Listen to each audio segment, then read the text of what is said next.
Chapter 169. Nan Gongxiu. Among the people who hadn't left yet, there were some older people who suddenly reacted and cried out in alarm, "It's him?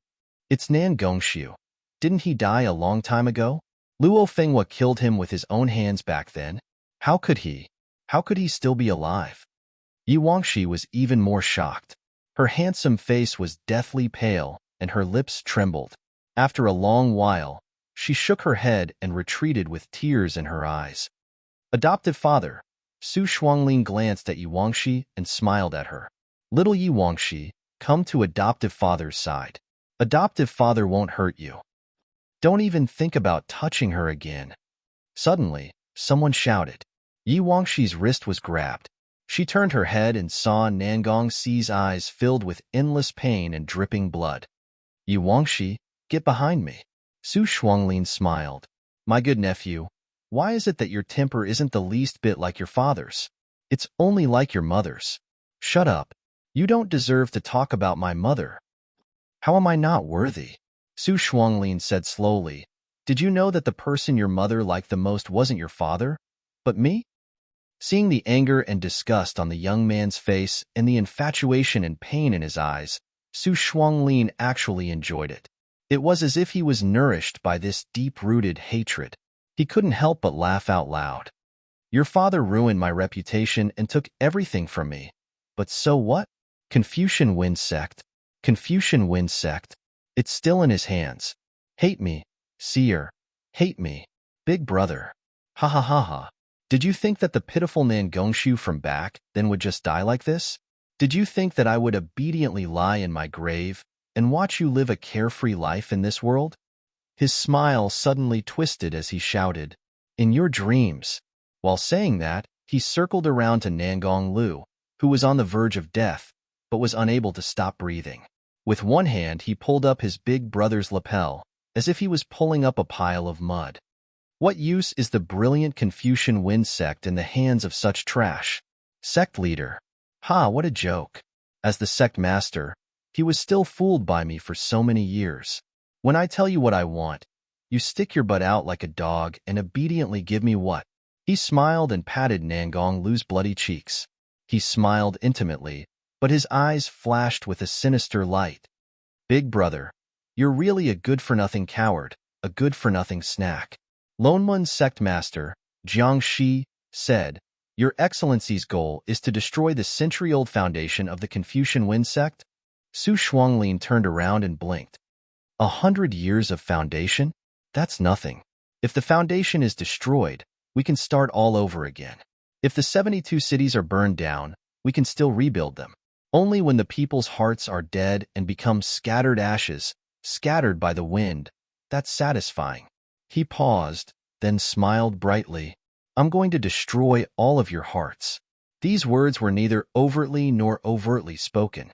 Coupled with his radiant face, it made people tremble with fear. Before the others could react, Nangong Si could no longer hold back. His eyes burned with endless karmic fire, filled with the smoke of despair. There was only hatred and madness in those eyes, not the slightest desire to live.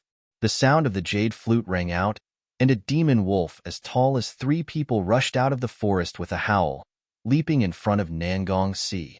Nangong Si flipped onto the wolf's back. Before he could sit properly, the wolf's shadow had already swept past.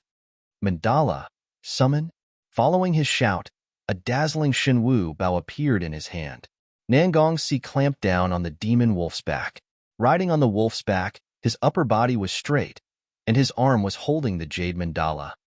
His face was filled with crazed hatred, and in an instant, he had already shot 3 arrows in succession, aiming straight for Su Shuanglin's vital points.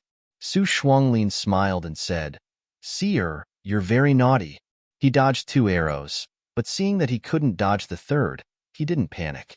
Instead, he grabbed his brother's limp, half-dead body and blocked the arrow. After all, this was his own father. Even if the other party was fickle, for Nangong Si, blood ties were still deeply ingrained in his bones. He couldn't help but tense up, his temples throbbing. His canine teeth had already bitten through his lips, filling them with blood. "Do you still want to play with Uncle?" Su Shuanglin was very affectionate. He smiled and said, "Uncle will play with you. Nan Gongxiu, I'll kill you. You're just a child. Why are you shouting about fighting and killing?" Su Shuanglin's words were light, but his hands didn't slow down in the slightest as he started to exchange moves with his nephew. In just a few moves, his swift and fierce skills left almost all the surrounding cultivators dumbstruck. Some people even couldn't help but think, no wonder Nangong Lu's attitude as the younger brother was twisted when he took over as the sect leader. The difference between the magic and spiritual power of these two brothers was like the difference between heaven and earth. It was like the difference between the clouds and the mud. The older brother couldn't even carry the younger brother's shoes. So powerful. Didn't Nan Gongxiu secretly learn his older brother's magic back then? How could he have such ability? He's practically on par with the #1 Grandmaster. A few people who originally wanted to help Nangong Si besiege him retracted their formation one after another. There were even more astute people who thought that this time, the Confucian Wind sect's calamity seemed to be unsolvable, so they took advantage of the chaos to turn around and flee. This kind of mentality spread extremely quickly. In just a short time, those cultivators who didn't leave also ran away or scattered. They didn't even care about those who had been made into chess pieces and hadn't recovered their senses yet. In the blink of an eye, there were only a few people left in the hunting forest. Immerse turned his head and saw that he was the only one left. Chu Wanning and Yu Wangshi hadn't left yet. No, there was still Jiang Shi. He didn't expect this.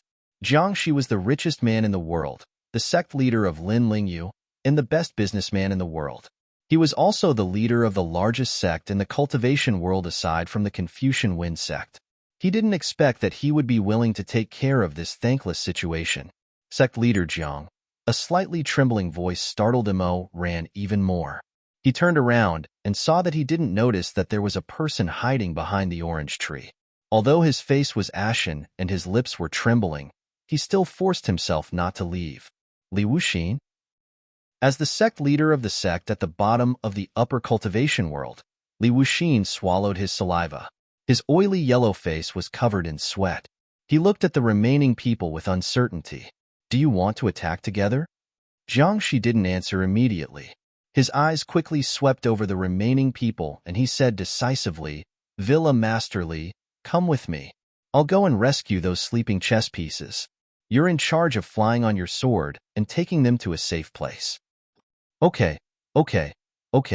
As for Grandmaster Chu and Grandmaster Immerse, Chu Wanning said, "Immerse, you go and help Nangong Si. I'll mend the Skyfisher and come to help you immediately." This Skyfisher was different from the one in colorful Butterfly Town. There weren't thousands of evil spirits surging out. There was only the golden-red lava flow left, so it wasn't dangerous. It was just that the tear was huge, so Chu Wanning was more suitable to mend it. Immerse removed the ghost coffin of 10,000 people, and the 20 or so young cultivators who were used as chess pieces all fell to the ground. Jiang Shi flicked his blue sleeve and instantly sprinkled thousands of drops of medicinal powder to stabilize the weak state of these people. He then turned to Li Wuxin and said, "Sorry to trouble you." Li Wuxin nodded and summoned a heavy sword that flashed with a dark green brilliance. He silently recited an incantation, and the heavy sword that could only carry 2 or 3 people suddenly expanded by dozens of feet and hung in the air. Jiang Shi carried those people onto the sword's hilt one by one. The last one was Xue Ming, but Li Wuxin's weapon couldn't support him. Li Wuxin said, "I can't carry him anymore. There are too many people. Wait until I come back from this trip." Jiang Shi glanced not far away. Flames and sparks flew everywhere as the spiritual flow became increasingly fierce and terrifying. The surrounding orange trees fell one after another as if they were withered and rotten. It was obvious that this place would be affected very soon. He had no choice but to lower his head and look at Xue Ming in disgust. He said, "Fine, you go. I'll take care of this trash." When he finished speaking, he called out in a deep voice, "Summon the Snow Phoenix." A silver long sword that glowed with a blue radiance instantly appeared under his feet. The sword, Snow Phoenix, was extremely luxurious and exquisite. Its hilt was slender, and the decorations were exquisite beyond compare. However, It was obvious that it wasn't good at carrying heavy loads. Fortunately, the weight of 2 people was still bearable. Jiang Shi carried the unconscious Xue Ming in his arms. When he thought of how this person had previously talked back to him and how he was Madame Wang and Xue Jingyong's son, he couldn't hide his disgust. Disdain was written all over his face. Li Wuxin, looking at Sect Master Zhang's expression, he wouldn't choose the highest point of the sword and throw the young master at the peak of life and death down, right? What are you looking at? Hurry up and leave. Send them out as soon as possible. We still need to come back and help, Jiang Shi said with a gloomy expression. We can't just let the Confucian Wind sect disappear like this. The 2 divine weapons flew up with the wind, carrying the youths who were still in the spiritual current and flying into the distance. At the same time, Chu Wanning had sealed the last section of the Hell Sky Fissure. Meanwhile, the battle between Mo Rant's group and Su Shuanglin was reaching its climax. Mo Rant's strength was valiant, and Nangong Si was even more determined to kill. Although Su Shuanglin's Taoist skills were sky-high, he couldn't hold his own against the 2 of them. While he was at his wit's end, Su Shuanglin yelled at Yu Wangxi, "Yi, what are you standing there for? Do you really want to watch your adoptive father die in the hands of others? Hurry up and help me." Yu Wangxi clenched his fists with a pained expression. His entire body was trembling slightly, but he didn't go forward. Instead, he retreated step by step. Are you really going to stand by and watch? Did you forget who brought you back from the Orange Grove when you were young, raised you, and gave you a name? No, she was on the verge of collapse, but because she had been strong since she was young, whether it was the sect leader or the elders, they all raised her as a man. Now that she had encountered such an unforeseen event, she still persisted as usual. Her back was still straight, and although her face was red, she didn't cry like an ordinary girl. However, her flesh seemed to have been shattered.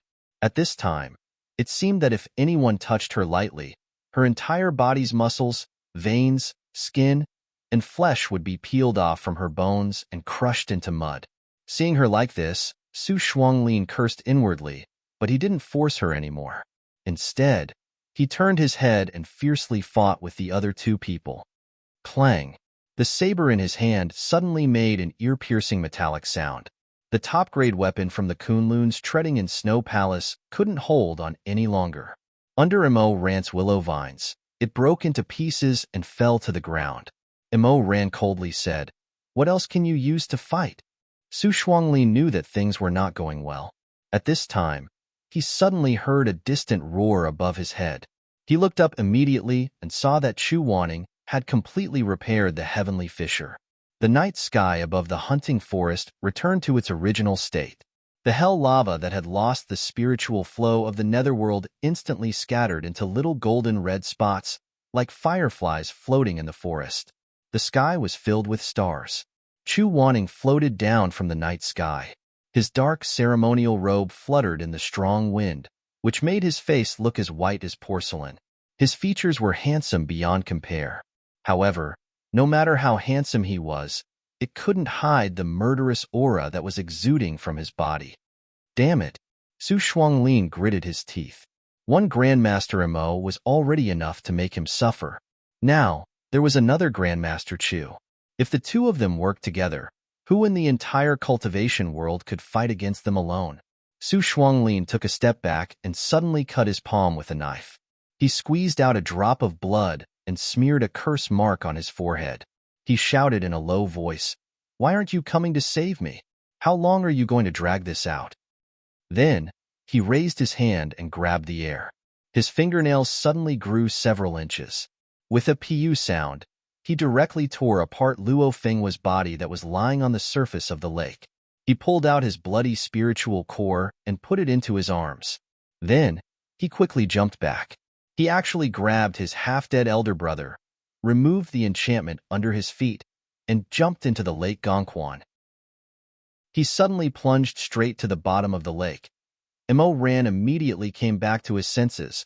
The Shenwu no return that was used to open the Hell Sky Fissure was stuck at the bottom of the lake. Su Shuanglin was an excellent swimmer. He was barefooted, so he swam very fast. Even if he was dragging a living dead person, He immediately grabbed the pitch-black Modeo in the lake. The moment he emerged, another crack suddenly appeared in the sky. Chu Wanning frowned. A sky fisher? He wasn't sure. The crack was very small, only as tall as a person.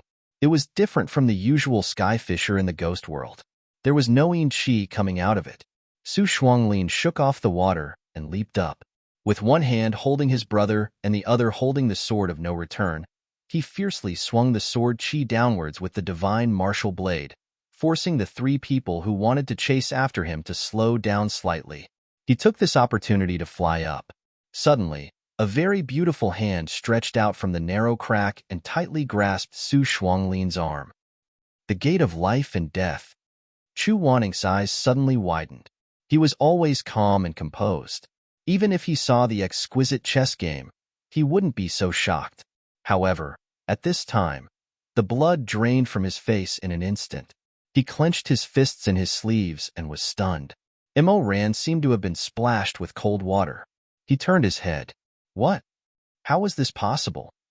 This was actually the strongest of the 3 forbidden spells.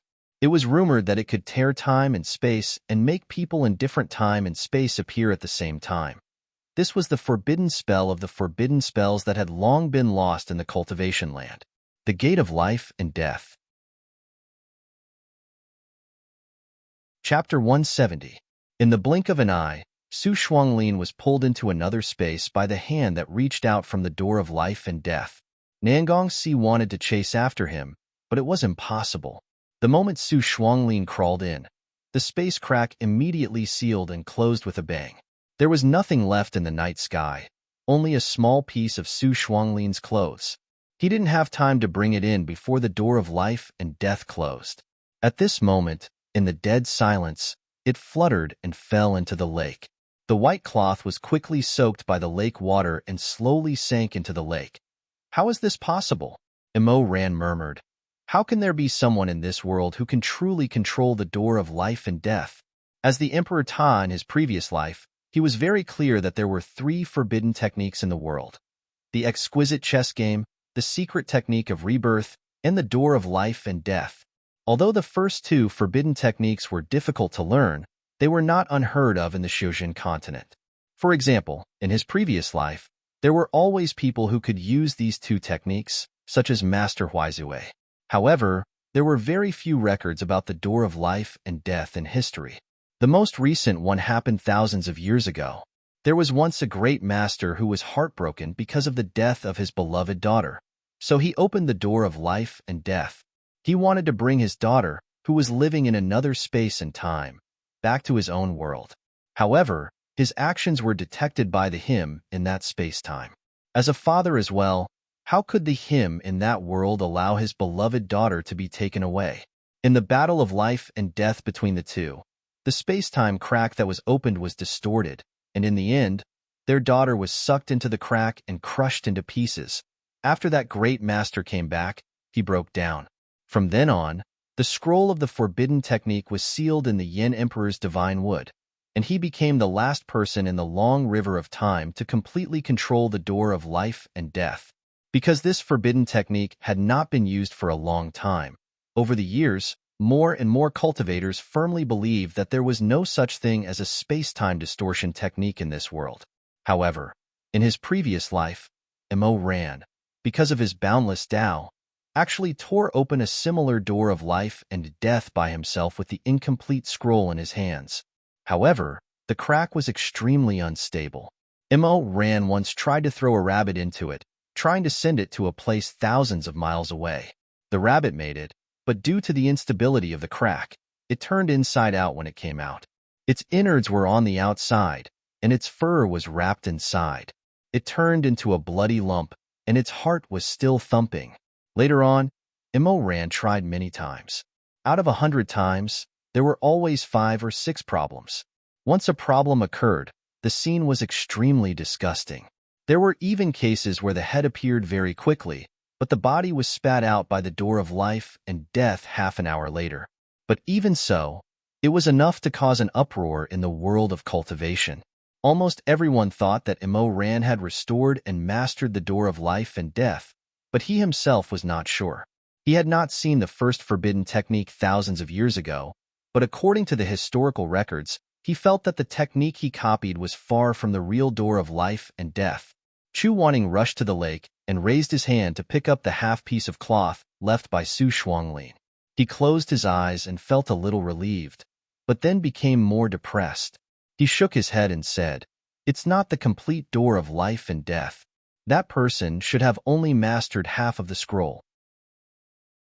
According to the spiritual power left in this cloth, it should only be a space door, and not a time and space door." What do you mean? In other words, there is still a big difference between this technique and the real forbidden technique. Chu Wanning said, "The spiritual power I can sense is only in the space." In other words, Nan Gongxiu was pulled to another place by someone through this space crack. Mo Ran thought, "Isn't this similar to the door of life and death that I restored in my previous life?" If that was the case, it was not impossible to achieve. But there was still a shadow in his heart. He asked, "What if it is the real first forbidden technique? What will happen when it is used?" For some reason, Chu Wanning's expression became a little strange. She paused for a moment before saying, "If this is the real gate of life and death, then what it can do is not just tear space apart. It can even bring Nangong Su to another world." However, when he heard this, Mo Rant's expression changed slightly. He pursed his lips and did not say anything. He didn't have much knowledge in his previous life, and he didn't know how much of the literature he collected was credible. As for the rumor of the great guru tearing open a crack in time and space and bringing back his daughter from another world, he actually didn't think it was very reliable. Now that these words came from Chu Wanning, Mo Ran was finally completely convinced. But this conviction brought him waves of coldness. In the 5 years that Chu Wanning was not around, Mo Ran read all the classics. In fact, he faintly felt that the mystery of his rebirth was strange and treacherous. In his previous life, he had not seen the real rebirth technique. He originally thought that the so-called rebirth should be like himself, returning to a certain year and month before his death and starting over again. But in this life, when he saw Master Huizue personally perform this great forbidden technique, Mo Ran was puzzled. The Master's rebirth technique was to let Chu Wanning's soul come back from the underworld, return to the body that was not rotten and not seriously damaged, and then continue to live in this world. This kind of rebirth was not the same as what he had experienced. If in his previous life, after he died, someone used the same rebirth technique as Master Huizue to save him, then he should be reborn in the Wu Mountain Palace, still the terrifying Emperor Ta, Chu Wanning, Shirmei, Uncle, and Annie. These people should still be dead, and no one would be by his side. He then guessed that there might be more than one rebirth technique in this world, so the way that he and Chu Wanning were reborn was not the same. But at this moment, when he heard that Chu Wanning confirmed the least known of the 3 great forbidden techniques, the gate of life and death, he suddenly had a very terrible idea. Could it be that he was not only affected by the rebirth technique, but also by the gate of life and death at the same time, causing the evil soul that should have been suffering in another time and space to tear through time and space and come back to the year when everything had not happened yet, when there was still time to turn back? If that was the case, then wouldn't everything he did be under the watchful eye of that person behind the scenes? Everything, including his rebirth, was planned by that person single-handedly and silently watching from behind the scenes? Mo Ran suddenly felt a chill run down his spine. However, before he had time to think, he suddenly heard an earth-shaking explosion from the place where the fire of tribulation was burning in the distance. Chu Wanning said, "Let's go and take a look." Before his voice faded away, the 72 burning cities of the Confucian Wind sect seemed to have been burned by some kind of tribulation fire. Before Su Shuanglin left, the fire suddenly grew fiercer and fiercer. It soared several dozen feet high, and the flames shot straight to the heavens. At this moment, even if Mo Ran and the others did not hurry over, even if they were several hundred li away from the Confucian Wind sect, they could still see this raging fire burning the dark night. Shui Jingyong had already brought Madame Wang out of the sea of fire. At this time, he looked back and suddenly saw that the fire had turned into 2 entangled bodies. A man and a woman were gradually taking shape. Shui Jingyong was stunned. What is going on? Madame Wang came from a famous family and had seen many treasures. Her expression immediately changed, and she said, "It's a kind of scroll that can record memories. This kind of scroll doesn't need any magic to support it. It was set up in advance by the caster. As long as it is ignited by the fire of tribulation, the memories sealed in it will appear in the fire. As long as the fire doesn't go out, the memories in the scroll will always reverberate." Reverberate? Shui Jingyong couldn't bear it anymore. Looking at the Confucian Wind sect being engulfed by the fire of tribulation, his eyes revealed a bit of pity. When others revealed the truth, they would find a few witnesses, pull them together to say a few words, and then throw a few pieces of evidence, and the matter was more or less over. What about Su Shuanglin? That was a madman. He made all the memories he collected into a scroll and burned it to the sky. He wanted the whole world to see how dirty and filthy his family was. He used the magnificent sea of fire as a canvas and used a magic technique to expand those shameful whispers into people's ears to a thunderous sound. He hated that he couldn't let a deaf person hear these sounds. This Su Shuanglin, what is he doing? Shui Jingyong sat on the expanded iron fan and rode on the sword with Madame Wang in the air. His face was illuminated by the flames that reached the sky and earth. He muttered, "Could it be that he hasn't exposed enough of the Confucian Wind sect's dirty secrets and wants to continue? Madame Wang, it's enough. It's really enough. He has already torn so many scars on the Confucian Wind sect and reduced it to the laughingstock of the cultivation world. Why won't he let it go?" But as a woman's voice rumbled from the sea of fire, the cultivators who had escaped the Red Lotus Purgatory and were watching a good show in the air were stunned. Shui Jingyong was also stunned. "Brother Liu, we are both so old. Why are you still not serious?" With this soft groan, the originally blurry figures of the two people in the sea of fire gradually became clear. The tribulation fire that swept across the 72 cities of the Confucian Wind sect expanded the two naked bodies to the extreme. Just the 5 bat patterns on the woman's tender white arms were expanded to the size of a pavilion, and the bat feathers depicted on it were clearly visible. Everyone was stunned and turned their heads to look at Jiang Dongtang, one of the top 10 sects in the cultivation world. The disciples of Jiang Dongtang were even more horrified. Their eyes were as big as copper bells, and they stared blankly at the female leader of their sect, Qi Liangji. This female leader, who had just ascended the throne, had a pale face. She stood on the sword like a wooden sculpture in the night wind. On her arm, the design of the 5 bats holding the flower could be clearly seen. She would never have thought that her adultery with Nangong Lu would be completely seen by someone and made into a memory scroll. Now, it was all exposed, without any concealment. It was made public. Her mind was instantly muddled. Mo Ran was also stunned. Almost at the moment when the naked phantom of Leader Qi appeared in the air, Mo Ran covered Chu Wanning's eyes. "Don't look." Chu Wanning was speechless. This was almost a subconscious action. He was full of possessiveness for Chu Wanning. He once wanted to possess this person's body, to possess this person's breathing, moaning, and broken sobbing between his lips and teeth. Now, he wanted to possess Chu Wanning's clean and pure heart. "Don't look, it's very dirty." Wasn't it very dirty? Chu Wanning thought to himself. So what if he covered his eyes? His ears were still clearly echoing the ambiguous sounds of a man and a woman making love. Chu Wanning was silent and let Mo Ran fold his hands in front of his eyes. He tried to pretend to be calm, but his face unconsciously became slightly hot. Hurry up. Still. Mo Ran was speechless. Chu Wanning was speechless. Perhaps it was because his eyes were covered, but his other senses were much clearer. Sect leader Qi's seductive voice was like a claw with tiny hairs that climbed up his spine, stirring up a numbing itch wherever it passed. She didn't know if it was intentional, but her voice was full of passionate love. To her, the man's invasion was like the thick roots of a giant tree, deeply buried in fertile soil. The spring water under the soil was poked out, and the air seemed to be stained with a layer of fishy smell after a heavy rain. This made Mo Ran very anxious and at a loss of what to do. He wanted to continue to cover Chu Wanning's eyes, but he also wanted to cover his ears. He wanted to raise his hand to cover Chu Wanning's ears, but he was unwilling to move his hand away from his eyes first. What was worse was that in this suddenly erotic atmosphere, Immerse suddenly felt that what he desired the most in his heart was neither covering his ears nor blindfolding his eyes. There was a violent tiger in his chest that roared, egging him on and driving him.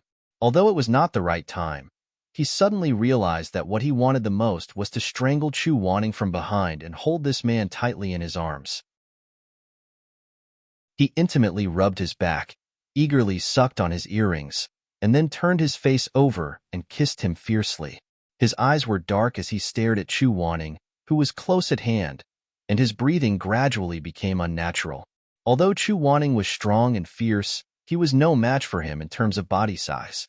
If he wanted to do something bad to him, just like in his previous life, then Chu Wanning would not have a chance to resist. This stubborn man could only use all his strength to resist the moans between his lips. He endured to the limit, but he could not escape the fate of being crushed and eaten. The person in front of him did not know what Immerse was thinking at the moment. As if to ease the awkwardness, Chu Wanning cursed in a low voice, "This is outrageous." Yes, Immerse's throat was dry, but his eyes were wet. He agreed in a low voice, "It is outrageous. That Qiliangji is clearly a married woman. Her husband just passed away, and she took over the position of leader of Jiangdongtang. Who would have thought that she would turn around and do this kind of improper thing with Nangonglu?" Chu Wanning was very disdainful and said concisely, "Absurd." Yes, although he knew that it was not the right time, the desire in his heart could not be restrained. Immerse himself did not realize that his lips had moved closer, almost to the back of Chu Wanning's neck. He said absent-mindedly, "It is absurd." He glanced at the sky indifferently.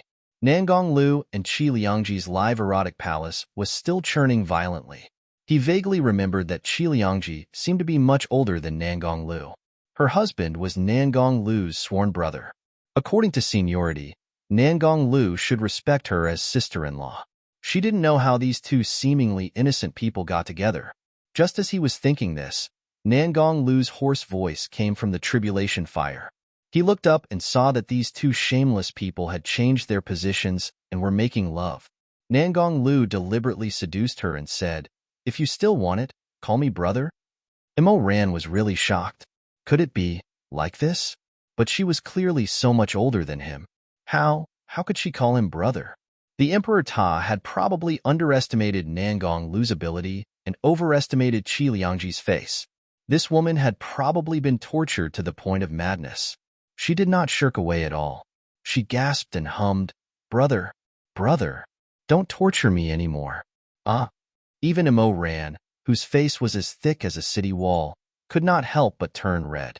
Coincidentally, Chu Wanning's long and thin eyelashes trembled slightly in his palm, as if they knew the heat and itch in his heart.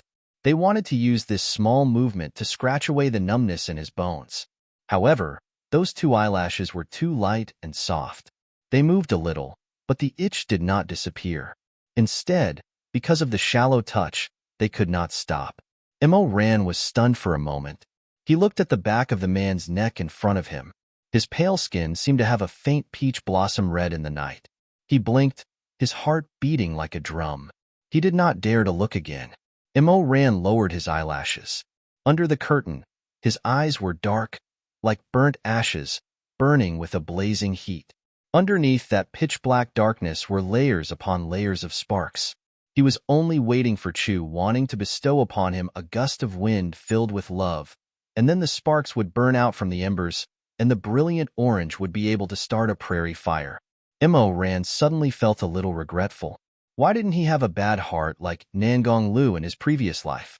If he had seen this way earlier, he would have gotten rid of Chu Wanning back then. He would have let this high and mighty man lie under him, panting and calling him brother. Then he remembered that in this life, Chu Wanning had actually called him brother before. Not only did he call him brother, but he also called him senior brother. However, at that time, he did not know Xiaxini's real identity. He still thought that this little junior brother was his little junior brother. Now that he looked back, his heart was burning. He was bold and ambitious. He knew that it was impossible, but he could not help but think about it. He thought about Chu Wanting lying on the bed. His forehead was shining, and there were a few strands of sweaty hair on his forehead. He closed his eyes slightly, leaving only a strand of his gaze to look at him.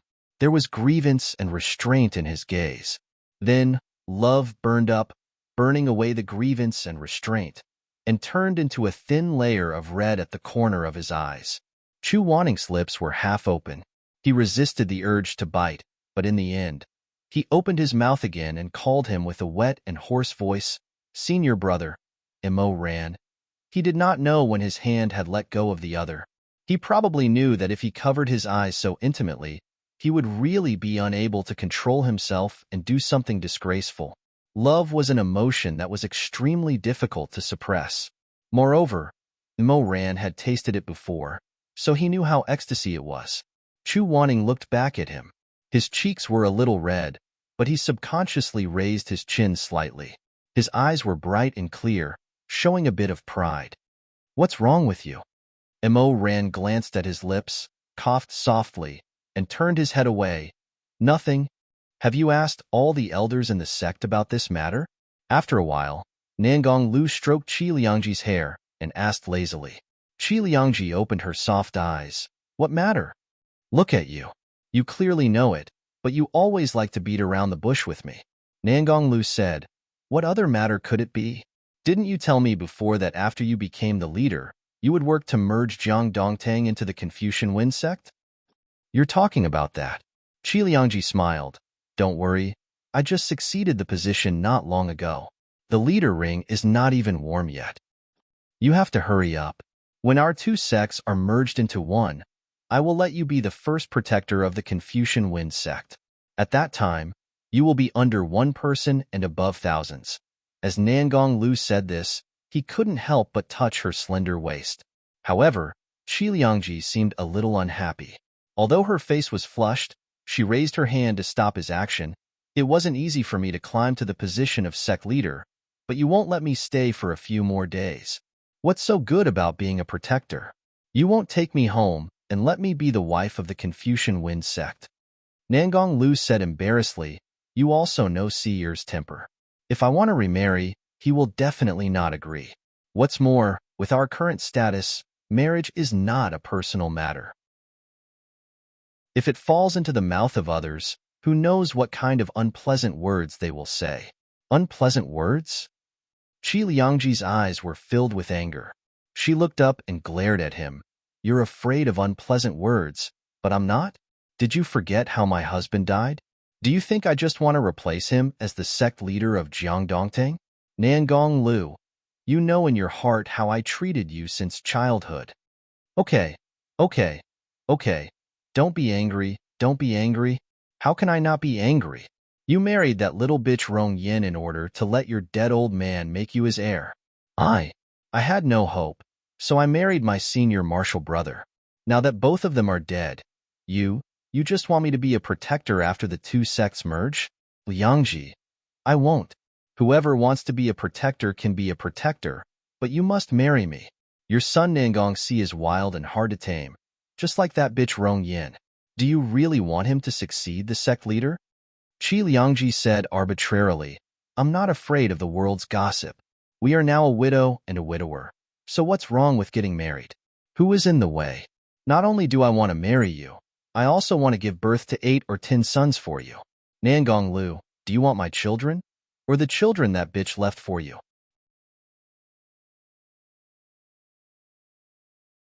Chapter 171. Nangong Lu was obviously forced to retreat by her. He had no choice but to coax her. "Well, of course I love you, but this matter needs to be considered at length. Let's do as we agreed before. First, you use the order of the sect leader to let Jiang Dongtang seek shelter in the Confucian Wind sect. After the two sects merge, we'll—" "No," Qi Liangji said, her eyes a little red. "Back then, I believed you, and what happened? You turned around and married Rong Yin. No, this time, you have to give me a definite answer. Are you going to marry me or not?" Seeing him hesitate, she was even more annoyed. She shouted in a low voice, "Nangong Lu, how long are you going to be hesitant? I can kill my husband with my own hands for you and me.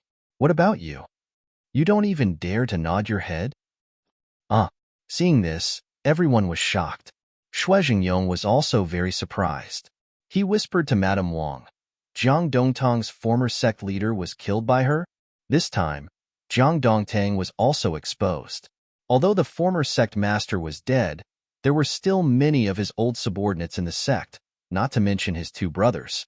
They immediately rushed up to Qi Liangji, wanting to risk their lives.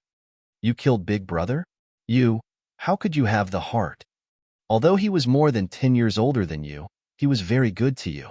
You poisonous woman, give me back my big brother's life. While they were quarreling and fighting here, the raging flames on the other side didn't stop. Horrifying fragments of scrolls were torn open one after another, and amidst the boundlessly dazzling light, they revealed numerous stinking and shameful matters of the past to the world. These things were not only related to the Confucian Wind sect, but were also related to almost all the sects in the upper cultivation world, as well as countless famous cultivators who came to the Confucian Wind sect for this meeting. After Jiangdongtang, Wubei Temple, Fire Phoenix Pavilion, Baitan Village, and even the Kunlun Treading Snow Palace, which had always been floating in the dust, had the ugly stories of high-level disciples and elders exposed one by one. In addition to Nan Gongshu's own memories, there were also the memories that he had collected over the years, all of which were laid bare in front of everyone. Among them, there was even a record of the collusion between Nangong Lu and the former head of Wubei Temple, Master Tian Chan, Great Master. Tomorrow is the Spiritual Mountain Conference. Winning or losing is extremely important to me. Father already thinks that I'm stupid. If I lose to my younger brother's sword at the Grand Conference, then I'm afraid that I really have no chance of becoming the sect master. Almsgiver Nangong, there's no need to panic. Have you memorized the spell scrolls that this old monk handed to you previously? I've memorized it. Master Tian Chan stroked his beard and smiled. Then tomorrow, you don't have to worry about winning or losing. You just have to use all the spells on the scroll. Your little brother will naturally not be your opponent. Nangong Lu was puzzled. Junior is slow-witted. Please enlighten me. That magic scroll is a secret technique created by your younger brother, Nangongshu. He has been diligently practicing it and is determined to make a name for himself at the Soul Mountain Assembly. Nangong Lu was extremely shocked. Since it was created by younger brother Su, then how can I use his spell to defeat him? Master Tian Chan smiled slightly. Nangongshu is an aloof person. After researching this spell, he was unwilling to communicate with others. He hid in the cave and practiced day and night. If he said that this spell was created by him, who would believe him? You're different, almsgiver Nangong. With me and the 4 palace masters of Treading Snow Palace as guarantees, as long as we all say that we saw you use this spell, you can insist that this spell was created by you. No matter how eloquent your younger brother is, he won't be able to escape the crime of stealing his elder brother's unique spell. Master Tian Chan said calmly. Once his reputation is tarnished, he will be condemned by everyone and will never be able to make a comeback. What's the use of winning the Outstanding Talent Conference? I see. Nangong Lu suddenly opened his eyes wide as if he had been enlightened. He cupped his fists and said, Thank you, Master, for your guidance. After this junior succeeds, I will not let you down. After this matter is settled, Confucian Wind Sect and Wubei Temple will be on good terms for 100 years. The rolling long scroll that illuminated the night revealed all the people Su Shuanglin hated and all the people who had offended him. Whether it was the cultivators or the people near Confucian Wind Sect, they were all attracted by the flashing picture of the fire. They saw all the stinky and ugly lice buried under the magnificent robes. When the gate to the ghost realm was cut open, Su Shuanglin said with a smile, I'm going to destroy all of your hearts. It was only at this moment that everyone in Porridge understood the true meaning of his words. Nangongshu had been hiding in Confucian Wind Sect for so many years under the name of Elder Shuanglin. What he wanted was not only to destroy the 72 cities of Confucian Wind Sect and its century-old foundation. What he wanted to destroy were all the people he disliked. All the people who had wronged him, slandered him, and forced him into a dead end for public and private interests. And his brother, Nangonglu, was only the first person to nod his head on this sacrificial ground of vengeance. After that, the sect leaders and elders, as long as they did something that angered Su Shuanglin, no matter who they were, they could not escape from this burning execution platform. Chu Wanning suddenly remembered something in Luo Xinxian's memory in this long night, illuminated by the flames. The young man covered in blood once said something with a smile. There was a man in Lini, but his heart was already dead. A talented young man with outstanding spells had never been treated fairly. He was schemed against, plotted against, and ostracized by his own family. The spells that he created with all his heart were taken away, and those who took away his spells still accused him of being a thief in the end. How absurd this was! His heart was already dead. On the Jinsheng Pool, in the Peach Blossom Spring, the white chest controlled by Su Shuanglin once said with a laugh that he was a ghost that crawled out of hell and wanted to take the lives of the living. Chu Wanning looked around. All the sects in the upper cultivation world were in panic and chaos. As the saying goes, when the tree falls, the monkeys scatter. It was not just Confucian Wind sect. Su Shuanglin used the latter half of his life as dry wood to light this fire of revenge. He did it. Boom. Suddenly, there was an explosion. In the direction of Confucian Wind sect's 7th city, Dark City, a purple light suddenly shot up to the sky. It was so dazzling that everyone couldn't open their eyes. Yi Wangshi immediately raised his sword-like eyebrows. Not good. As he spoke, he was about to fly towards Dark City on his sword. Nangongsi grabbed him. His unruly face looked very haggard in a short time, almost collapsing. But he still tightly grasped Yi Wangshi's shoulder and said hoarsely, "Don't go." But the evil suppressed under the Golden Drum Pagoda is about to come out. Confucian Wind sect has imprisoned thousands of evil creatures for 100 years. If they all break the seal and come to this world. Yi Wangshi didn't continue speaking. He only felt a chill run down his spine. Nangongsi said, "What's the use of you going?" Yi Wangshi, you've done enough for Confucian Wind sect." Nangongsi's eyes were empty. He raised his hand. For a moment, it seemed like he wanted to wipe the mud and dust off Yi Wangshi's cheek. But in the end, he just moved and didn't do anything. "Don't waste your energy," he said.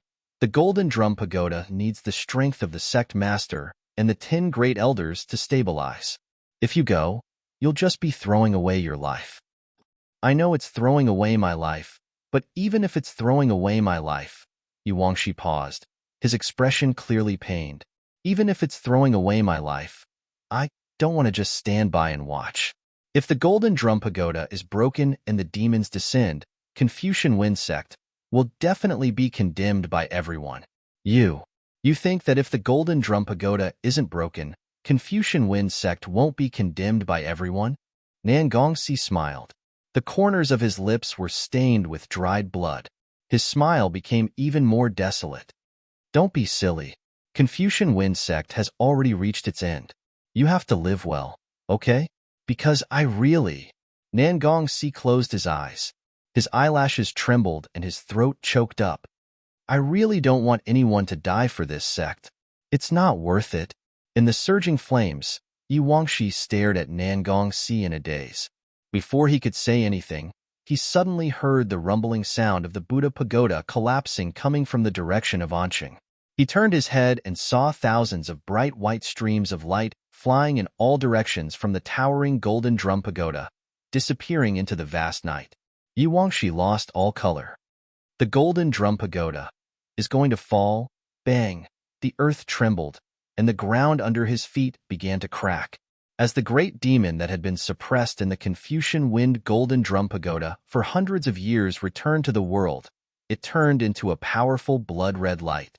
The red light looked like an astonishingly large fish with a tail like a blooming red lotus. The big fish let out an earth-shattering roar, and the sound wave shook the leaves thousands of miles away. It suddenly rushed in the direction of the East Sea. The towering pagoda instantly collapsed into tens of thousands of broken bricks and tiles. Some of the swords that were too close to the pagoda were violently overturned by the air wave transformed by the great demon and slapped into the burning fire. They didn't even have time to scream before they were burned to ashes. What is that? Gun. The person next to him was angry when he heard it. He hugged his sword tightly so that he wouldn't be blown away by the sudden demon wind. He cursed, "Why are you rolling? Why do you want me to roll?"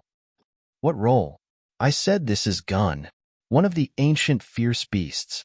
Legend has it that the first leader of the Confucian Wind sect, Nangong Zhangying, once subdued the fierce beast Gun in the East Sea and imprisoned it in the Golden Drum Pagoda. I didn't expect it to be true. Although the fierce beast had not recovered its vitality and had been suppressed under the pagoda for a long time, it still had a lingering fear of the Taoist priests, so it didn't stay long and fled to the East Sea. However, the rolling waves it set off couldn't be underestimated. The fire burning the Confucian Wind sect was almost lifted several feet by this wave of air, and the originally safe place was instantly burned by the fire. Shui Jingyong had been on the battlefield for a long time. Seeing this, he immediately shouted, "Run! Everyone run!" For a time, bricks and sand fell. After he shouted, Iron Fan carried Madame Wang and fled to the distance. The rest of the cultivators also fled, but there were also people who fought fiercely, such as Qi Liangji and several elders in their sect. They didn't have time to escape, and they didn't even want to escape. At the moment when they were swallowed by the fire, what was reflected in their eyes was the deep hatred of both sides. Just like that, they were turned into ashes. Nangong Si suddenly turned over and jumped on Nao Beijing. She stretched out her hand to Yi Wangxi and said, "Come up quickly." Then she looked at Chu Wanning next to her and said, "Master, you also. I can't carry her. You go first." But Imo Ran made a prompt decision and said to Nangong Si, "Go quickly. I'll take Master out on the sword." Seeing that the fire was burning closer and closer at a terrifying speed, Nangong Si cursed secretly. She hugged Yi Wangxi from behind and disappeared into the vast night with her on the demon wolf. The trees fell one after another, and the orange forest burned with ear-piercing crackling sounds. The wind was filled with the strange sound of oranges, and there was no time to delay. Imo Ran summoned the promised sword, and together with Chu Wanning, they fled to the place where the fire had not burned. Behind him, the Confucian Wind sect's heavenly majesty and nobility had shone brilliantly for 100 years. Just like the vast expanse of pavilions, corridors, and grasslands, they were all annihilated in a single night by the surging flames.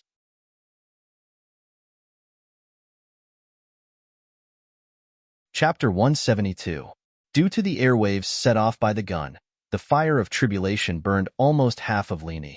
Originally, the cultivators who had only come to attend the meeting fled in panic on their swords in all directions.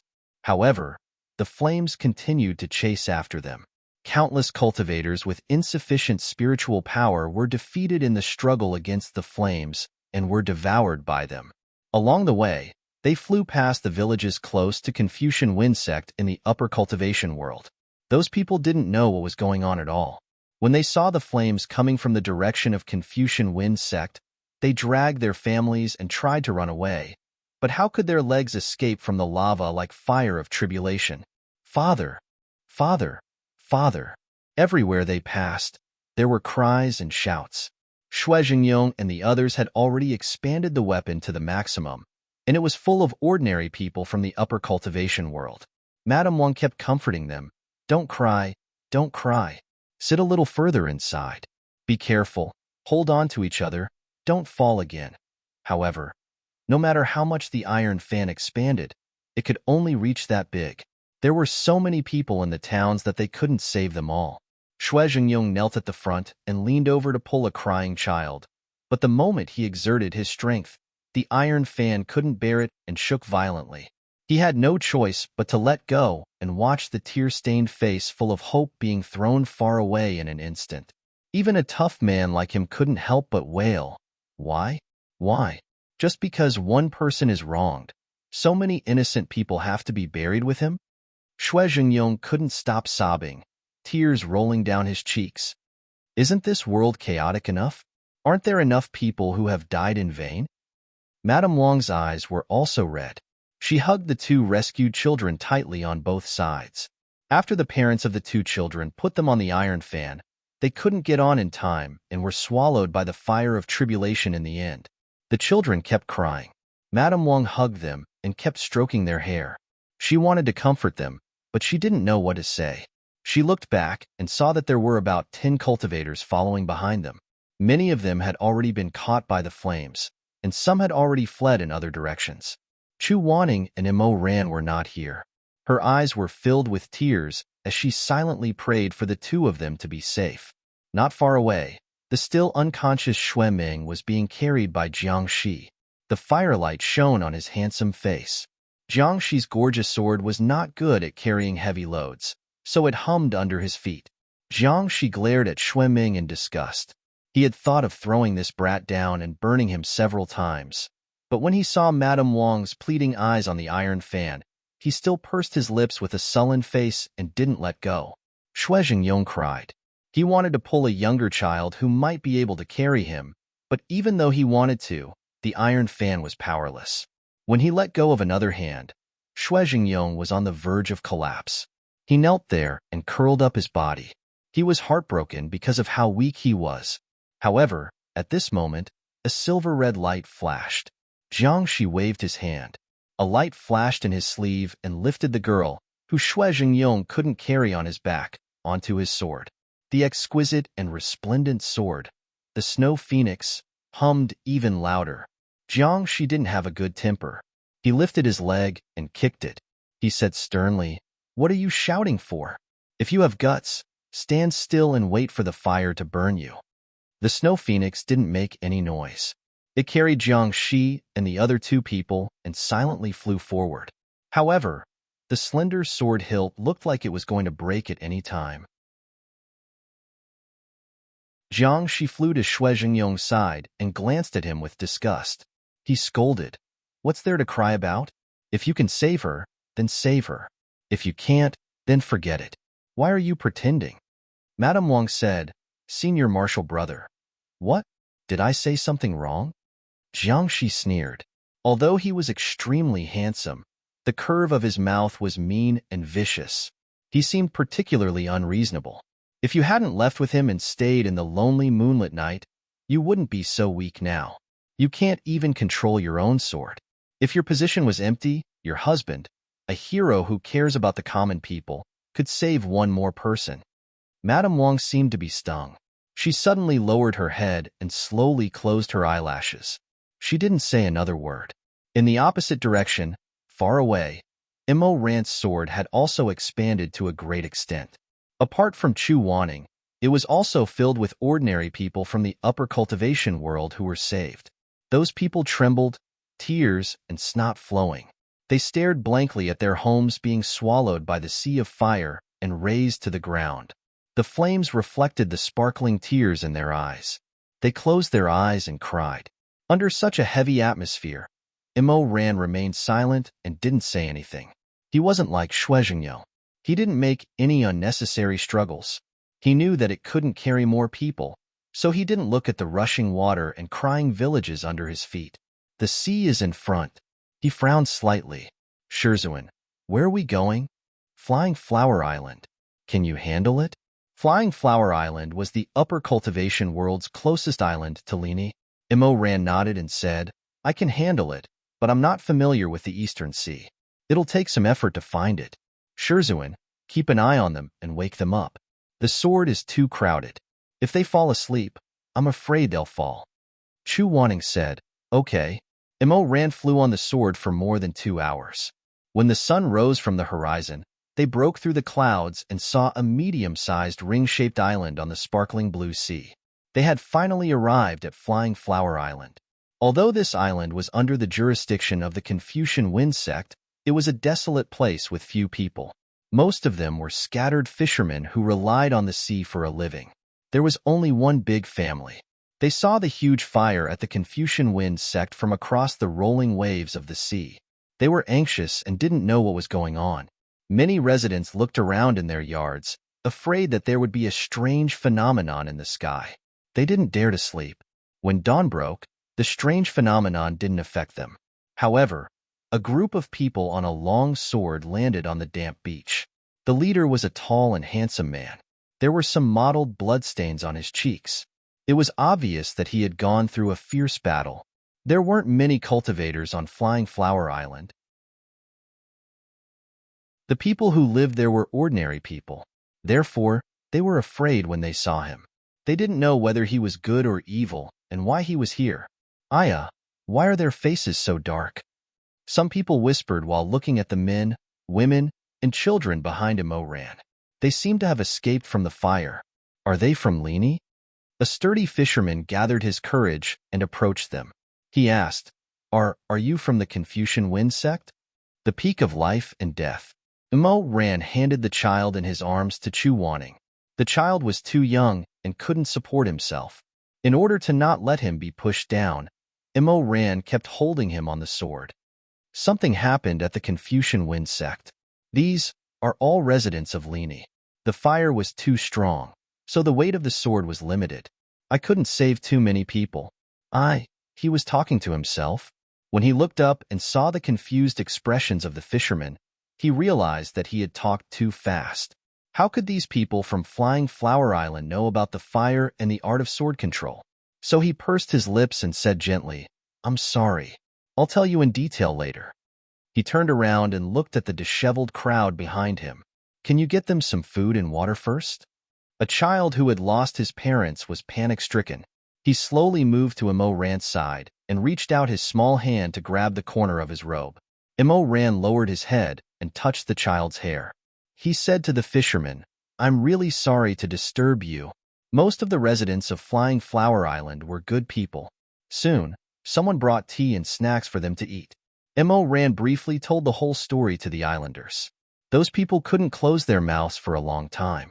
They stared blankly at the flames on the horizon.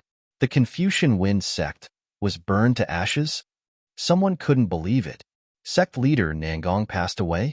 Immerse said, he didn't die. He ate the lychee fruit and was taken to another place. What's the lychee fruit? It's... Chu Wanning stood on the side and watched Immerse slowly explain to the fisherman. However, he didn't go forward. He looked a little unreasonable. Between his eyebrows, there was a natural coldness. If he went to negotiate with the villagers, the result wouldn't be better than Immerse. In his arms, the sleeping child woke up. Seeing that the person holding him was a strange man, he couldn't help but be stunned. Then, he burst into tears. He wasn't as obedient as when he was in Immerse's arms. Chu Wanning glanced at Immerse. Seeing that Immerse was still surrounded by the villagers and couldn't get away, he was a little helpless. He habitually said to the child with a straight face, Don't cry. The child began to cry even louder. He continued to shout, Daddy, Mommy? I want Daddy. I want Mommy. Don't cry. Chu Wanning stiffly coaxed, You, don't cry. Wah. Mommy. Mommy. Chu Wanning didn't have a choice.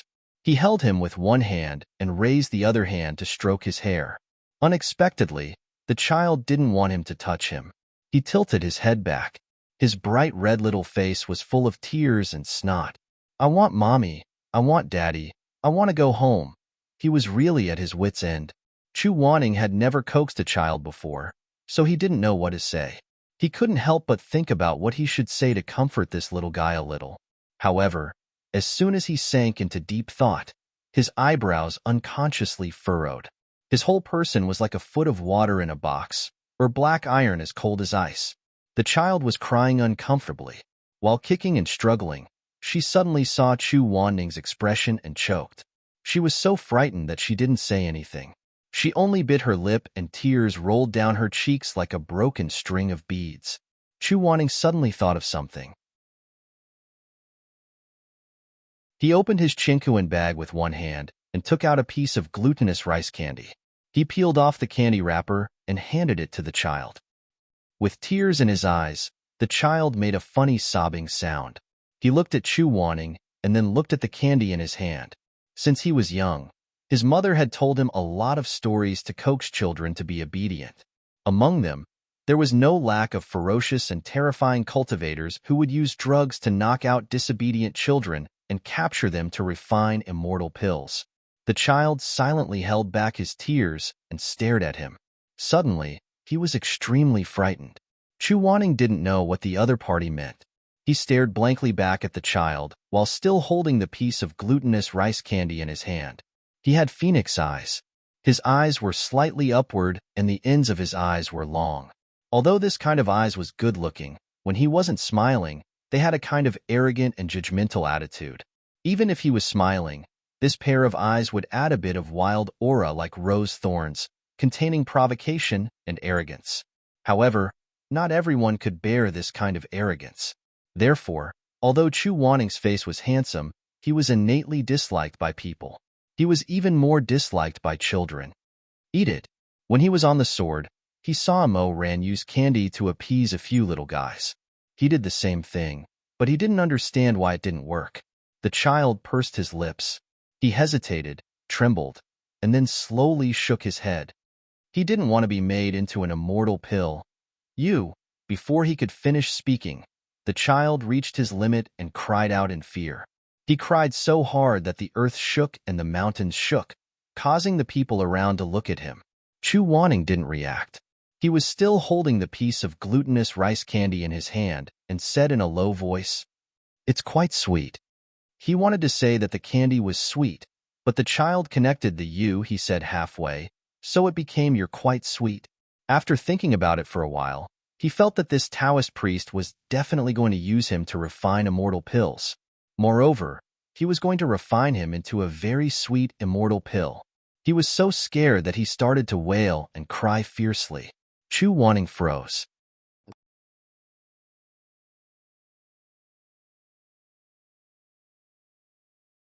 Chapter 173.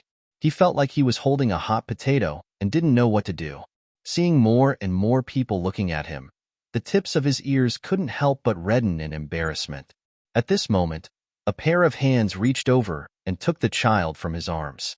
Chu Wanning breathed a sigh of relief and turned around. Mo Ran? Yes. Mo Ran moved the child to one of his arms and held him while the other hand was free. He rubbed Chu Wanning's hair. His expression was calm, probably because he had seen the miserable scene in Lini. There was a faint trace of melancholy between his eyebrows, but when he looked at Chu Wanning, he wanted to curl up the corners of his mouth and not let his expression look too ugly. His expression when he wanted to smile was not as handsome as usual, but it made people feel inexplicably warm. You've talked to the people on the island? Yes, I've talked to them. I'm afraid the fire in Lini won't be extinguished for at least 4 or 5 days. Before that, we have to stay on Feihua Island. There aren't many houses on the island, and we brought so many people. I asked the village chief. He said that we can still live if we squeeze in.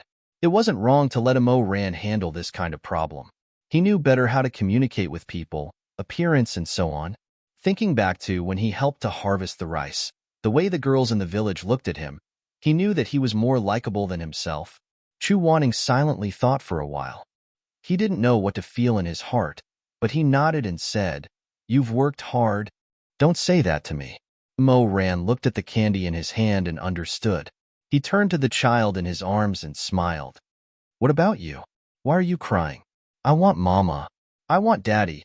Mo Ran saw that the child was still so young and couldn't walk, but his parents died in the fire and couldn't come back. He couldn't help but feel sad. He rubbed his forehead against the child's face and comforted him in a low voice. "Daddy, Mama, there are some things that will take some time before they can come to accompany you. You have to be good. They will be happy to see you." He hugged and comforted the child for a while, and the child gradually calmed down. Although he was still sobbing, he didn't shout and cry anymore. Mo Ran looked down at the child with tears on his eyelashes. Chu Wanning held the candy and quietly stood beside him, looking at him. This man's side profile was very good-looking. The lines were strong and straightforward. If placed in the ink seal calligraphy, it would be the facial muscles and willow bones. The strokes were powerful and vigorous, and the calligraphy was tall and straight. It was easy to describe a handsome face. So when Mo Ran poked his head over and bit the candy on his finger, Chu Wanning suddenly retracted his hand. He opened his eyes in shock and asked, "What are you doing?" The glutinous rice candy was so small. When the man's head came close and quickly took it, His lips naturally touched the tip of his finger. The warm and wet tip of his tongue even accidentally licked his finger. Chu Wanning only felt his whole body go numb.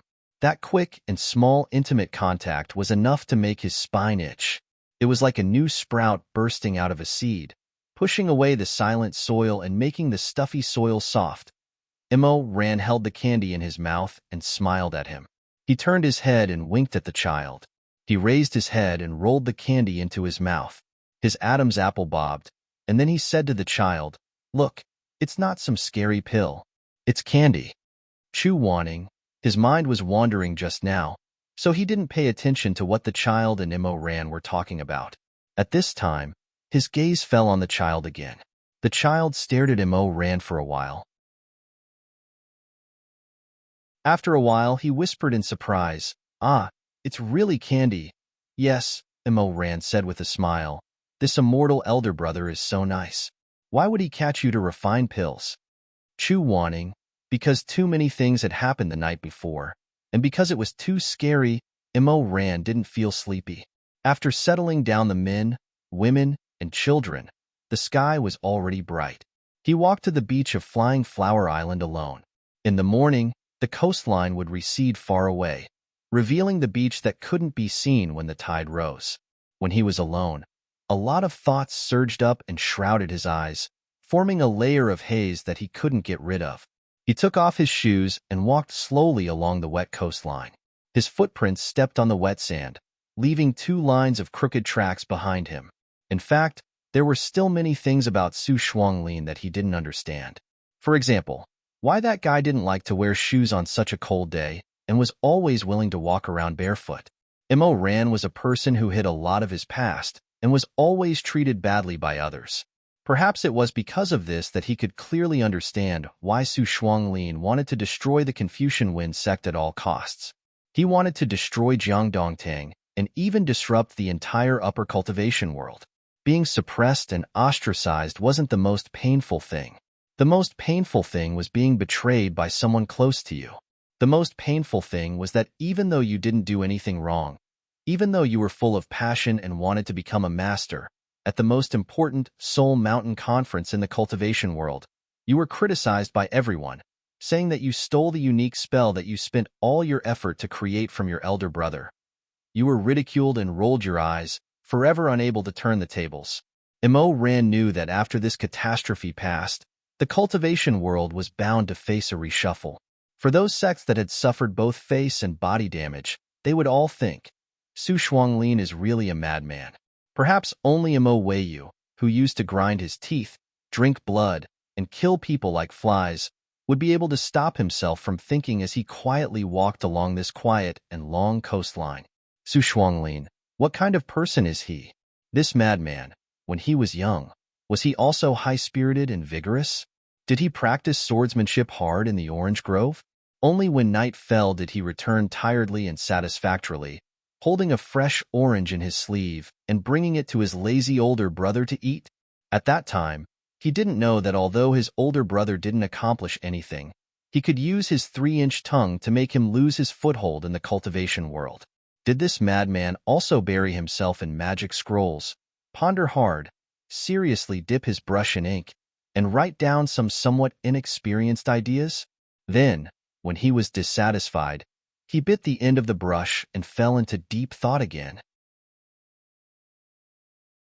At that time, he also didn't know that no matter how hard he tried, in the end, his reputation would be tarnished, and he would never have any hope.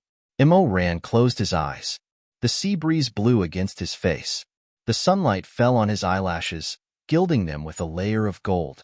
He thought of the 3 Lives courtyard, drinking Mingpo's water and forgetting the 3 lives. Su Shuanglin gave this name to the place he lived in. Was it just a casual choice? There was also the previous life. In the previous life, Su Shuanglin hid in the Confucian Wind sect for the same purpose as in this life.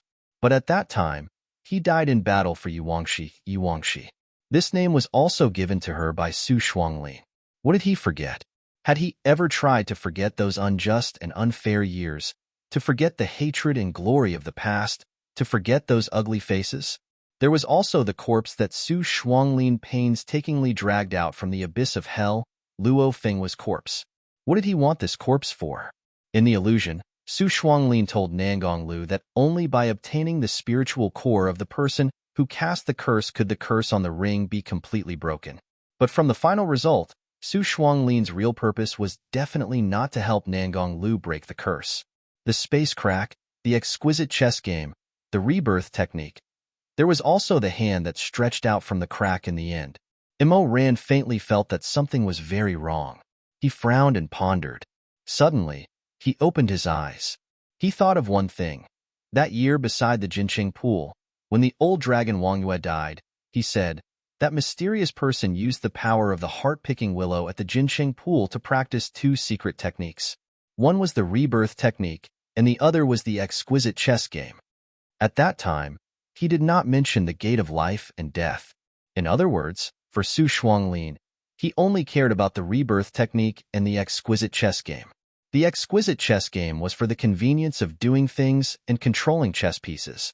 What about the rebirth technique? Who did he want to rebirth? Immerse Ran thought about it and felt that there were two answers. One was Rong Yin, and the other was Luo Fenghua. According to Su Shuanglin's words, the person that Rong Yin used to like was actually him. Later, because of some variables, she finally broke off with Su Shuanglin and married his brother. But after thinking about it carefully, he felt that it should not be her. If Su Shuanglin really liked Rong Yin and wanted to resurrect her, why did he kill her only son in her previous life? More importantly, this guy had been lurking around Nangonglu for a long time as Elder Shuanglin. If he wanted to use the rebirth technique to resurrect Rong Yin, why didn't he directly stop her from being sacrificed at the Jinqing pool? It was not Rong Yin. Immerse Ran turned his head and looked at the sea that was dyed red by the rising sun. The waves continued to spread and surge. The tide was rising with the rise of the sun at a speed visible to the naked eye. Between heaven and earth, there was a golden brilliance. It was Luo Fenghua. Immerse Ran was almost certain that the person that Nangongxiu wanted to resurrect was Luo Fenghua. The matter of the Confucian wind sect was not as simple as it appeared on the surface. Just like the rise and fall of the tide, those broken shells and those dangerously colorful starfish were all covered by the rolling waves at dawn. The sea rose very quickly. The fine sand and stones were washed away by the waves, spreading to the beach where he was walking. Suddenly, he felt cold under his feet. Immerse Ran lowered his head. The waves had already surged up and slapped the backs of his feet. Whoosh! He moved his well-trimmed toes and felt a little cold. He turned around and wanted to walk back to the beach to put on his shoes. But when he turned his head, he saw Chu Wanning walking toward him from the red clouds filling the sky. Chu Wanning's expression was indifferent. With one hand, Chu Wanning picked up the shoes and socks that he had casually thrown on the sand and handed them to him. Why are you barefoot? It's so cold. Immerse Ran followed him to the top of the sand slope and sat down on the rocky shore. He shook off the sand on his feet and put on his shoes again. He suddenly felt somewhat relieved. Although he was destined to never obtain the kind of love he wanted from Chu Wanning in this life, Chu Wanning was still the best Shizun in the world. He would always care about him and take care of him. Seeing him walking around barefoot, he would worry that he would catch a cold. What do you think about the Confucian wind sect matter? It's not that simple. I think so. Chu Wanning's brows had almost never relaxed since last night. Even though there was a brief moment of peace and tranquility, the space between his eyebrows was still dyed with melancholy. He watched Immerse Ran put on his shoes and socks, then he turned his gaze back to the boundless sea. The rising sun from the sea level burned a dazzling golden red. Far in the distance, the unextinguished fire of Lini intertwined, making it difficult to distinguish the two. It's really hard to find out where Su Shuanglin was pulled to by the space-time crack. Chu Wanning said, if he deliberately doesn't want to be discovered, I'm afraid no one will be able to catch him for 8 to 10 years. Immerse Ran shook his head and said, if he can't hold back for 8 to 10 years, after he recovers his energy, he should make some moves. What do you mean? Immerse Ran told Chu Wanning his guess, and then said, Luo Fenghua's body is not a real body. It's a prosthetic limb that was recultivated in the infernal purgatory. After leaving the ghost world, Without the support of yin qi, it will fester and decay very soon. So I guess at most 1 year, even if he's not fully prepared, he will make some new moves. Chu Wanning didn't say anything. He had always been cautious and prudent when doing things or thinking. Regarding this kind of uncertain matter, he wouldn't make bold assumptions like Mo Ran. But it didn't hurt to listen to Mo Ran's hypothesis. What about that hand? Chu Wanning asked. What do you think about the hand that took Nin Gongshu away in the end? Mo Ran shook his head. I know too little about the first forbidden technique, so it's hard to say. I don't know. This sentence was not true. Although Mo Ran didn't want to lie to Chu Wanning, there were some things that he really couldn't tell Chu Wanning. He didn't dare to say. It was true. Since he could remember, he had very few peaceful days. Even if he added up his 2 lifetimes, it wouldn't exceed a year. A person who had been wandering for decades suddenly asked him to sit down, gave him a pot of hot tea and a bonfire. How could he bear to get up and leave again? How could he bear to shatter this good dream with his own hands? So he could only say that he didn't know. But in his heart, he was restless. He was almost certain that the owner of that hand was not so simple. Otherwise, why didn't Su Shuanglin in his previous life collect the 5 great spiritual bodies so quickly and wantonly slaughter them? If it wasn't for someone who had been reborn inciting and bewitching him, according to the normal course of events, Su Shuanglin shouldn't have thought about how to resurrect Luo Fenghua at this time. What's more, when Su Shuanglin controlled the white chess piece at Jinchenki, he once said to Chu Wanning, if you think that I'm the only one in the world who knows the 3 great forbidden techniques, then I'm afraid you won't live for long.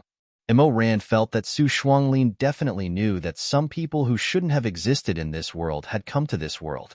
But at the same time, he also felt that although Su Shuanglin knew that there were people who had been reborn, he didn't know that he was also reborn.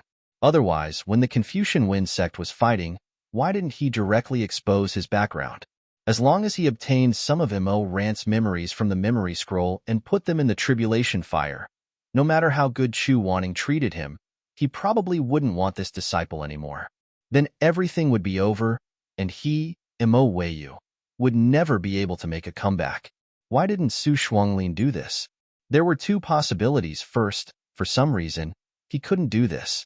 Second, he still didn't know his trump card. But no matter what the situation was, Mo Ran was very passive at this moment. He had too few clues in his hands. If the other party was careful and didn't expose any clues, then he could only stand in the open and wait for the cold knife to stab him in the back at any time.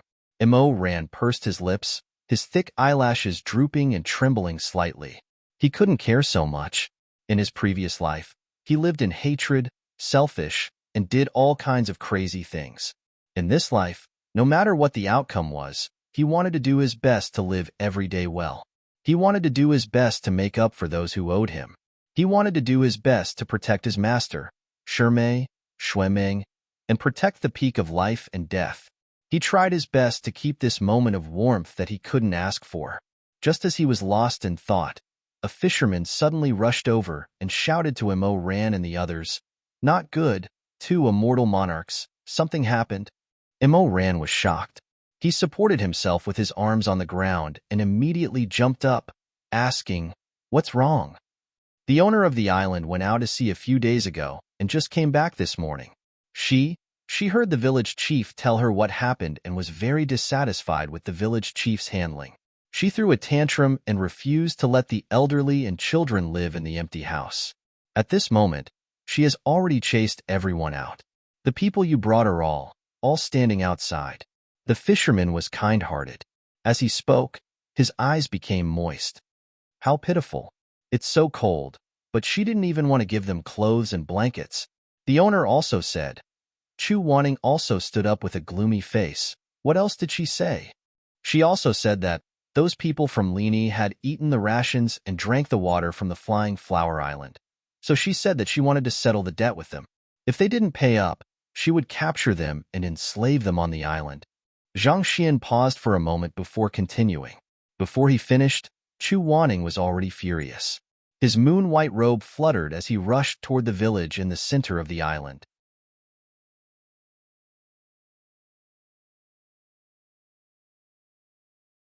Chapter 174. Although Flying Flower Island was poor, the head of the household obviously knew how to make money and lived a very prosperous life. She was wearing a bat-embroidered golden satin robe and a top-quality snow gauze robe made by the Kunlun Treading Snow Palace. Her black and white hair was tied up in an extremely glossy bun, and her hair was adorned with jade beads. Her eyebrows were thickly drawn with the finest conch, and her lips were slightly red. Around her neck was a pearl necklace with a warm texture, and 2 golden earrings inlaid with rubies the size of pigeon eggs hung from her ears, tugging heavily on her earlobes. She was a woman in her 50s, and her youthful beauty was long gone. Her body was slightly bloated, and her face was full of wrinkles. It would be fine if she deliberately dressed up, but she obviously thought that the more luxurious things she wore, the more beautiful she would be. So, instead, she was trapped in this pile of glittering pearls and jade, like an old turtle wearing red and green. The old turtle sat on half of the land of Flying Flower Island, and the village chief didn't dare to say anything when she spoke. At this moment, the sun rose, and the old turtle with red flowers and green leaves came to the square slowly. She sat in the red rosewood bat deer chair that was prepared for her and looked at the refugees from Lini. Why did you accept them? She opened her heavy and oily eyes and glanced at the village chief. They haven't even paid, so why did you give them a room to live in? How about the food? How much did they eat? Not much. It's all leftovers in the village. They can't eat anymore, the village chief murmured. The old turtle snorted and said, they still have to pay. Didn't the rice and wheat come from my son Sanyang's land? This year's harvest wasn't good, so I opened the warehouse to give 10 kilograms of barley flour and a pot of oil to every family on the island. I don't mind giving you food since we're all family, but I'm afraid it's not good for you to use my food to help the refugees in Lini, right? You're right, the village chief said with an apologetic smile. But look, these little girls and old men are so pitiful in this cold weather. You're so kind, so why don't you just let it go? The old turtle stared at him. How can I let it go? Money. It's all money. Village chief. How much did each family feed them? Old turtle asked. I asked you to record it. Did you record it? Village chief had no choice but to say, yes, I've figured it out. As she spoke, she handed a booklet to Sun Sanyang. Sun Sanyang raised her right hand and 9 colorful bracelets appeared on her right wrist. They were made of gold, silver, jade, and all kinds of gemstones, covering almost half of her forearm. Yes. She lazily finished looking through the accounts book, opened the box, counted with her fingers, and said, you people are really pigs. You can really eat. In such a short time, you've already eaten 26 steamed buns on the island. Our steamed buns are big and sturdy, so it's not too much to charge you 90 silvers. In addition, I drank half a jar of fresh water, which I brought back from Lini. Lini sold me 3 gold per jar, so I had to take into account the travel expenses, so I sold it back to you for 4 gold per jar. Half a jar is 2 gold, so that's a total of 2 gold and 90 silver. By the way, Sister Zhang. The kind-looking woman who was called trembled and hurriedly raised her head. Ah, third madam. Sun Sanyang smiled. Your steamed buns are the best. When you knead the dough, you put lard inside. You have to account for it. This, 10 steamed buns will only produce a grain of lard the size of a pea. How do you calculate this? Why not? 10 steamed buns will produce a grain of lard the size of a pea. After conversion, I charge you 1 copper coin. It's not too much. So it's 2 gold, 90 silver, and 1 copper coin. Sun Sanyang said, in addition, you slept in the house on my land. Although the house is not mine, the land is mine. You slept for a total of 1 hour, so the fee for 1 hour is 70 copper coins per person. She turned to ask the steward next to her, how many people are there in total? In reply to third madam, there are 49 in total. That's not right. Didn't you say 51? What about the other 2? Before she finished speaking, a gloomy voice suddenly said, they're here. Although Chu Wanning was not wearing a white robe, but a deep moon-white robe, he still had a divine aura and a frosty aura. His pair of slightly upturned eyes were clear, but they were cold and arrogant, like sharp bayonets unsheathed. Sun Sanyang was an ordinary person, But when she saw cultivators, she did not fear them. She had been making a living for most of her life. Although she nitpicked and haggled over the smallest details, she did not commit any crimes. Therefore, she said unhurriedly, "So it's an immortal. No wonder you don't need to sleep. These people were saved by you, right? You came at the right time. Hurry up and pay up." The village chief said in a low voice, "Third madam, these two are not from the Confucian Wind sect. They are immortal masters at the peak of life and death. You don't have to. I don't care which sect they are from.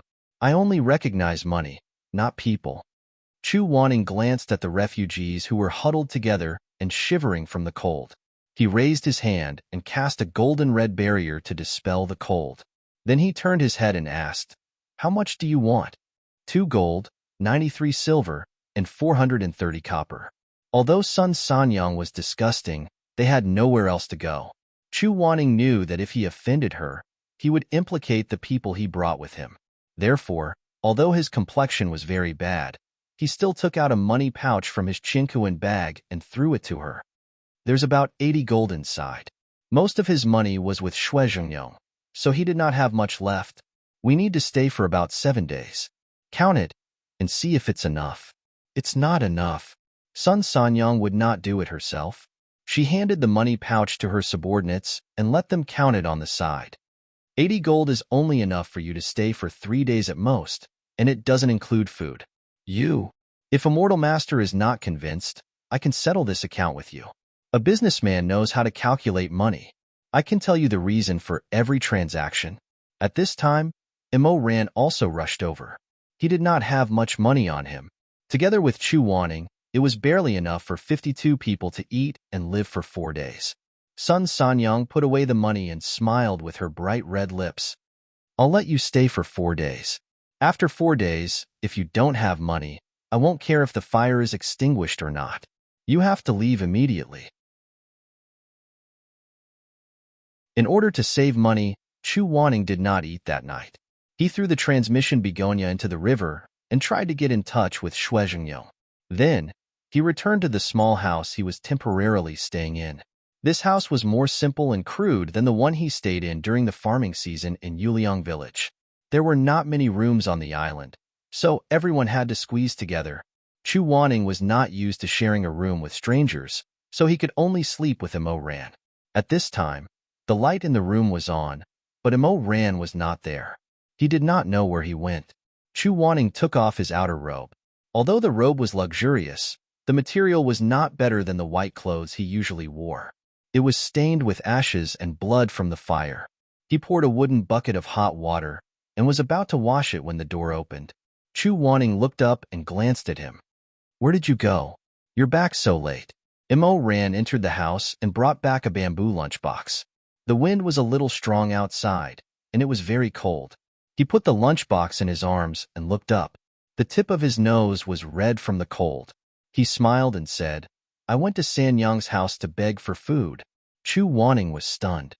"You went to beg for food?" "I was joking," Imo Ran said. "I brought some food back." "What food?" "Steamed buns." Imo Ran was a little embarrassed. There was also a bowl of fish soup and a bowl of braised pork. Unfortunately, there was no dessert. That Sun Sanyang watched too closely. Everyone in the village was afraid of her. No one dared to give me anything, so I went to her house to find her. I took a silver dagger that I always carried with me and exchanged it with her. Chu Wanning frowned. "She's too black-hearted. I know that silver dagger of yours. There are spirit stones embedded in it. Why did you exchange it for so little?" "It's not just that. I bargained with her and exchanged it for 52 portions. Everyone has one. I watched the kitchen send it out." Imo Ran said with a smile, "So, master, you don't have to worry about others. Just eat it all obediently." Chu Wanning was really hungry. He sat at the table and drank a few mouthfuls of hot fish soup. Then, he picked up a steamed bun and began to eat with the braised pork. Sun Sanyang was stingy. She didn't give much meat, and most of it was fatty. Chu Wanning didn't like to eat it, but the steamed bun dipped in the meat soup tasted pretty good. He ate one, then the second. Imo Ran glanced at the steaming water bucket and asked, "Master, are you going to wash your clothes?" "Yes. It's just a robe." I'll help Master wash it. No need. I'll do it myself. Immerse said, It's fine. I'm just going to wash it, so I'll do it on the way. As he spoke, he went to the bed and picked up the clothes that he had thrown away. Then, he carried the wooden bucket and walked out. The moon was shining brightly in the courtyard. Immerse looked up and wondered how Shueming and Uncle were doing. He wondered where Yu Wangxi and Nangongxi had gone. He looked at the tribulation fire on the other side of the sea. It was still rolling like a tide of blood, burning day and night. Song Qiudong and that person he hated to the bone in his previous life and slaughtered the entire Confucian Wind sect. They were probably already buried in the sea of fire. Immerse sighed and stopped thinking about it. He put down the wooden bucket and mixed some cold water in the water tank. Then, he rolled up his sleeves and began to wash his clothes. Chu Wanning, this guy, whether it was making mechas or writing scrolls, he was methodical and meticulous. However, when it came to washing and cooking, he was always a mess. For example, before Immerse completely immersed his clothes in the water, he would habitually check his chinkuan pouch and his secret pouch first, in case anything important got into the water. However, Chu Wanning often forgot to do this step. Immerse fell silent as he looked at the pile of gadgets that he found in Chu Wanning's robes. What are these? Begonia handkerchief. Fortunately, it was still normal. All kinds of medicinal pills. There was nothing wrong with it. A handful of candy. Immerse was speechless. He took a closer look and realized that it was the milk candy that he had bought for him in Yuliang village. Are you not done yet? As he scrolled down, Immerse was shocked. Explosive talisman? Immerse's face turned green. He held the half-soaked talisman in his hand. It was wet, and he was terrified. How magnanimous was Chu Wanning? How could he carry the explosive talisman on his body without any restrictions? Although the possibility of igniting the talisman and causing it to explode was very low, this was too dangerous. Was this a joke? Immerse frowned and hurriedly checked his clothes from head to toe. He cleared out all the explosive talismans, freezing talismans, and soul-subduing talismans. He found that the rising dragon talisman with a small dragon drawn on it had also been carelessly left behind by Chu Wanning. If he didn't even look at it, these talismans would all go to waste, and most of them would be useless. Chu Wanning was really... Immerse shook his head helplessly and said to himself, in the future, I can't let him wash Shizuan's clothes by himself. While he was thinking, a small, lotus-white object suddenly slipped out of the secret pouch. Immerse didn't care at all, thinking that it was some kind of spell or talisman. He casually picked it up and glanced at it. With just one glance, he was stunned. It was an old brocade pouch embroidered with albizia flowers. The petals and leaves had lost their color and were no longer as bright as they were at the beginning. He was somewhat puzzled and somewhat at a loss. He vaguely felt that this thing was very familiar. He must have seen it somewhere before, but it had been too long, so he couldn't remember at the moment. Immerse rubbed this small brocade pouch, his dark brows tightly knitted, and his eyes flashed with an uncertain light. The past quickly flowed past one by one. He tried to find the source of this blooming albizia flower in the rapid flow of time. The light and slightly cool cloth, the color that had faded over time. He held it in his hand and looked at it carefully, turning it over and over, but he couldn't remember. He was worried that there was some kind of dangerous item like the explosive talisman inside. So he opened a small hole and took a look. It was a strand of hair. No, when he looked carefully, it was actually two strands. They were tied together, entangled together, like an inescapable net, tightly fitting together. In the hurriedly passing time, they had always been entangled, accompanying each other. At first glance, one would think that they were a bundle, but in fact, these two black strands had long been inseparable. Hair. Immerse was in a daze, and a little wisdom flashed in front of his eyes. He muttered, brocade pouch, albizia brocade pouch. Suddenly, he remembered something from the past. Immediately after, that matter exploded in his heart like a flame, burning his chest until it was on fire. His eyes instantly widened in shock. The ghost MC, he remembered. The golden boy and the jade girl, colorful butterflies suppressing albizia. made a toast, tied a knot, cut hair as an oath, hair as an alliance. He remembered. From then on, two lonely souls accompanied each other, never to be separated from each other. He remembered. He remembered. In front of the colorful butterfly-suppressing ghost MC, when he and Chu Wanning were married in a ghost wedding, the golden boy and the jade girl cut 2 strands of hair for them, kept them in the albizia brocade pouch, and handed it to Chu Wanning. It was this brocade pouch. How could it be? Mo Rant's brain buzzed, blood surged, and in a flash, he was stunned. How could it be? He clenched this brocade pouch, his hands slightly trembling, his eyes jumping with longing light, flashing with surprise, horror, disbelief, bewilderment, ecstasy, and even sadness. Shizun. Chu Wanning. Why? Why did he keep this?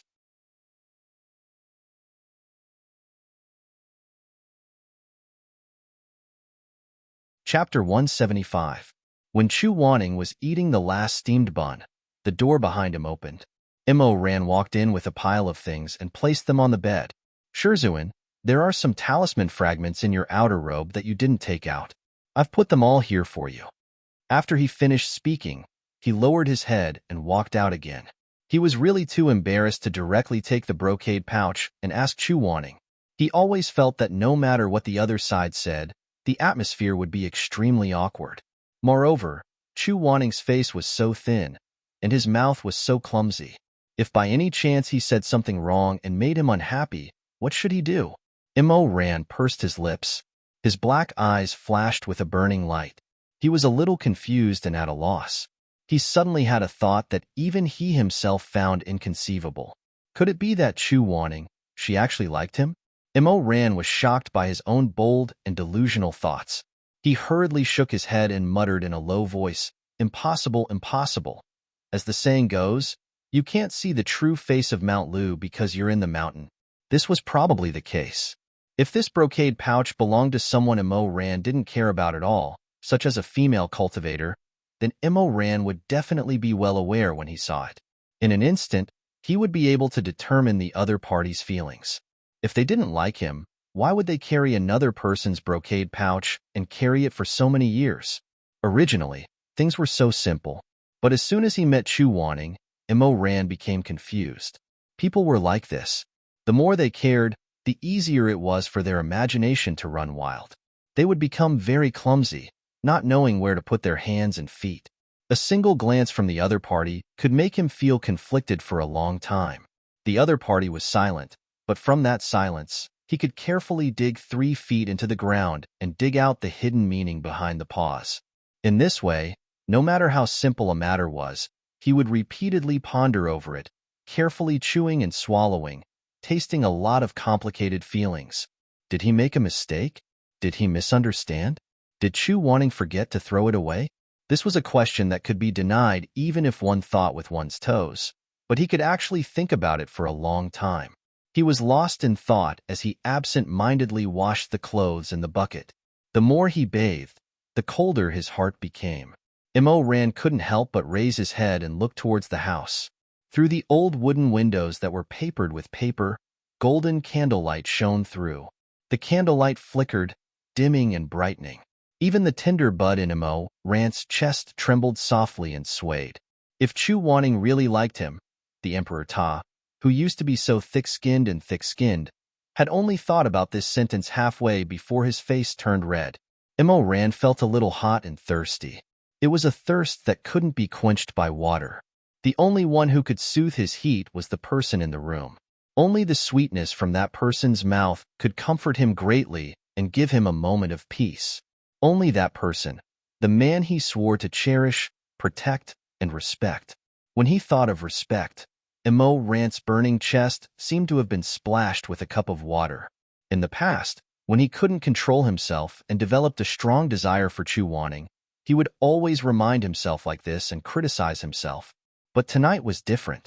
Tonight's brocade pouch seemed to have added a handful of dry firewood, soaked in pine oil, to the burning heat in his heart, fueling his ambition. Respect, he kept telling himself, but it was like a cup of water on a burning cart of firewood. The thoughts that could always be extinguished in the past burned aggressively at this moment. The cold water that was splashed on him instantly evaporated into wisps of steam, making his eyes dazed. Thus, Ran was shocked to find that the mantra of respect had finally, completely, it was ineffective. In the room, Chu Wanning ate the last steamed bun. He wanted to wipe his fingers, so he walked to the bedside and took out a begonia handkerchief from the pile of junk.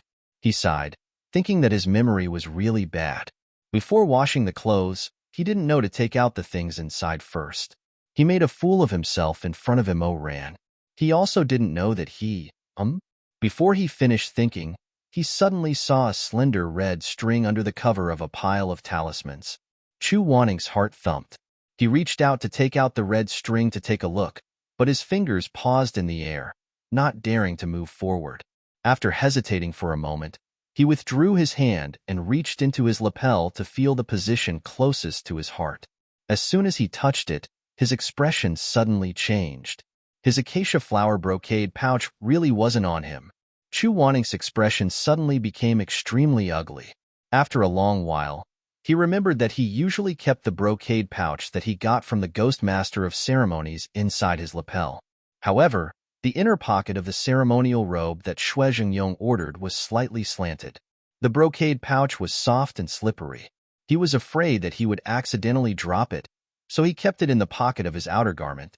When he carefully looked at the pile of junk, he felt as if he was struck by lightning and couldn't move. Small things like candy were all placed at the top, and below were the talismans. Only the red string was hidden at the bottom. The person who hid it seemed to be blushing. He repeatedly waved his hand and said, "I didn't see it. I didn't see anything." After a long while, Chu Wanning held his breath. With a glimmer of hope, he held the end of the red string and pulled it out from the messy talismans. Sure enough, the red string of the brocade pouch had been moved. It was completely different from the way he was used to. No matter how calm he was, his white cheeks quickly flushed red. His ears were so red that it seemed like blood was going to drip out. He opened the brocade pouch tied by the red string. The two strands of ink-black hair that had been entangled with each other for many years were like the thoughts that had been secretly coiling around him for many years. Just like that, they fell into the warm yellow candlelight and wrapped around his fingers. Ran saw his brocade pouch. After seeing it, he even revealed that he was hiding something. He buried the brocade pouch at the bottom of the pile of junk. This realization made Chu Wanning's head explode. Blood surged. His heart could no longer calm down. His whole face was as hot as burning charcoal. What should I do? Did Ran already know what he was hiding in his heart? It's over. The person Ran likes is Shi Mingjing. If he knows that I have feelings for him, he will definitely be scared. Will the gentle and soft relationship between the two of them collapse? Chu Wanning's mind was in chaos. His hand tightly grasped the brocade pouch. After a long time, he calmed down a little. He hoped that Ran didn't know. Gambling on his good reputation of being a pure and simple man for many years, he hoped that Ran didn't find out anything. Normally, if one day one's long-lasting secret love was found out by one's beloved, it couldn't be better. It would be a kind of relief. But for Chu Wanning, perhaps this was not the case. He was already 32 years old. He had long been used to being alone.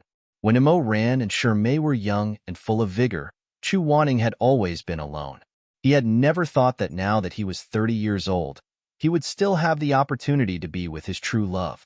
Revealing one's true feelings was undoubtedly the beginning of a relationship. But it was also possible that it would not end in failure and return empty-handed. Chu Wanning put away the brocade pouch again and paced back and forth in the room. Finally, he stopped in front of the dusty copper mirror.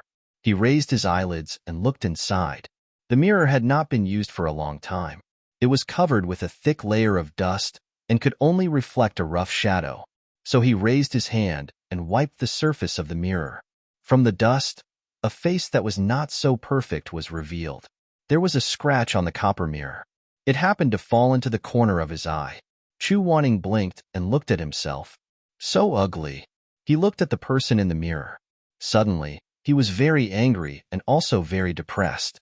How could I look like this? He knew that Immerse liked gentle, good-looking, slender, and beautiful young men, and he himself had not done any of those. Although he did not have any wrinkles, the weight of time on a person's body could not be hidden. Chu Wanning was young and mature. Now that he did not have the slightest bit of warmth, how could he have the nerve to talk about love with a young man? Moreover, that person was his own disciple. If this spread out, not to mention himself, even Immerse, even if it was at the peak of life and death, they would all lose face. Moreover, he slept for 5 years. Shi Mingjing grew up to be more and more beautiful, peerless in her generation. When she was not smiling, her eyes were like burning peaches. Then he looked at the person in the mirror again. In between his eyebrows, there was only an unpleasant air of hostility and arrogance.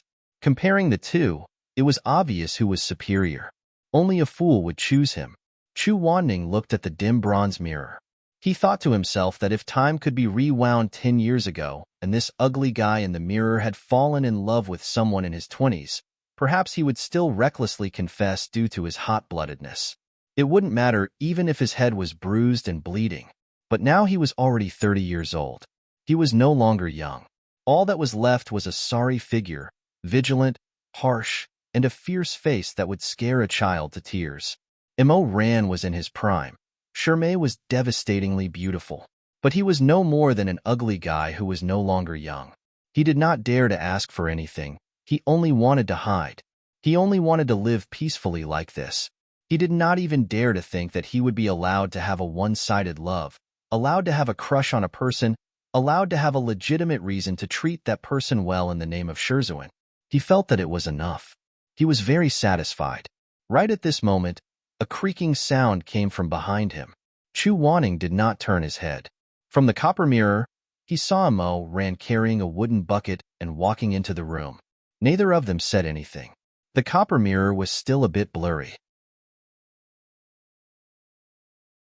Chu Wanning could only see a tall figure standing at the door, but he could not see clearly what kind of expression that figure had, or what kind of ripples of color were flowing in his eyes. Even though he had repeated to himself 100 times to remain calm, Chu Wanning's heart was beating very fast for no reason.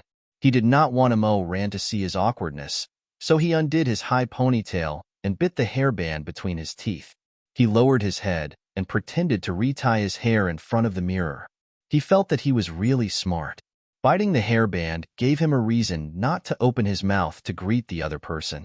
That was, suddenly, a hand touched the back of his ear. Chu Wanning's body suddenly trembled. He tried to suppress it, but he still could not suppress it. He trembled slightly. He did not often have physical contact with others, so he was not used to it. Moreover, the person who touched his ear was Immerse. The rough and wide palm rubbed against the delicate skin of his ear.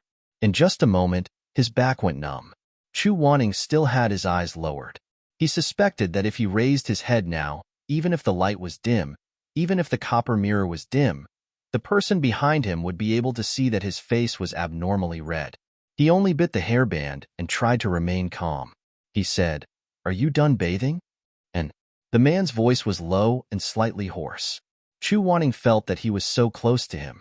There was a chill from the cold night on his body, but it could not hide the man's vigorous and hot breath. This breath made him dizzy. His thoughts were blurred and slow, and he could not turn around.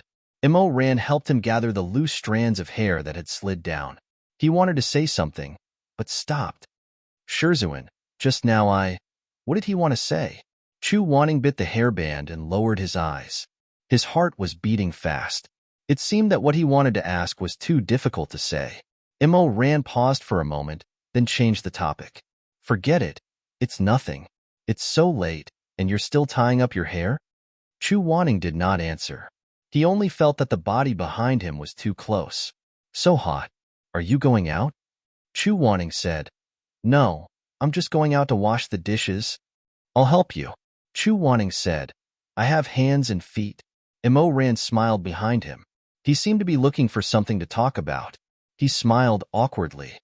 "It's good that you have hands and feet, but Shizun is also clumsy. I'm afraid you'll bump into something." Chu Wanning, Seeing that he did not speak, he thought that he was unhappy. Imo Ran withdrew his smile and said seriously, "The water outside is cold. Remember to take some hot water out." Chu Wanning responded. It was a little like an N, but also a little like a hum. It was a vague nasal sound, but it was very pleasant to hear. When it fell into Imo Ran's ears, it urged the bud in front of his chest to be more aggressive. His Adam's apple moved slightly. His eyes fell on Chu Wanning's pale neck that was exposed from the edge of his clothes when he lowered his head. He felt even more annoyed and thirsty. He swallowed subconsciously, but tried to make the sound as soft as possible. He did not want Chu Wanning to hear it. Imo Ran took a deep breath and forced a smile. He said, "This mirror is so blurry. It hasn't been used for too long. Shizun, you can't see clearly. Give me the hairband. I'll comb your hair for you." Chu Wanning bit the snow blue ribbon. Before he could refuse, Imo Ran held the hairband in his hand. In this case, he could not bite it. He could only let go of it resentfully and let Imo Ran tie his ponytail for him. He pretended to be arrogant and snorted. "Do you know how to do it? If you don't do it well, I'll have to do it again. Shizun, have you forgotten? In the peach blossom spring, I braided your hair." Chu Wanning was suddenly speechless. Xia Si was his shameful past. He did not want to mention it again. He closed his eyes and frowned, letting Imo Ran help him comb and tie his hair. However, Imo Ran's palm kept brushing against his ear. He felt very uncomfortable. His scalp was numb and his throat was slightly thirsty. He frowned even more. "Why aren't you done yet?" Imo Ran laughed in a low voice. "You're always so impatient. Don't worry, it'll be done soon." His voice seemed to be closer than before. It was just behind his ear. Chu Wanning could not help but clench his hands that were hanging in his sleeves. He did not know if it was his own misperception, but he kept feeling that Imo Ran's breathing was somewhat heavy. It was the kind of heaviness that a wild beast would have before pouncing on its prey. This made him feel like he was being stared at. He even felt like a tiger or wolf would pounce on him from behind and press him in front of the bronze mirror. It would greedily and hungrily bite his throat and suck the blood gurgling in his veins. Sometimes, a person's perception was astonishingly accurate. However, Chu Wanning felt it. Because of his inferiority, he did not dare to believe it. How could he know that if he were to raise his head at this moment, what he would see in the mirror would be Imo Ran's bright and gloomy eyes? Desire and rationality were clashing within them, sparks flying everywhere and smoke rising everywhere. Imo Ran held the smooth silk hairband. The clear half of him was controlling his body. He obediently helped Chu Wanning tie his hair. Meanwhile, the dark half of his soul was thinking anxiously. What was he doing? Tying the hairband? But this hairband was clearly tied in the wrong place. He felt that he should roughly press Chu Wanning down in front of the old and abandoned dressing table. He should use the hairband to tie his eyes. His other hand should wrap around the front of his face and grab his chin. He should kiss him as if he was thirsting for blood. He should press down on him tightly and absorb the sweetness in his mouth. He should suck on the soft tip of his tongue. He should clearly be fiercely rubbing against Chu Wanning's ear and licking the tiny mole behind his ear. He should be heavily panting, sticking close to Chu Wanning's ear and lowering his voice to ask him, "Chu Wanning, my good Shizun, why are you hiding that brocaded pouch? Wanning, do you like me?" His longing heart felt like it was about to be torn apart. His blood was boiling. His eyes were hot and red.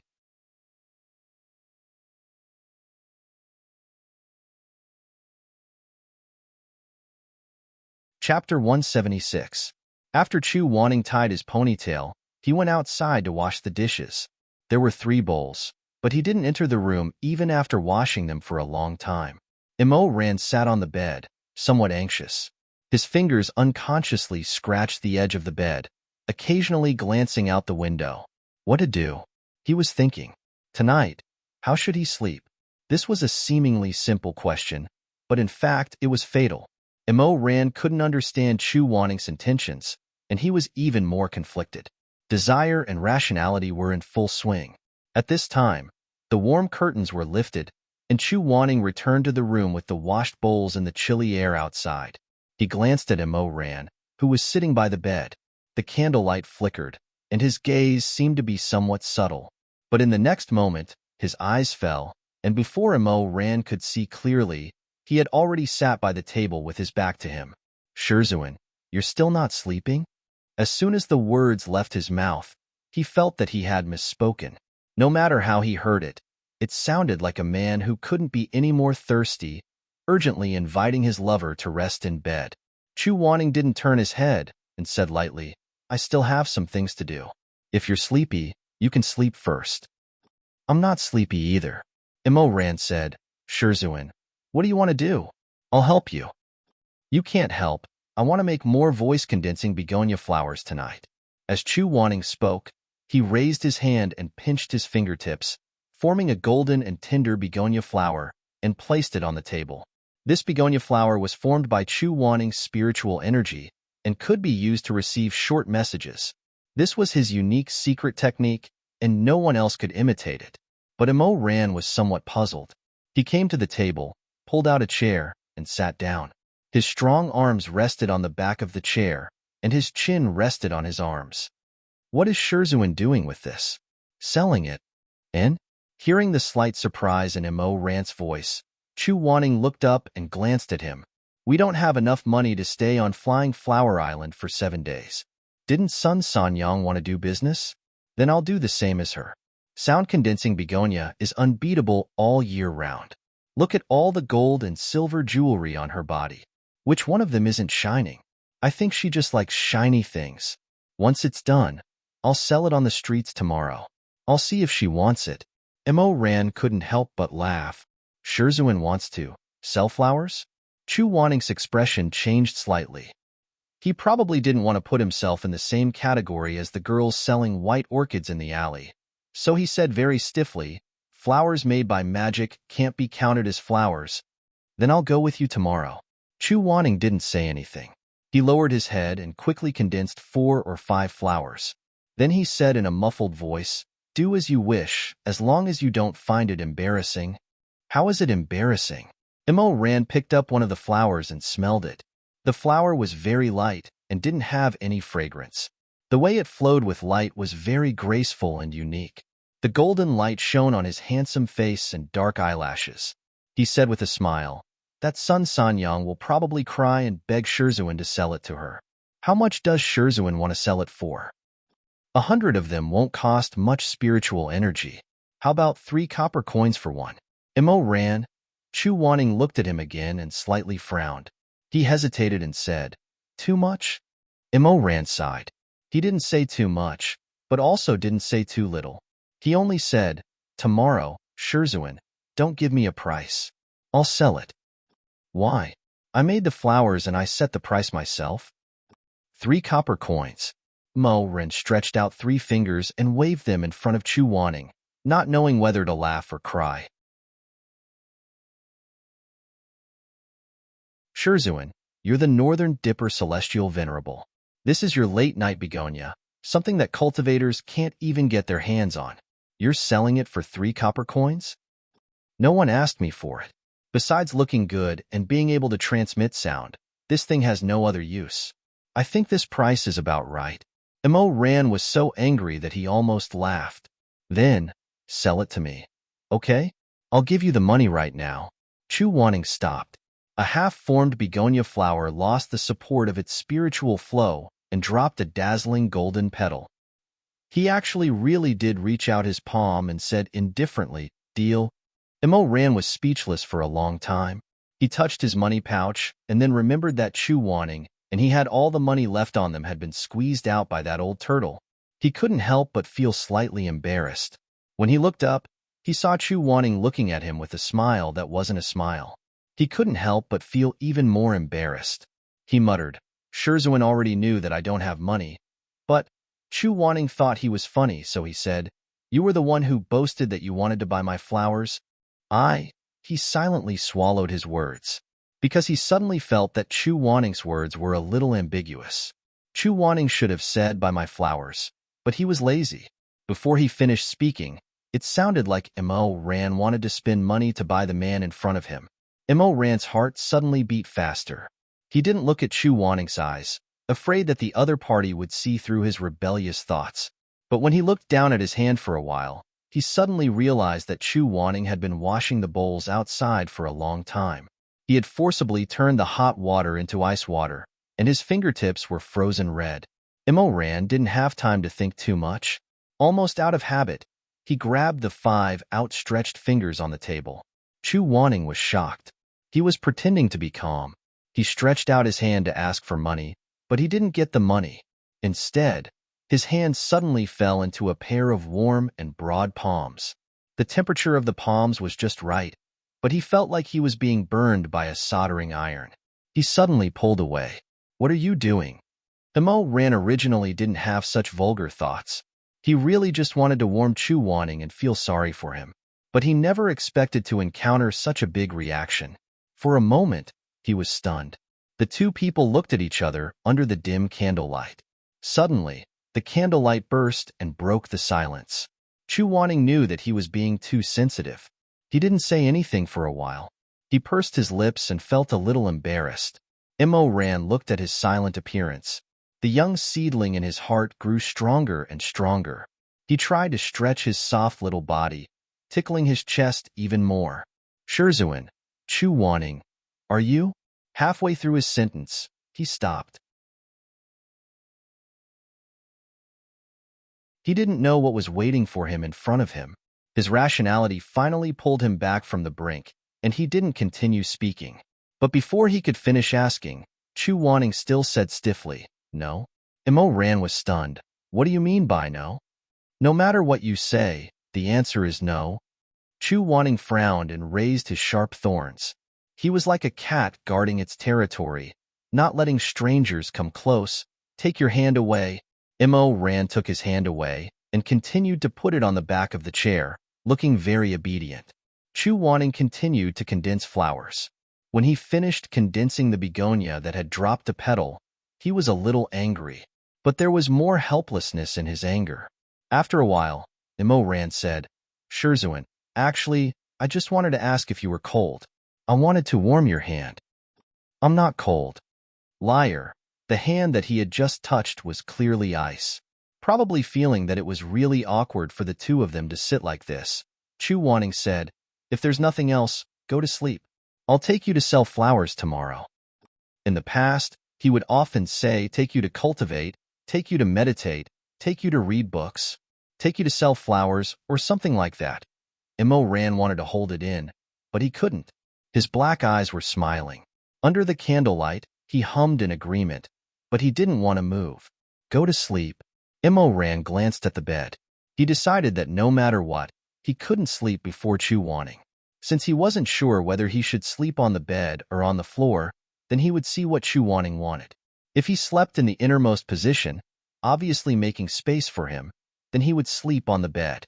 If Chu Wanning slept in the middle, then he would be honest. Immerse had such a bad idea, but his face turned red. "I won't sleep first." "Why are you sitting?" Chu Wanning frowned. Immerse raised his hand and closed his 5 slender fingers. Using his spiritual power, he pinched out a fiery red butterfly. Chu Wanning was speechless.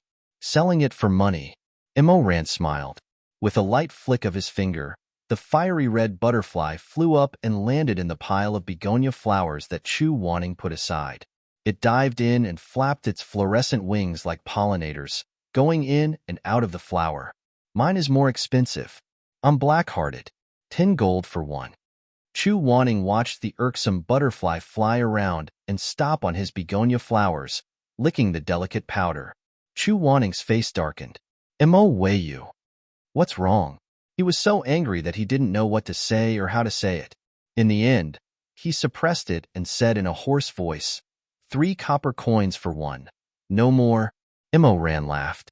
After laughing for a while, he pinched out another fiery red butterfly and handed it over. That butterfly gently landed on the begonia flowers on Chu Wanning's fingertips. "I sell it to others for 10 gold.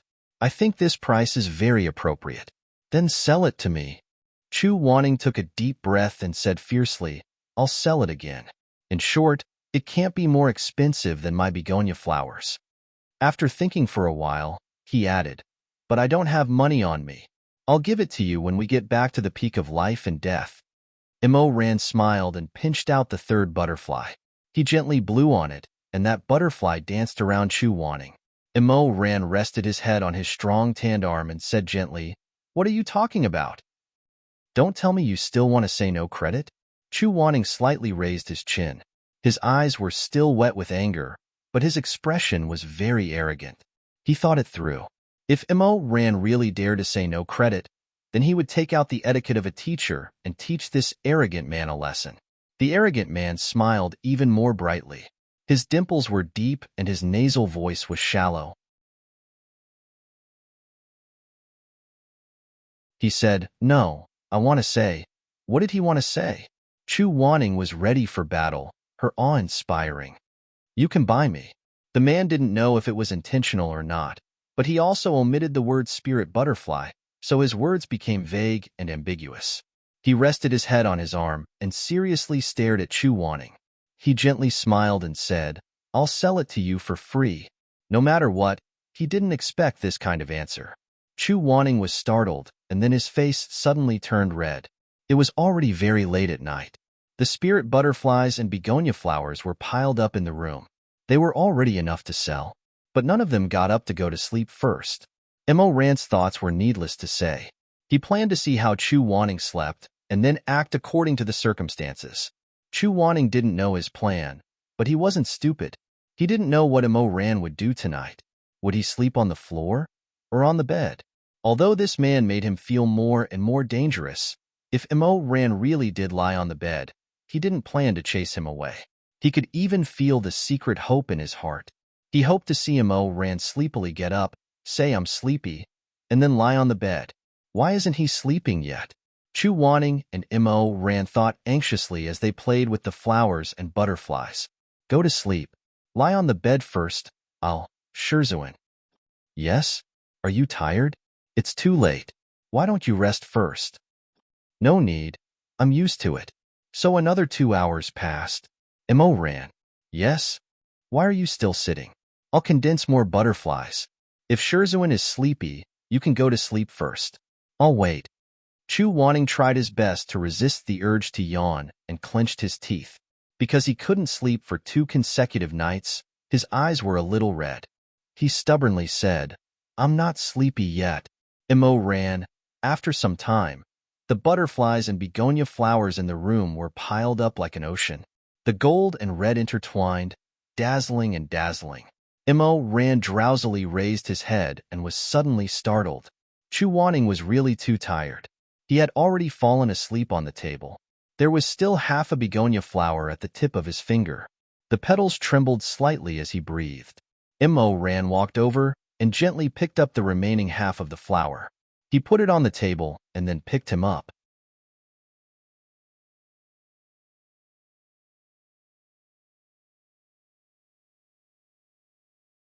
Chapter 177. Chu Wanning hadn't closed his eyes for 2 days, so he slept very deeply. Immerse's movements were gentle, so when he laid in Immerse's warm arms and was carried to the bed, he was still not disturbed.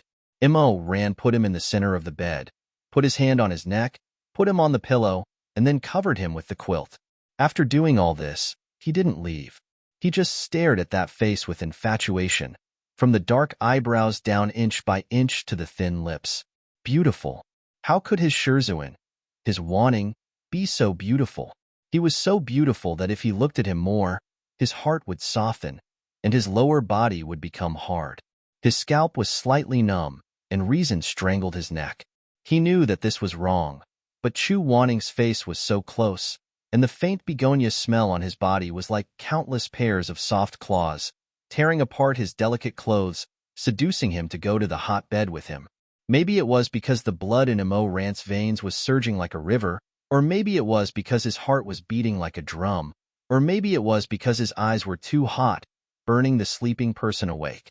In short, Chu Wanning opened his eyes and suddenly woke up. For a moment, no one made a sound.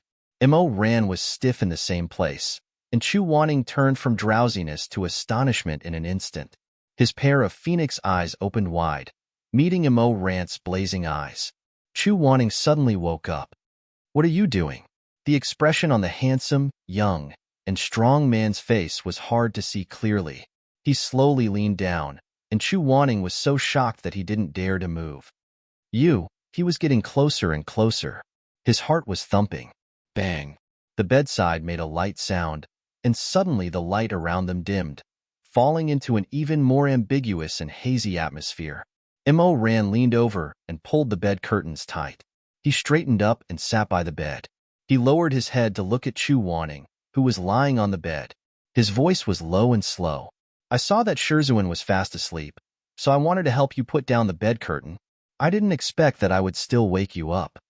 Chu Wanning didn't make a sound. He leaned against the pillow and turned his head slightly to look at him. The dark yellow curtains that had just been unhooked fluttered behind Immerse. The candlelight outside became so hazy, like the mist on the window in winter.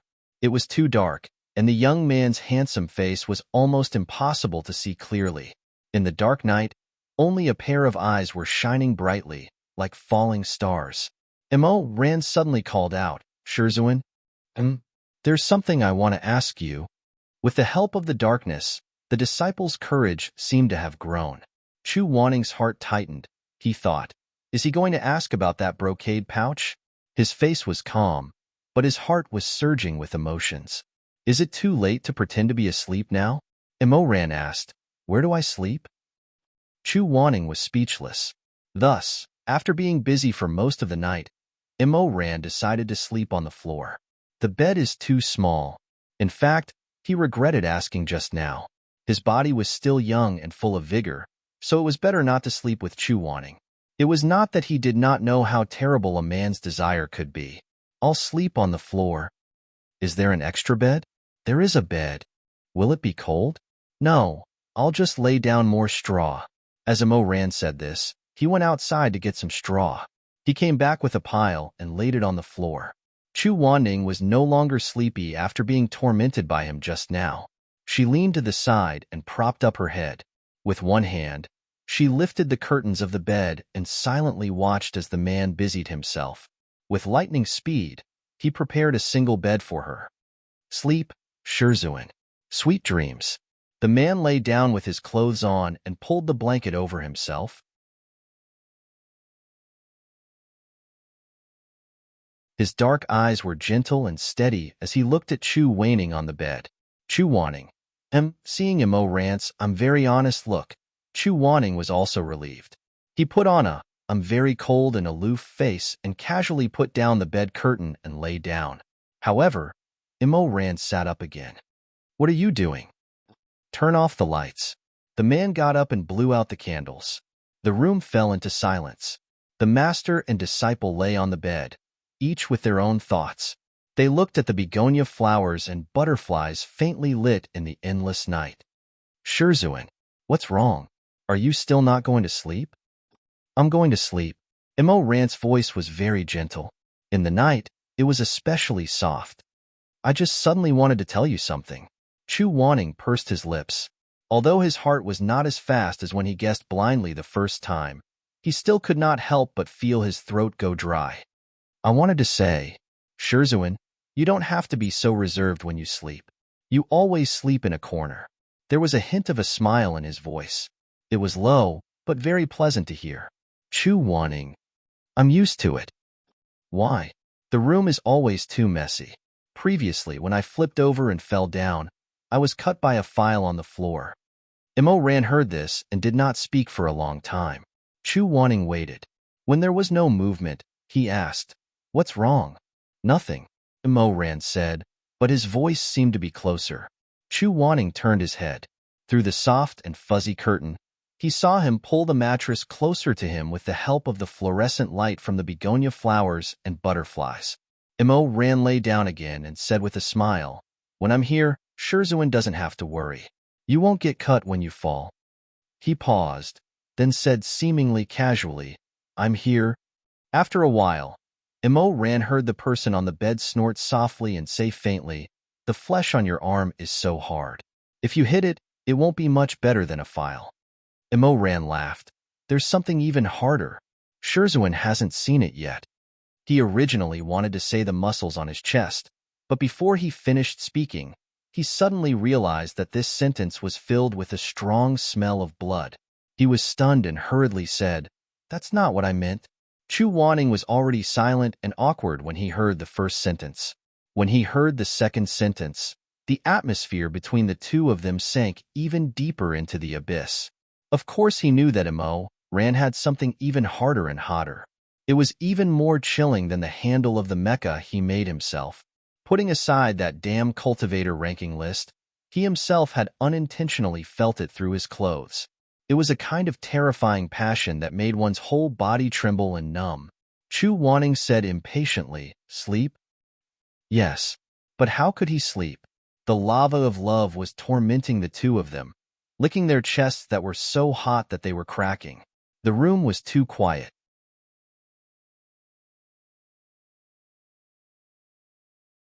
They could hear each other's weak breathing, hear each other tossing and turning in bed.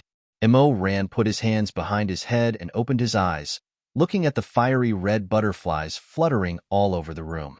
A spirit butterfly fluttered down and stopped on the bed curtains, covering the curtain with a gentle, thin red. In this kind of silence, Immerse suddenly remembered something. Back then at the Jinxing Lake, the person who saved him from the heart-picking Willow's nightmare had vaguely said something in his ear.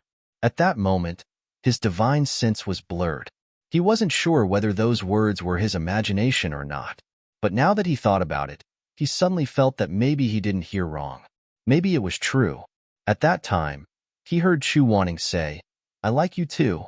Immerse's heart beat faster and faster.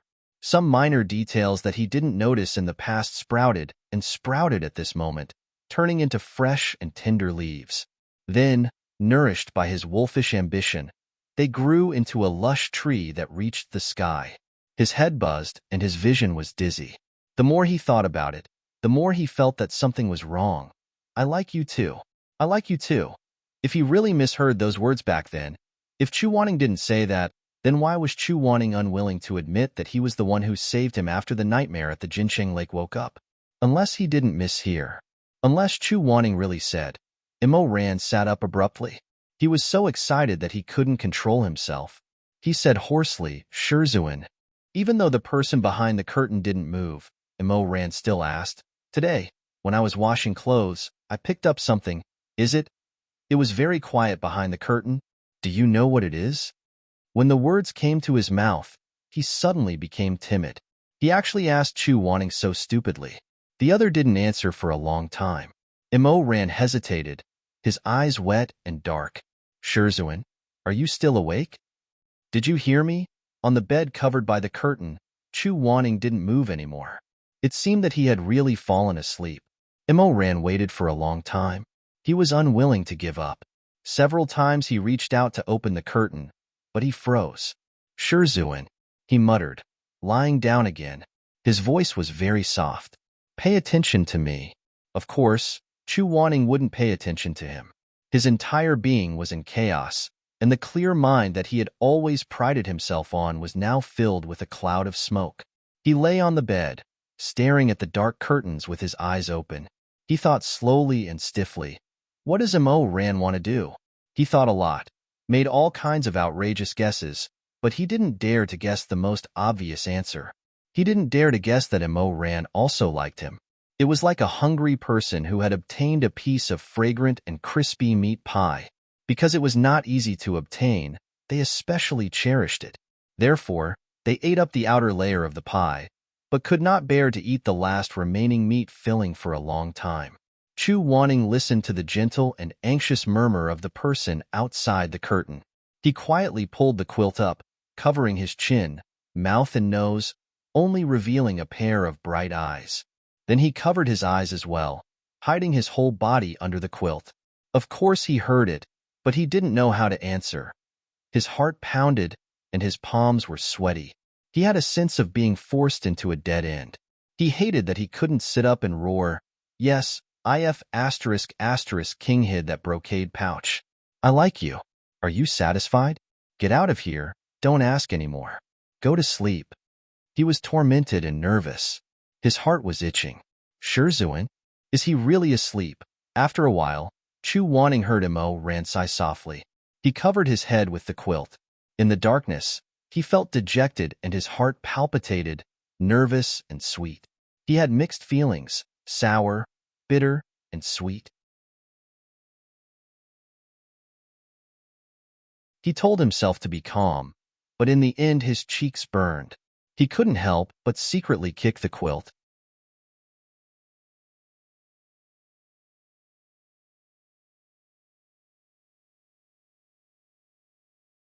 Chapter 178. The next morning, Chu Wanning woke up with dark circles under his eyes. He didn't sleep well at all last night, so he looked especially gloomy. His originally cold face was covered with a thin layer of ice, and there was no warmth. He pushed the door open and saw Immerse washing clothes outside. Why is he washing clothes so early in the morning? Didn't he wash them last night? Seeing him coming out of the house, Immerse seemed a little embarrassed. His cheeks were splashed with soap, and he turned to greet Chu Wanning, Master. Yes. Sun Sanyang kept his promise. He took the money and sent the food to every house in the morning. I put it on the small stone table in the yard. Master, go eat it. What about you? I've eaten. Immerse's arm was soaked in the sparkling water, and the lines were strong and refreshing. After you've eaten, we'll go sell butterflies and flowers together. The food Sun Sanyang gave him was very simple, but the amount was not small. There were actually 3 steamed buns. He sat in the small yard and slowly ate the pastries. The sun rose from the east, and the sunlight shone through the grape trellis, creating mottled shadows on the table. He turned his head and looked at Immerse's tall back, and a vague feeling of warmth surged in his heart. He took a big bite of the steamed bun. The appearance of the golden begonia and the red spiritual butterfly immediately caused a huge commotion in the market on Flying Flowers Island. All the fishermen on the island swarmed over to take a look. Even those who didn't plan to visit the market today were attracted by the sight of the golden begonia and the red spiritual butterfly. There are flowers. What's so strange about flowers? Haven't you seen flowers before? Golden begonia. It's made of spiritual power. It's blooming all year round. It can even transmit sound. Wow, where is it? Where is it? A huge wave of people came. There are butterflies. What's so good about butterflies? There are a lot of them in spring. It's red. It's made of spiritual power and can drive away small evil spirits. It's very beautiful and obedient. It won't run around and will fly around you. Really? Where? Where? Another wave of dark clouds surged forth. Sun Sanyang was sleeping in his mansion when he heard the news. He couldn't help but take a few of his attendants to the market. Before they reached the entrance, they saw streaks of golden red light gushing out from the crowd in the distance. Some people couldn't help but click their tongues in wonder. She felt as if her heart was being scratched by ants. She pushed away the surrounding villagers and walked over to take a look. He saw the 2 immortal monarchs who had come yesterday. One of them had a bright smile on his face and was performing tricks to attract bees and butterflies, trying to attract business. The other one was expressionless and stood under the tree with his arms crossed. He didn't say a word and remained silent.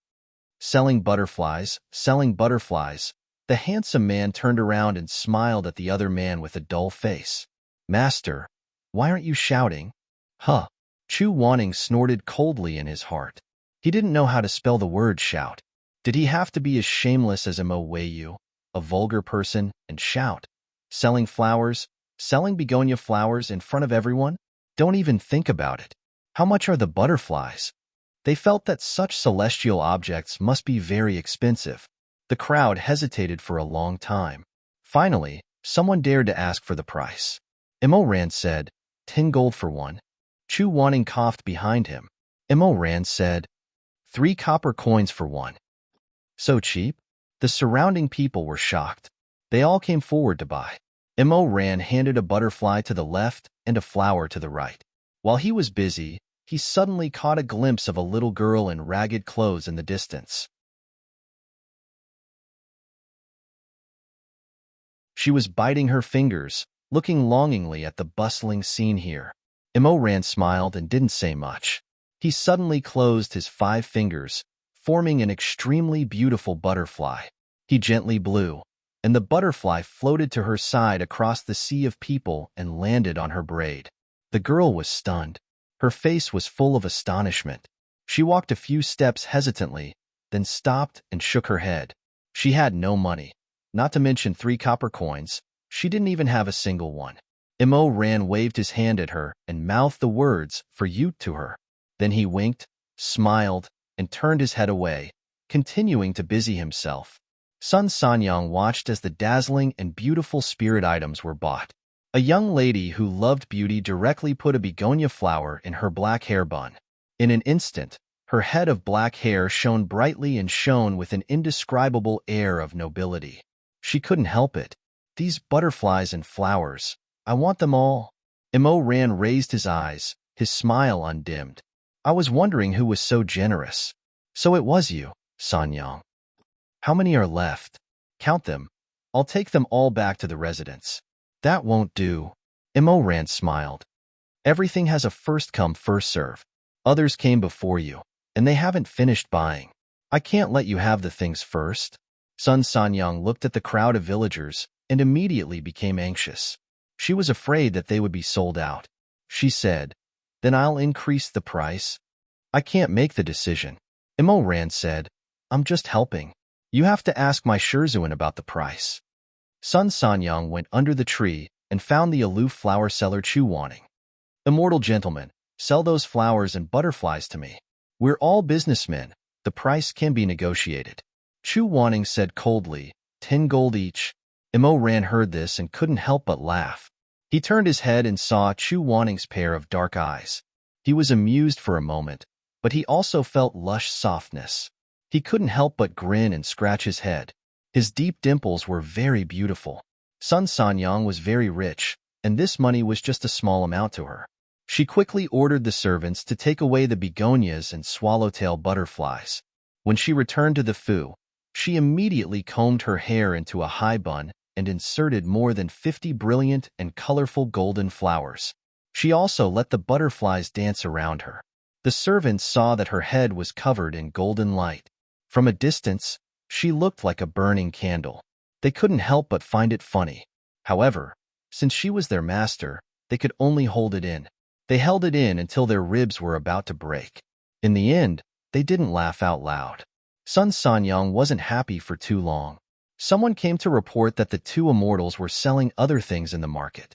She was startled when she heard this. With a cloud bun on her head, she was surrounded by bees and butterflies. Once again, she ran towards the market. Selling butterflies, selling butterflies. Sun Sanyang squeezed through and put her hands on her hips. She was furious. Didn't I just buy all of them? Why are there more? Immerse blinked. They're newly made. Since they can be newly made, why did you sell them to me for 10 gold each? Immerse smiled. Think about it. You get up in the morning and go to a pan-fried bun shop where there are many people waiting in line to buy pan-fried buns. Everyone else is waiting in line, and you want to cut in line. The shopkeeper tells you that you can eat first, but you have to pay more. Isn't that right? Sun Sanyang said angrily. You profiteer, you.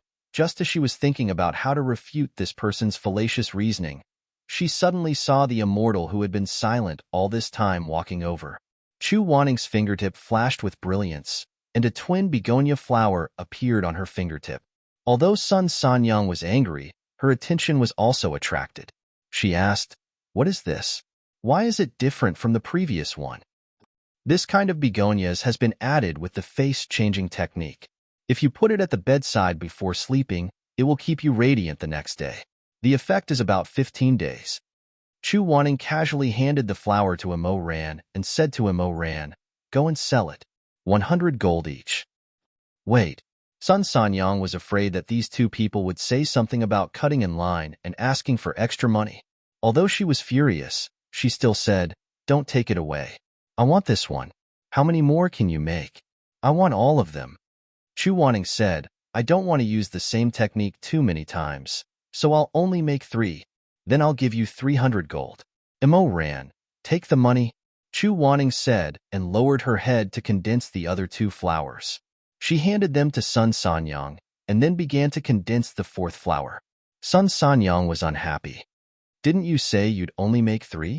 This flower has been added with the art of fine sound, Chu Wanning said lightly. When worn, it can make a woman's voice become more pleasant.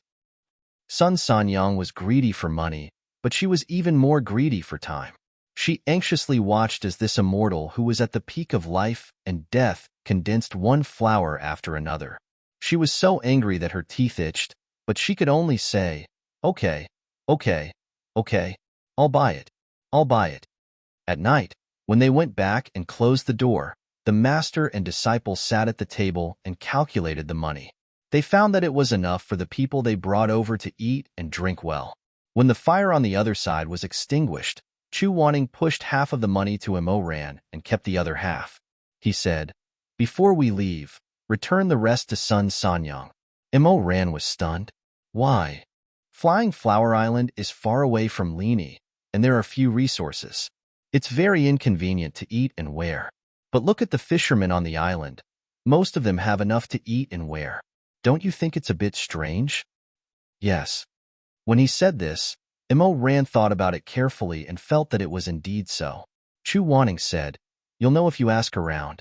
Today, when you were cleaning up the stall, I went to the village chief and asked him some things. In fact, this Sun Sanyang was originally a disciple of Lini's Confucian Wind sect. Because her talent wasn't high, her master didn't really care about her. She entered the sect for 5 years, but she still only knows basic swordsmanship." Immerse was slightly surprised. She's a disciple of the Confucian Wind sect? Then has Shizun seen it before? No. Chu Wanning said, the village chief said that when she was 17, she followed the cultivators of the Confucian Wind sect to Flying Flower Island to recruit new disciples. Those cultivators of the famous sects took advantage of the long journey and the fact that the island was full of mortals. Even if they were bullied, they couldn't go all the way to the Confucian Wind sect to denounce them. Therefore, during that time, they committed crimes against the islanders. They ate for free, stole money, and even sexually assaulted young men and women. Chu Wanning said, Sun Sanyang couldn't stand it, so she quarreled with her senior martial brothers and sisters. She was young and insignificant, but her temper was fierce. She offended her fellow disciples, and in the end, she was plotted against. After being stabbed by one of the senior martial brothers, she was pushed down the cliff. Immerse muttered, "So that's how it is?" No wonder the village chief advised her that she wasn't a disciple of the Confucian Wind sect. I didn't expect, Sai. Yes. She was lucky. That sword didn't hit her vitals. After she fell into the sea, she was seen by a fisherman who was fishing. That fisherman had 2 daughters, but they both died early. After saving her, he took her as his adopted daughter and taught her how to fish, hunt, and do business. Later on, her adopted father passed away, and she inherited his legacy. Gradually, she became the biggest family on Flying Flower Island. Chu Wanning paused for a moment and said, "You heard it too." She said that this year's harvest on Flying Flower Island wasn't good, so she was the one who opened the granary and gave aid to each family. Although Sun Sanyang's business was good, she only took money from cultivators. She never took a single cent more from the islanders. She would even subsidize the poor. Immerse didn't say anything, but he remembered the little girl he saw in the market earlier that day. She longed for begonia flowers. With that kind of shabby dressing and dirty face, it was obvious that she had lost her parents. However, she wasn't thin. Her cheeks were bulging, and her eyes were shining with a clear light. If it wasn't for someone helping her, such a young child who had to beg for food for a living, wouldn't she have become sallow and emaciated? Sun Sanyang goes out to sea more than 20 times a year. Each round trip takes 7 to 8 days, so she spent most of her life on the sea. Look at her luxurious residence. Why bother to come and go in the wind when she's already in her 50s? Every year, she painstakingly brings the things on the island to Lini to sell for money. Then, she goes to Lini to buy supplies and bring them back to Flying Flower Island? Chu Wanning said, she obviously doesn't lack money. I understand. Ran felt bad after hearing that. He immediately got up, took the half of the money, and was about to leave. Chu Wanning called out to him. Where are you going? I'm going to return the money I earned from her to her. Sit down. Chu Wanning said lightly. Why are you so silly? Look at Sun Sanya. She has a strong personality and is very strong-willed. What she hates the most are cultivators. Tell me, if you go over and give her the money like this, won't she beat you out of the house? Ran thought for a while and suddenly felt a little pain in his back. He couldn't help but sigh and ask, then what should we do? I've told the village chief that before we leave, we'll give the rest of the money to him and ask him to find a chance to pass it to Sun Sanyang. Chu Wanning said, at that time, we'll all be gone. After all, money is something that can make life better on Flying Flower Island. She won't refuse it. Ran lowered his eyes and thought for a while, then nodded. You're right, Master. We'll do as Master says. Chu Wanning sighed and said, there are many things in this world that can't be judged by just looking at the surface. Sometimes, the layer under the surface may not be the final truth. I often remind myself that I need to calm down and judge people and things carefully. But sometimes, I still can't help it. His words made Ran very uncomfortable. Judging a person based on their appearance, judging right and wrong, good and evil, right and wrong. Wasn't this what he had done to Chu Wanning in the past? Apart from him, most people in the world of mortals would find it extremely difficult to maintain a pair of clear eyes and a calm heart in the face of intense emotions. They would think and see the truth hidden under the dust and sand. He was like Chu Wanning to Chu Wanning and Nangong Si to his mother. Which one of them wasn't bewitched by emotions and blinded by appearances? In the end, they made a painful mistake that they couldn't look back on. Perhaps only people like Chu Wanning, who seemed to be indifferent and unreasonable, would stubbornly leave room for everyone in his heart and try his best not to judge everything with the greatest malice. Therefore, the more Ran tried to understand him, the more he found that the Northern Dipper Celestial Venerable, who seemed to be more irritable than anyone else, had a heart that wasn't tainted by evil. Under this person's arrogant and cold face, there was actually a kind and tolerant soul. Because of this soul, he pitied Chu Wanning more and more, and an extremely strong desire to protect him arose in his heart. Perhaps it was because he had been through mountains of corpses and seas of blood, and his hands were stained with blood, that he could understand more and more that there was nothing more precious in this world than a pure heart. It was a Chang flute in the smoke of war, a flower in the trenches. Therefore, the Emperor Ta, who had once brought disaster to the world, silently thought in front of such a soul. If there was a day when Master needed it, then even if he was covered in cuts and bruises, even if his blood ran dry, even if he died without a complete corpse, even if he had to sacrifice his head and damaged soul, he would protect this clean Northern Dipper Celestial Venerable. What are you thinking about?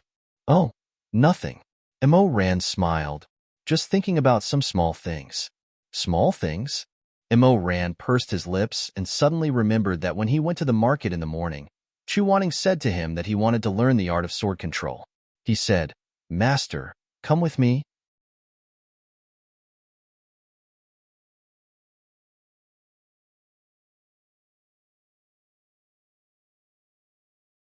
Chapter 179. The two of them arrived at a cliff on the Flying Flower Island.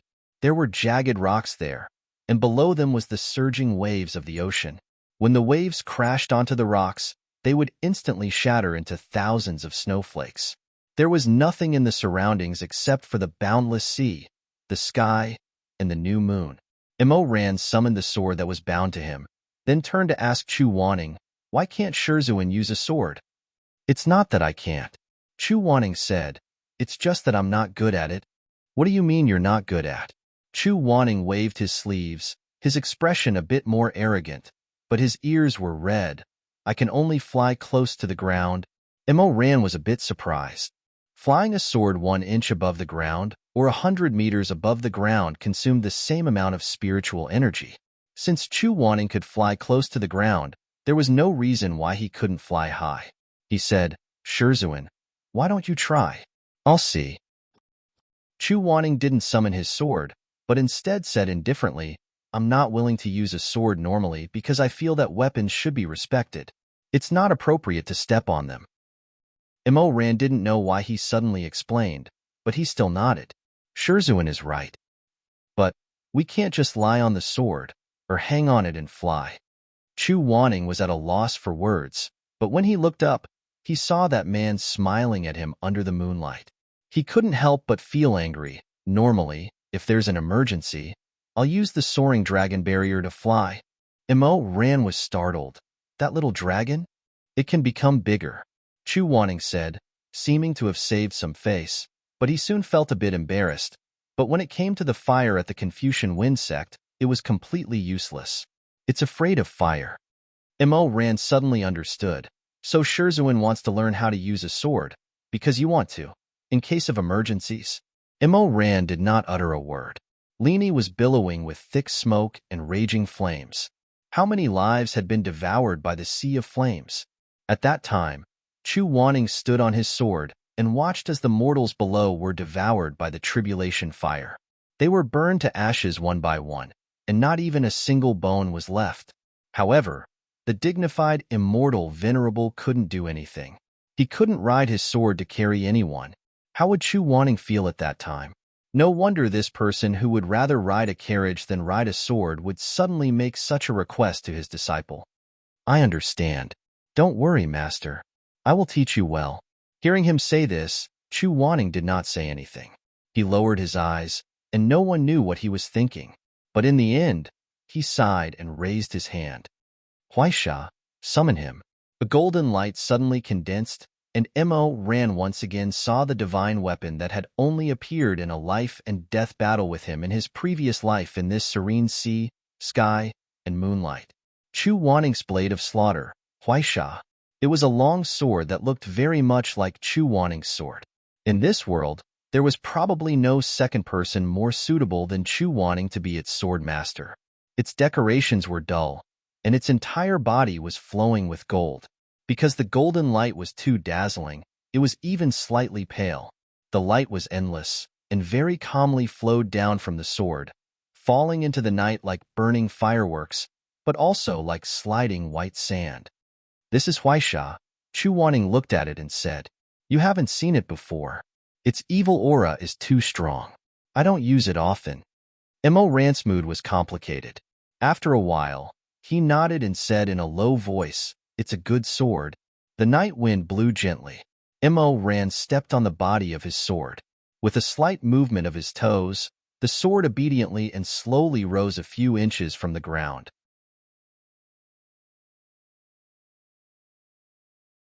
Immerse turned to Chu Wanning and said, Shizun, try it too.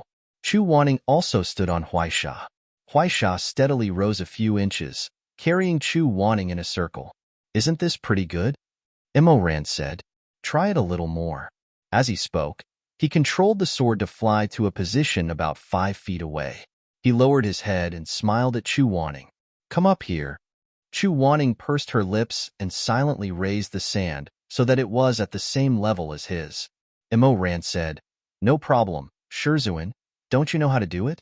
Let's. He suddenly shut his mouth because he suddenly noticed that Chu Wanning's face was pale, and the lines on her face were extremely tense. Her drooping eyelashes were trembling like a blade of grass in the wind, as if she was doing her best to endure something. Immerse looked down. It was less than 5 feet away from the ground. When he looked up again, he stared at Chu Wanning in disbelief. He suddenly had a very absurd thought in his mind. Shizun did not know how to control the sword. Could it be because he was afraid of heights? Immerse. This was very awkward, and he also felt that it was very strange. Chu Wanning's lightness kung fu was very good. He could jump up and down a towering building as he wished. He could jump a few feet with a tap of his toes. How could such a person be afraid of heights? But when he observed the person standing on the sword, his face was indeed ugly, his eyes wandering. Even if he tried to suppress it, there was still a faint trace of fear between his brows. Immerse probed, Shizun? Chu Wanning's reaction was a little intense. He suddenly looked up, the night wind ruffling his hair, but he did not raise his hand to brush it away. A pair of upturned phoenix eyes flashed with anger. Behind the messy hair on his forehead sparks of vigilance. Cough, puff. What are you laughing at? My throat is dry. I'm coughing. Immerse did his best to hold back his laughter. He thought there was no escape, so he really was afraid of heights. No wonder he explained so much just now.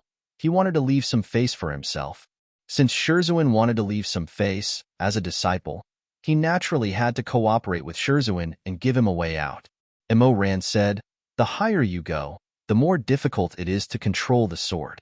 At the beginning, I could only go up to 5 feet. I need to practice more. You couldn't go up before? Yes. Immerse, who had soared hundreds of feet in the air for the first time, gently nodded. Maybe it wasn't even 5 feet. I didn't dare to look down. So maybe 3 feet? In short, Xueming could easily kick me down. Chu Wanning's heart slightly calmed down. He had never had the face to tell anyone about his fear of heights, but now it seemed that there was nothing to be ashamed of. Shizun, try not to look down. Just look at me. Immerse hovered above, thought for a while, then descended a little.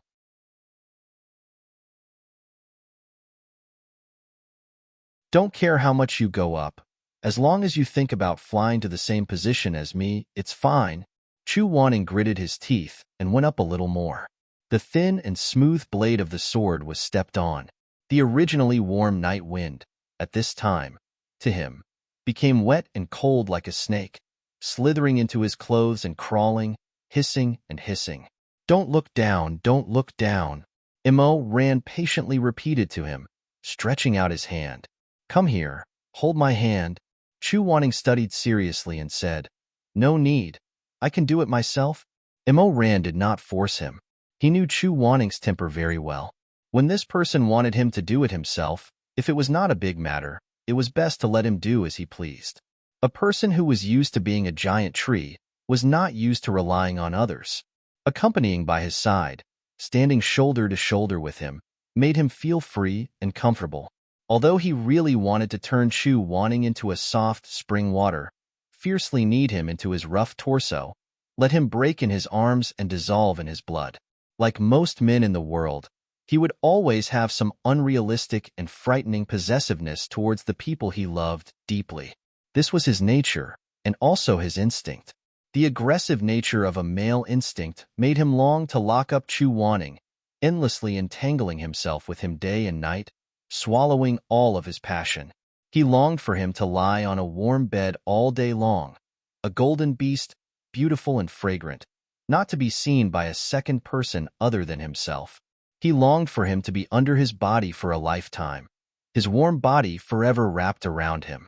He longed for the blue and purple kiss marks on his body to not disappear, to nurture him into a beast of desire, to use the heaviest and hottest passion every night to fill his stomach to the brim, to feed him to the point of weakness. However, his love made Immerse unable to bear it. His love made him want to respect Chu Wanning, wanted to see him in high spirits, light hooves and fast horses, wanted to see him wielding a sword out of the mortal world, shaking his sleeves to cause snow to fall. He wanted to indulge him in the forest to arrogantly grow to the sky, benevolently casting shade, indulging him in luxuriant foliage, but also allowing him to break branches and get hurt in the wind and rain. Thus, his love put shackles on his instincts, put a bridle on his beastly desires, and made him lower his eyelids, suppress his burning hot breath, and become obedient. It made him rather lock up his nature and pull out his sharp teeth in this life. Because of his love, he became possessive and became selfish. Now, because of his love, he became tolerant and became selfless. Thus, he would not try to imprison Chu Wanning like he did in his previous life, trying to change Chu Wanning. This late and pure love made the former Emperor Ta willingly submit, and was willing to use his whole life to accompany Chu Wanning. The sword rose little by little, and when it reached a certain height, even if Chu Wanning did not look at the ground, his fingertips could not help but tremble slightly under his wide sleeves. His scalp was numb. Immerse saw his nervousness and said, "Don't be afraid. This is the same as lightness kung fu." "It's not the same." Chu Wanning said, "Lightness kung fu is dependent on oneself, Sword kinesis is. Sword kinesis is also dependent on oneself. Sword kinesis is dependent on the sword, Chu Wanning said angrily. Mo ran. He somewhat understood why his Shizuan's lightness kung fu was first class, but was afraid of sword kinesis. Chu Wanning was not used to relying on anything. He had always relied on himself, so only when he relied on himself, he felt most at ease. This knowledge made Mo Ran's heart ache, and he felt very distressed. He said, "It's okay, Shizuan. You have to believe in Huaisha."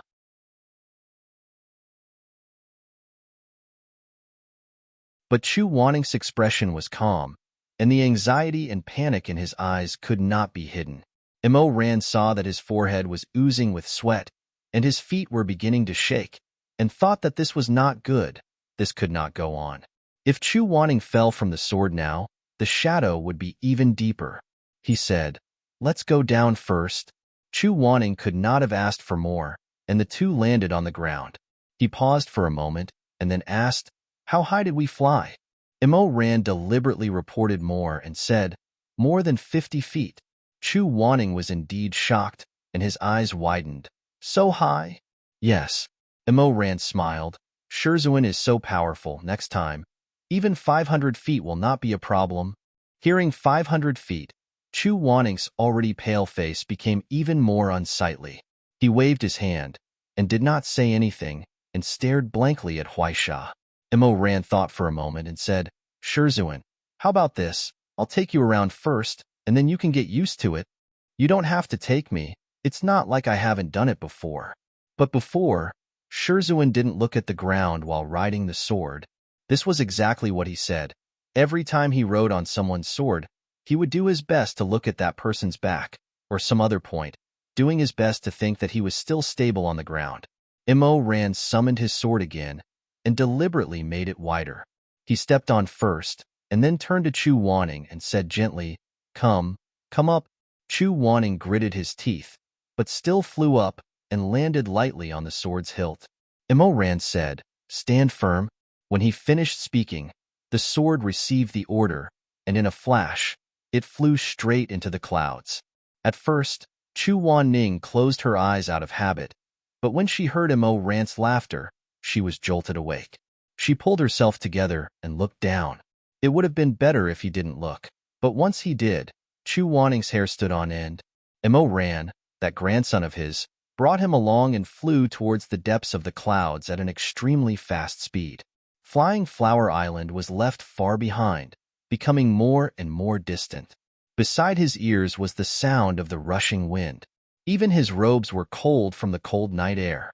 Beside his feet, there was nothing to lean on other than this saber. They flew towards the top of the sea. At night, the blue-black sea water was like an ancient giant beast opening its black mouth, swallowing all the creatures that came and went.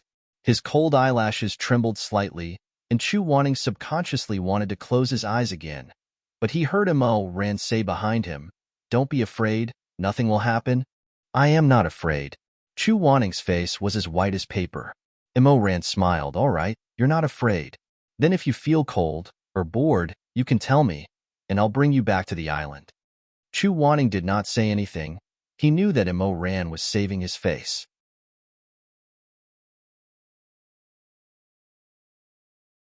After all, a venerable immortal shivering on the sword was more impressive than a venerable immortal shivering on the sword. Mo Ran saw that he could not take it anymore, and stubbornly refused to speak, and could not bear it, so he said, "I'll make the sword bigger." He raised his hand and expanded the sword 5 or 6 times, enough for him to stand side by side with Chu Wanning. "Master, in a few days, the fire of calamity and Lini will be extinguished. We'll return to the peak of life and death. But what about the people we brought with us?" As he spoke, he tried to relax Chu Wanning's tight bowstring. Chu Wanning was really amazing. He could actually think. He said, "Bring them to the center of Shu." "Bring them to the center of Shu first. After the fire of calamity in Lini, it will be a scorched earth. It's not suitable for people to live in." Mo Ran said, "All right."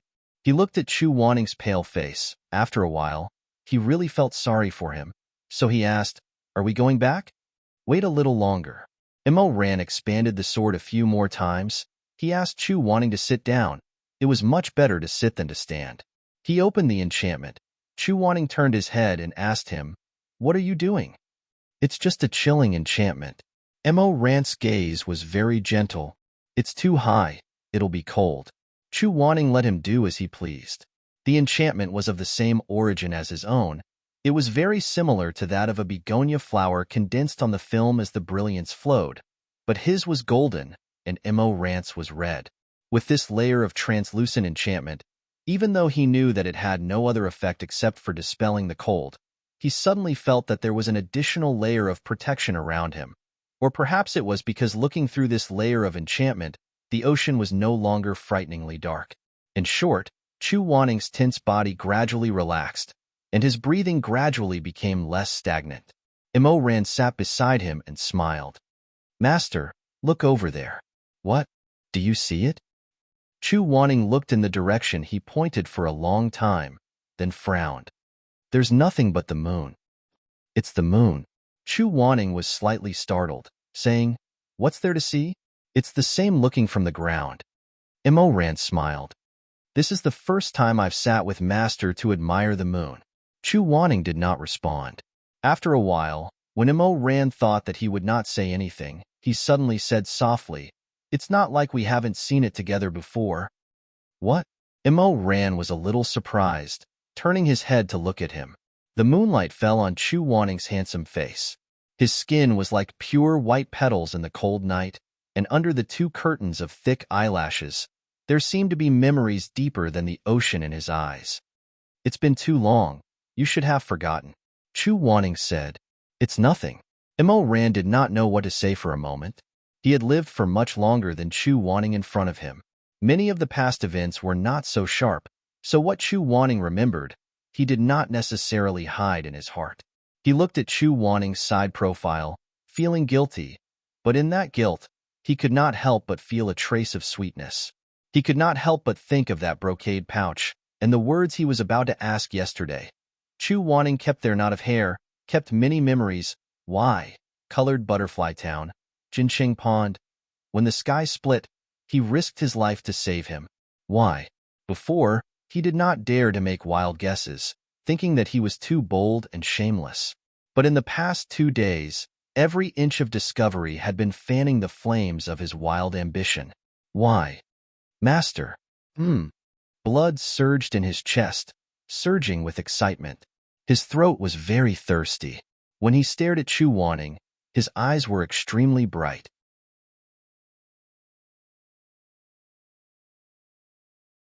He suddenly wanted to go over, kiss his face, and muster up the courage to ask him, "Do you? Do you like me?" Riding the sword, between heaven and earth, gave Ran a vague illusion. It was as if the two of them no longer had any ties in this world, as if the love and hate of the past had not happened. Everything was as tranquil and pure as the moonlight falling through the clouds. He felt that the tender seedling in his chest had finally grown into a large tree. The thick veins pushed open the lifeless soil, turning over the thick smell of blood from the depths of the earth. Chu Wanning saw that he was silent for a long time, so he turned around and asked, "What's wrong?" Ran did not answer. His head was dizzy, and he longed to possess him, to hug him, to kiss him. He couldn't help but lean over.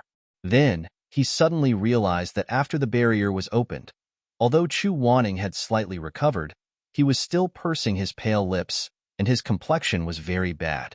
He hugged his arms, his slender fingers subconsciously clasping his arms, tightly gripping the cold cloth. Even when Chu Wanning was afraid, he didn't grab others, but himself. Ran was stunned. Then, the aggressive light in his eyes extinguished, turning into tiny bits of light, like a fisherman's flame. It was very gentle. The lips that originally wanted to kiss him slightly pursed, carrying a soft and bitter smile. The hand that originally wanted to abruptly hug him stopped. A moment later, it touched the back of his cold hand. "You?" Chu Wanning was shocked, a hint of red appearing on his pale face, but he said in a low and alert voice, "What are you doing?" He wanted to pull his hand away, but Ran held it and was not willing to let go. Chu Wanting only felt that his 5 frozen fingers fell into an extremely warm hand. From the center of his palm to the tips of his fingers, they were tightly wrapped and stuck together. Don't always rely on yourself, Immerse said. I'm here. You can rely on me. If Chu Wanting could still be said to be calm and composed before, after hearing these words, no matter how slow or hesitant he was, it was impossible for him not to feel the affection in these words. Moreover, there was that pair of black eyes that could take a person's life, solemn, gentle, and affectionate gazing at him. Chu Wanting's heartbeat instantly became as apprehensive as a torrential rainstorm, knocking into his soul bit by bit. He didn't dare look into Immerse's eyes again, suddenly turning his face away and lowering his head. It was too hot. How could it be so hot 100 feet in the air? He had always been arrogant and calm, but at this moment, it was as if he had suddenly stepped into a territory he was completely unaware of. The armor on his body had been stripped off, and the sharp claws had been cut off. In front of Immerse's sudden straightforwardness, Chu Wanting's usual moves seemed to be ineffective. The man passionately pried open his clamshell, using his eyes to stare at the sparkling white flesh inside.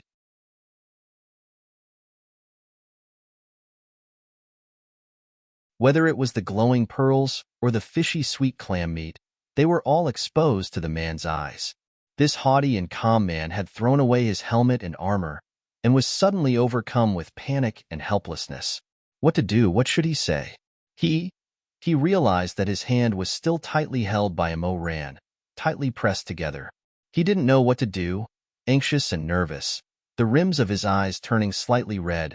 He subconsciously wanted to pull his fingertips away. But the moment he moved, Immerse tightly held onto him. The man's palm was soaked with sweat. It was wet. Don't take it away. He was so strong, stubborn. For some reason, Chu Wanting suddenly felt that there was a hint of sadness in his words. Immerse's eyes burned.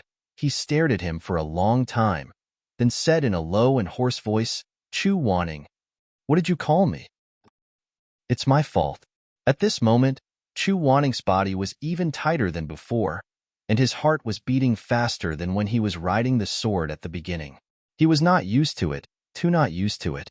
He tried his best to tidy up his position and make one last desperate struggle before falling into this great abyss. He lowered his eyes and said, well, you know you're wrong, but it's not hopeless. Immerse's heart was very hot, and finally, without thinking, he blurted out, Wanting, save. Chu Wanting didn't have time to say the last word. When he heard this gentle voice with a sigh, his mind buzzed, and in an instant, it was blank. He couldn't say the last word anymore. Hopeless. They hesitated outside the quagmire of love and desire for so long, and finally couldn't help but step in and fall into it. From then on, they were trapped in an inescapable net, deep into their bones. Immerse's voice was low and hoarse. He stared at him, Wanting, in fact, these few days, I have something to ask you. His heart was burning fiercely. Immerse tightly held Chu Wanting's hand, his fingers trembling. No, I won't ask you. Chu Wanting had just let out a sigh of relief when he heard Immerse say the next sentence. I won't ask you anything. I just want to tell you. Immerse was resolute and never looked back. In one breath, he used all his courage. I like you. His heart was trembling violently. I like you. Not the love of a disciple for a master. It's my audacity. I like you. Chu Wanting closed his eyes, his fingertips trembling in that person's hot and moist warmth, gradually stopped. How could it be? How could it be? He must have misheard. He was so ugly, so fierce, so bad at talking, so uninteresting. He was a good-for-nothing, a terrible fool. Who would like him? I like you. Chu Wanting was stunned for a long time. He really didn't know what to say. His heart was in great grief. He didn't know what to say. He actually felt bitter. He actually felt fear. His mind was almost blank. He wanted to be like before. He wanted to scold nonsense. He wanted to say ridiculous. He thought a lot. But he was choked in his throat. He couldn't say anything. After a long time, Chu Wanting said hoarsely, without rhyme or reason, I have a bad temper. You're very good to me. I'm old. You look younger than me. Chu Wanning was almost anxious. He was at a loss and helpless. I'm so ugly. This time it was Imo Rant's turn to be stunned. He opened his eyes wide and stared at the extremely handsome man in front of him. He didn't understand why such a good-looking person would feel ashamed of himself. Chu Wanning saw that he didn't say anything. His heart was even more flustered and blank. He lowered his head and said, I'm not good-looking. Not as good-looking as you.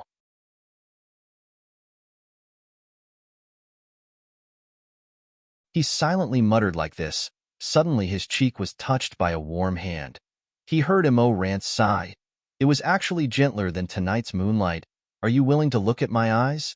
Chu Wanning, your eyes? Imo Rant's eyes were warm. It reflected the figure of a man in white. He said, Do you see it? That's the most good-looking person in the world. Chu Wanning stared at him, although his heart was in a perilous situation. His face that had been frozen for a long time didn't have much of an expression. Imo Ran held his hand. It was dripping with sweat. He softly said, I like you. Chu Wanning seemed to be stabbed, his fingers trembling. After a moment, he suddenly lowered his head. I like you was like a sharp knife, stabbing into his heart, causing his blood to flow. It couldn't be stopped. Chu Wanning's eyes reddened, probably because he really had waited for too long. He actually didn't know that when he heard these words, he would have this kind of reaction. He was very anxious, almost to the point of tears. He said, I'm not good.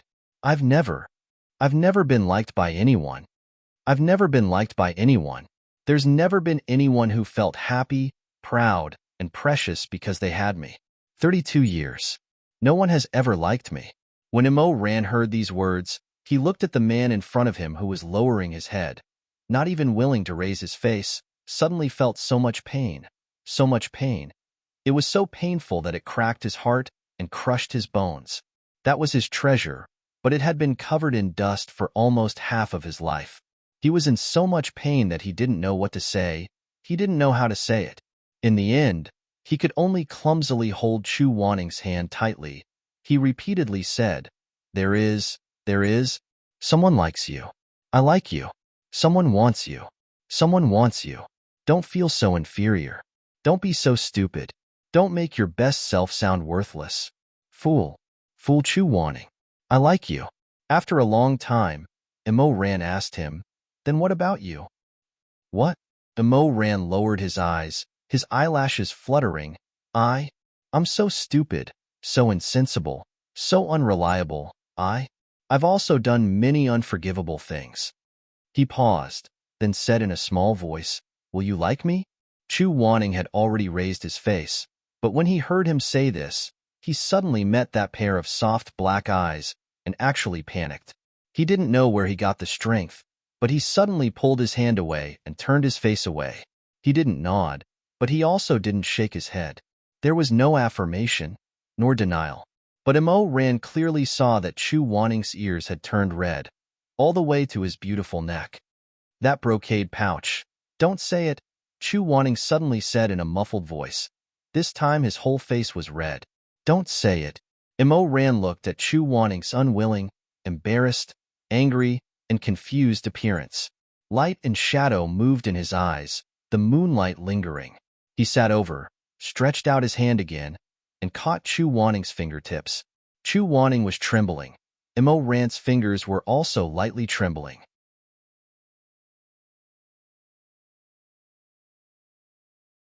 He covered Chu Wanning's slender fingers, and then, one by one, in a way that had never been done before. 10 fingers tightly interlocked, palms pressed together. Chu Wanning's face was red, and he looked away even more. This time, he didn't try to break free. And so, Imo Ran held Chu Wanning's hand, finally understanding in hindsight, and nervously confirmed. Chu Wanning also liked him. He finally understood.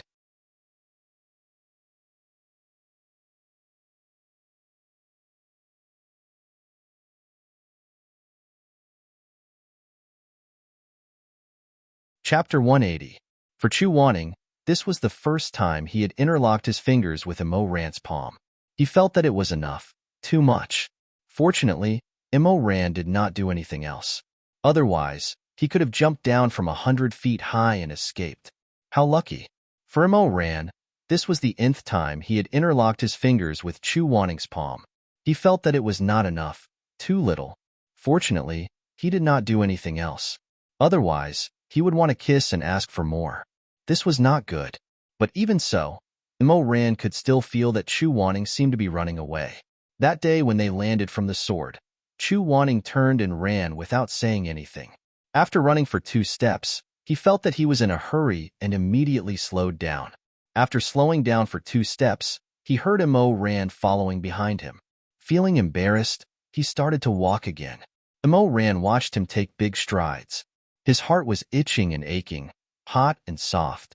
Seeing Chu Wanning walking towards a big tree, Ran immediately said, "Be careful." Bang! He still bumped into him. He hurried over and asked, "Does it hurt?" "Let me see." Chu Wanning held his forehead and did not say anything. After a while, he walked forward again. Ran wanted to follow, but he heard him say, "Don't follow me.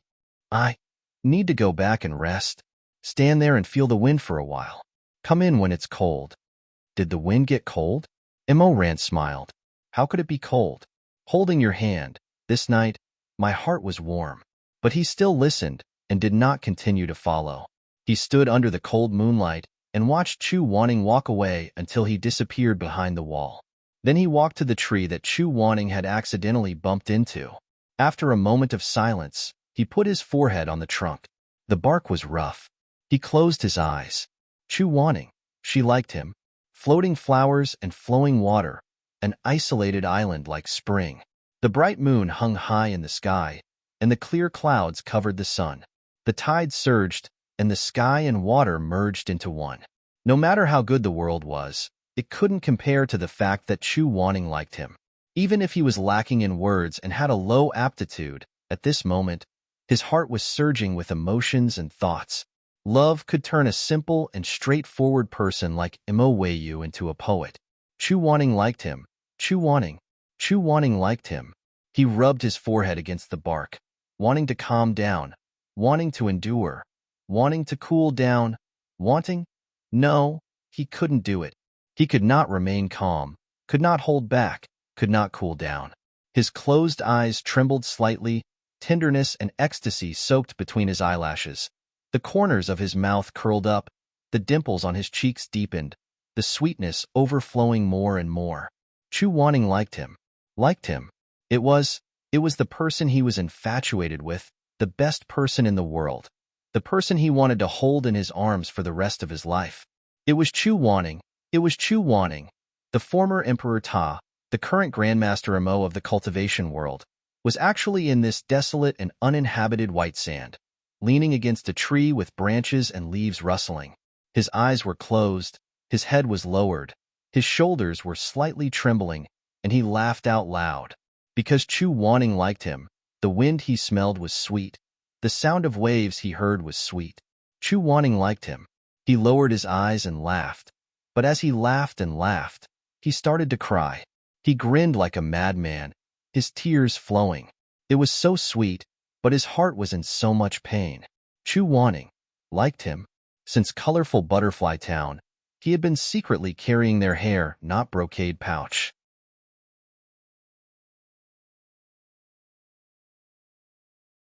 Liked him.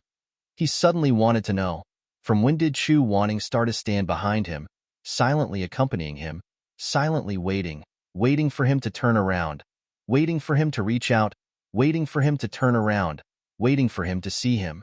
Chu Wanning. How long had he waited? In this life, in the previous life. Stacked together, 20 years? It was even longer than 20 years. He was the Imo Wayu who had seen through the smoke and knew that the most priceless thing in the world was time. Under power, one could turn the hand over the clouds, turn the hand over the rain, turn the hand over the hand over the hand over the clouds. All kinds of treasures, beautiful women, sweet words, would come endlessly. Only time passed like a river and could no longer be chased. If a person was willing to use 10,000 taels of gold to exchange for you, that was desire. If a person was willing to use his future to exchange for you, that was love.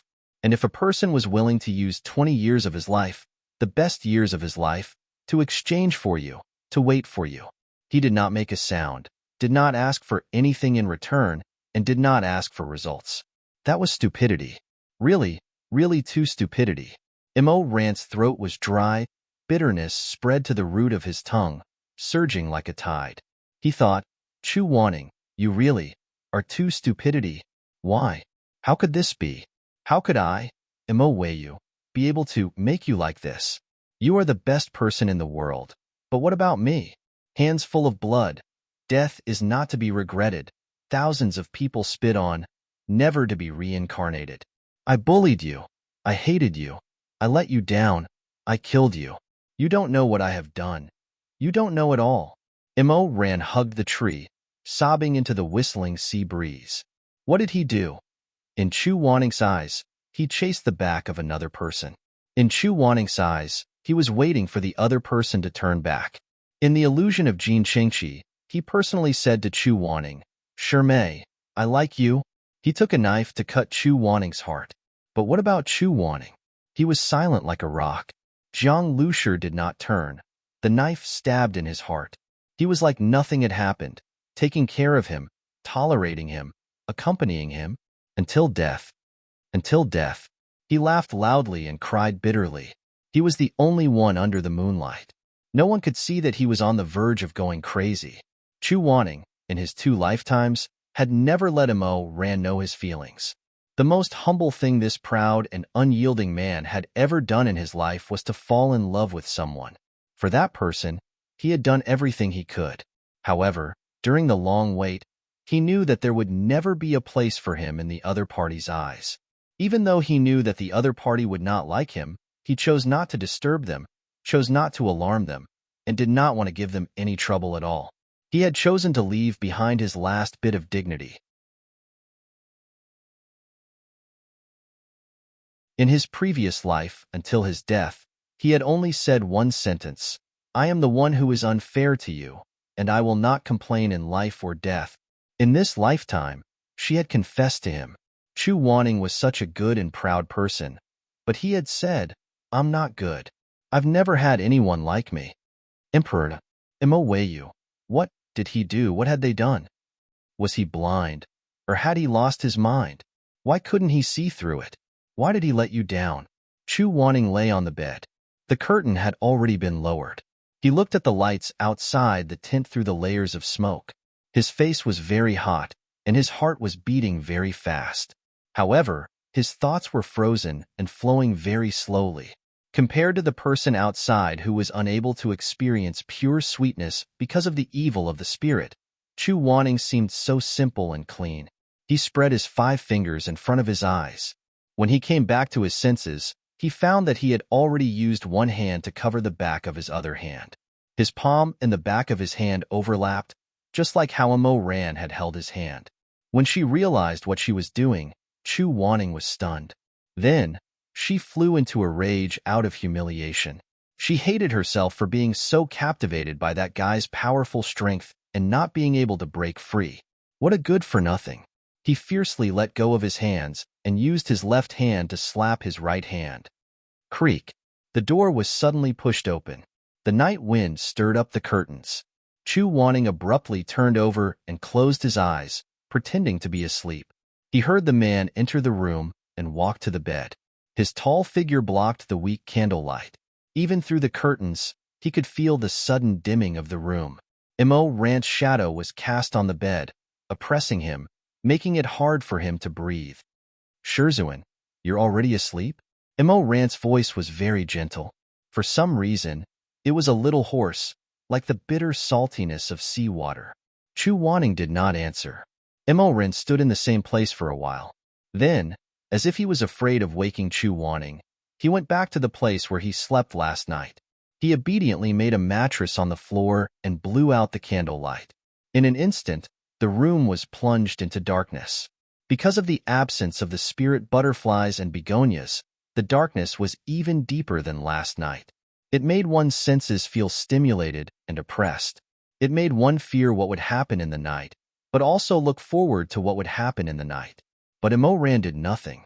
This person who used to be famous for visiting brothels suddenly became so dull, cautious, pitiful, and polite. He lay down with his clothes on. Chu Wanning let out a sigh of relief.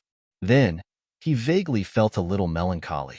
But before he could feel ashamed of his melancholy, he heard Mo Ran get up from the ground again. Then, the curtains moved slightly. He pulled open the curtains of his bed. Chu Wanning's heart jumped to his throat. He did not move. He still looked like he was sleeping soundly. He even tried to regulate his breathing, hoping that the other person would not notice anything strange. He did not know what Mo Ran wanted to do by suddenly getting up. He had never had a Tao companion. He had never broken the precepts.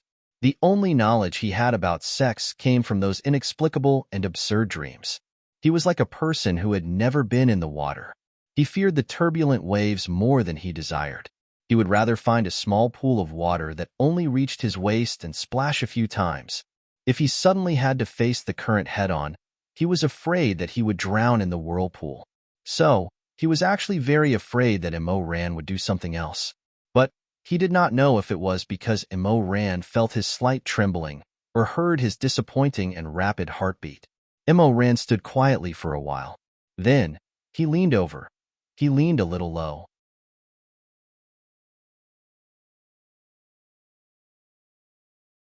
Chu Wanning could almost feel his blazing and vigorous breath. His blazing chest seemed to be pressing down. But he just looked at him like this for a while. He tucked a strand of hair behind his ear. Then, he covered him with the mattress. Chu Wanning felt a little relieved. He felt both satisfied and dissatisfied. But from the looks of it, Mo Ran was still an honest person after all. While the word person was still spinning in his mind, the honest person Mo Ran lowered his head again. Chu Wanning only had time to feel the soft and warm touch on his cheeks. With a buzzing sound, his mind was set off by stormy waves that pierced the huge rocks by the shore. Thousands of snowflakes flew everywhere. Mo Ran's breath lingered around him, burning him, tormenting him. He kissed him on the side of his face. How many people could face the sleeping face of their loved one and only watch with folded arms, only cover them with a blanket, and only say good night? Mo Weiyu had exhausted all of her restraint and patience. The chains had deeply pierced into her flesh, strangling everything else. But in the end, she had let go of this warm and gentle kiss. His blood rumbled. Poor Wanye Yuheng. He was wise and strong. He was calm and composed all his life. But in Mo Weiyu's blazing and deep breaths, his cheeks were hot and his palms were sweating. For a moment, he couldn't think of anything. He couldn't feel anything. He held his breath. His heart was beating so fast that it didn't seem to belong to him anymore. The world was a vast expanse. It was as if nothing was left. It was as if a cluster of fire had suddenly ignited in his stomach. Colorful intertwining dots of light flashed in front of his eyes. In his dizziness, he could only barely realize one thing. Mo Ran was kissing him, even though it was only the side of his face. As for other things, such as how long Mo Ran kissed him, he didn't have the energy to think about it. His fingers were clenched tightly under the blanket. Hot sweat dripped down. His eyelids couldn't stop trembling. Fortunately, the night was very dark. Mo Ran didn't see his eyelashes fluttering uncontrollably. Fortunately, Chu Wanning's face was too hot. His whole body was drowsy, so he didn't feel it. When they kissed, a drop of warm tear slid down Mo Ran's cheek and landed on his neck.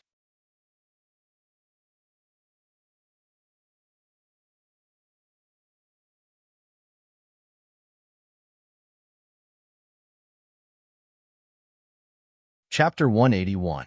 On the morning of the second day after the confession, Chu Wanning woke up very early. But he didn't get out of bed, because when he peeked out from behind the curtain, he saw that Mo Ran was still sleeping on a simple mattress, right next to the bed. He couldn't see clearly through the curtain. Chu Wanning tried to restrain himself for a moment, but he couldn't. He reached out his hand, wanting to lift the curtain a little. But before his hand could touch the gauze curtain, he switched to a finger. Using the tip of his finger, he only managed to lift a little bit. It was as if as long as it was just a little bit, he wouldn't be considered peeking. Clear sunlight sprinkled in through the window paper, The bright red light with a bit of golden light cut into long and narrow silhouettes, shining on Immerse Rand's handsome face. Chu Wanning hadn't seen his sleeping face for a long time. He quietly looked at it, looking very carefully, gazing for a very long time. It was so long that he couldn't help but think of the year when Immerse Rand had just been brought back to the peak of life and death by Shizun. A somewhat shy youth, when happy, could burst forth with a fiery brilliance and enthusiasm. He loved to stick to him when he had nothing to do. No matter what, he still wanted to take him as his teacher.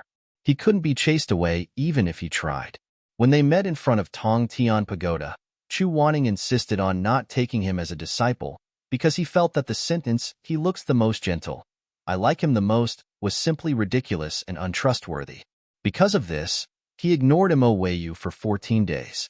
He heard that in order to find a way to become his disciple, Immerse asked Shuizhengyong's wife, Shi Mingjing, and also Shui Ziming. In the end, he didn't know who gave him the bad idea to imitate Cheng Minli Shui, standing outside the Red Lotus Water Pavilion and waiting for someone. In the morning, when Chu Wanning went out, he would pay his respects and ask to be taken as his teacher. At night, when Chu Wanning went back, he would continue to pay his respects and ask to be taken as his teacher. Regardless of wind or rain, even dripping water could penetrate a stone. Chu Wanning's reaction to this was, "Ha!" He turned a blind eye and left. He did not like to be pursued so fiercely. He was a man of few emotions, and was only willing to respond to those who were equally mild and indifferent. It was unknown if it was because of the environment he grew up in, but the youth was very good at observing people's expressions. Probably because he felt Chu Wanning's coldness, he only pestered Chu Wanning for 2 days and didn't ask Chu Wanning to be his disciple anymore. But as usual, he still came to the Red Lotus Pavilion every day to help Chu Wanning clean up the fallen leaves in front of the courtyard. When he saw Chu Wanning come out, he scratched his head with a broom and said with a smile, "Elder Yuhong." In the first rays of the morning, they did not mention getting up early, and in the evening, they did not greet each other. It was just a simple sentence, "Elder Yuhong," and then he just smiled. Chu Wanning didn't look at him and walked away, minding his own business. He wasn't angry either. Behind him, he swept the fallen leaves with a swishing sound. 10 days passed peacefully like this. One morning, perhaps because the lotuses in the Red Lotus Pavilion had bloomed overnight and the fragrance was strong, Chu Wanning was in an extremely good mood. He pushed open the door and saw the youth Immerse ran with his head down on the winding and quiet mountain path. He was concentrating on sweeping the leaves. There was a leaf that was stuck in a crack in the rock and was particularly difficult to clean. He bent down to pick it up and prepared to throw it into the bushes. The moment he raised his head, he saw Chu Wanning standing in front of the mountain gate.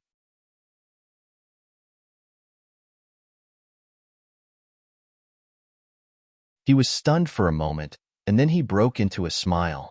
Half of his sleeves were rolled up, and his arm was exposed. He raised the fallen leaf that he hadn't had time to throw away and waved at Chu Wanning. "Elder Yuhong." The voice was very clear, carrying the sweetness of fresh fruit. It was not loud, but it seemed to echo between the mountain peaks for a long time. A patch of white clouds flowed away. Sunlight poured down from the clouds, passing through the leaves of the forest. A wind rose in the bamboo forest, rustling and bleak. Chu Wanning stood in the same place for a while. His eyes were suddenly immersed in the dazzling morning light into an amber color. He slightly narrowed his eyes. For a moment, he felt that the fallen leaf in the youth's hand was no longer as lifeless as before. It had become as dazzling and brilliant as the person who was smiling brightly, overflowing with colorful light. He calmly walked down the stone steps. Immerse Rand had long been accustomed to his indifference and didn't mind. As usual, he consciously stood to the side, waiting for Chu Wanning to pass. That day, Chu Wanning calmly walked down step by step. As usual, he walked by him. Then, he suddenly turned his face slightly and glanced back at the youth. His voice was as clear as a spring, as calm as a lake. He said, "Thank you." Immerse Rand was stunned for a moment, then his eyes lit up. He hurriedly waved his hand and said, "No need, no need. This is what a disciple should do." Chu Wanning said, "I don't intend to accept you as a disciple." But his tone and expression were no longer as resolute as before. After he finished speaking, he turned around and continued to walk forward. But in the end, he didn't know why, but probably because he felt bad. He turned back to look at Immerse. In the end, he saw that the youth didn't feel the slightest bit of heartache. He actually held onto the broom and excitedly jumped a few steps on the spot. That young face was full of vitality, emitting endless light and warmth. So this guy didn't care about the second half of the sentence. He only heard the thanks, and he was so happy. A few days passed like this. One day, it rained. The rain wasn't too heavy. Chu Wanning had always been a person who was too lazy to carry an umbrella and rarely opened the barrier. He estimated that it would only take a stick of incense to burn to reach the good and evil stage. It didn't matter if he got wet, he could just use magic to dry it. He pushed open the door and went out. Immerse was still there. However, he wasn't sweeping the floor today. The broom had been set aside by him. He held an oil paper umbrella and squatted on the ground, his back facing Chu Wanning. He was completely focused on fiddling with something. One of his shoulders was slightly trembling. He was short, so when he squatted, he looked even smaller. The umbrella was large and dark brown in color. It looked very funny, like a mushroom emerging from a spring rain.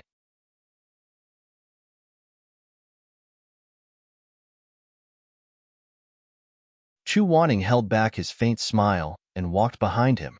He coughed lightly and asked, "What are you doing?" Ah, the youth was shocked. He turned around and looked up at him. The first sentence was, "Elder Yu Hong." Before Chu Wanning could respond, he opened his eyes wide and said the second sentence, "Why aren't you holding an umbrella?" Before Chu Wanning could answer, he stood up, tiptoed, and tried to raise the oil paper umbrella in his hand high. He said the third sentence, "This is for you," but he was still too short, and the steps he was standing on were one step lower than Chu Wanning's. He tried very hard, but the umbrella barely covered the top of Chu Wanning's head. But he wasn't steady enough. When the wind blew, he couldn't hold the umbrella properly. The umbrella tilted, and a string of water droplets fell onto Chu Wanning's collar and flowed down his neck. So, before Chu Wanning could say anything, Immerse hurriedly said, I'm sorry. Chu Wanning. When Immerse said the first sentence, he could say, yes. When Immerse said the second sentence, he could say, no need. When Immerse said the third sentence, he could say, you keep it for yourself. But when Immerse said the fourth sentence, he kept apologizing. Chu Wanning was speechless. He lowered his eyes, and it was hard to tell whether his expression was indifferent or gloomy. In the end, he just sighed, took the umbrella from Immerse's hand, and hit the top of their heads. He looked up at Immerse, thought for a moment, and circled back to the first sentence. What are you doing? Saving the earthworm. Chu Wanning thought he heard wrong. He frowned and asked, what? Immerse smiled, and his dimples were deep. He was very cute. He scratched his head shyly and stammered, save the earthworm. Chu Wanning lowered his eyes, and his gaze fell on Immerse's hanging hand. In the palm of his hand was a tree branch, and water dripped down. He should have picked it up from the ground. Looking forward, there was indeed a stupid earthworm lying in the pool of water on the stone steps, slowly wriggling. When the rain stops, these earthworms that came out of the soil will be dried up. Immerse was a little embarrassed. So I want to put them all back into the grass? Chu Wanning asked faintly, using a tree branch? Yes. Seeing the other's cold expression, Immerse was probably worried that Elder Yu Hong would look down on him, so he hurriedly said, I'm not afraid of using my hands. It's just that when I was young, my mother told me that I can't catch earthworms with my hands, because they will rot. Chu Wanning shook his head. That's not what I'm talking about. When he finished speaking, he raised his hand slightly, and his fingertip pointed in the air. A thin and soft golden willow branch drilled out from the gap of the stone steps. The willow branch wrapped around the earthworm lying in the pool of water and carried it back to the nearby grass pile. Immerse's eyes widened, and he was very shocked. What is this? Tianwen. What is Tianwen? Chu Wanning glanced at him and said, it's my weapon. Immerse appeared even more shocked. Elder's weapon. Is so small? Chu Wanning finished for him. Immerse, Chu Wanning flicked his sleeve, his expression indifferent. It naturally has its vicious moments. Then, can I see it? It's best if you never see it. At that time, Imo Ran did not understand the meaning of Chu Wanning's words. He turned his head to look at the willow vines poking out from the cracks of the stone steps, wrapping up the muddle-headed earthworms in the rainwater and sending them back to the moist soil. Gradually, he revealed an envious expression. Chu Wanning suddenly asked, "Do you want to learn?" Imo Ran was startled, and then his eyes widened. He was so surprised that he did not know what to say. In the end, he could only nod his head. His handsome little face flushed red.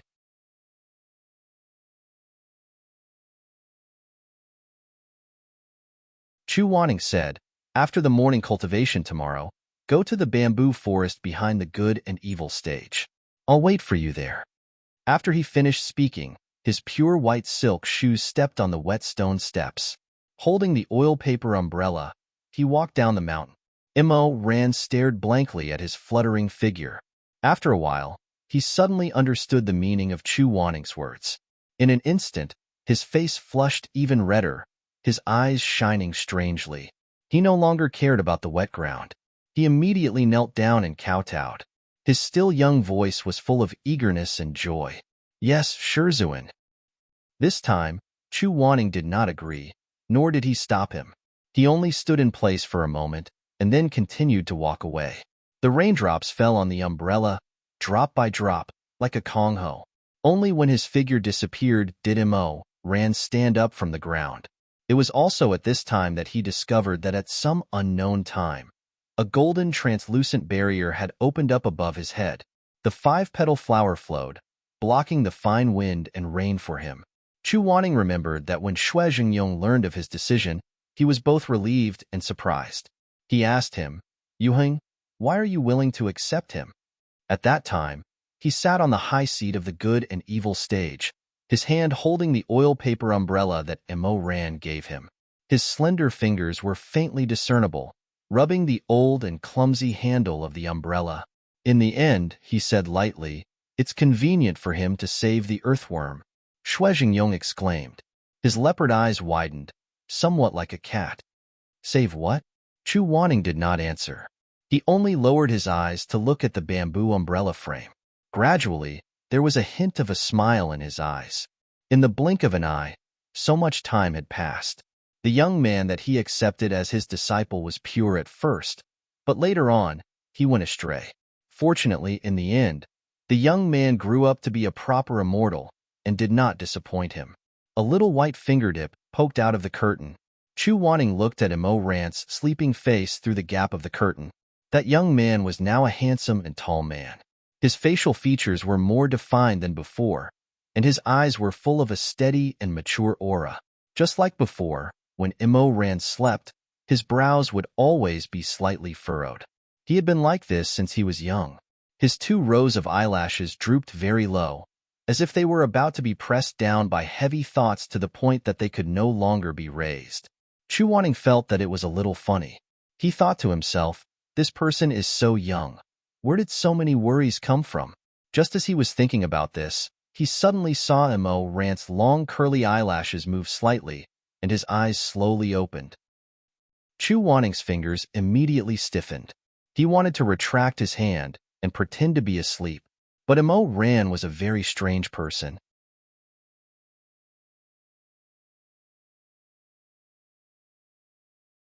He did not have the temperament of a young man who lazed in bed.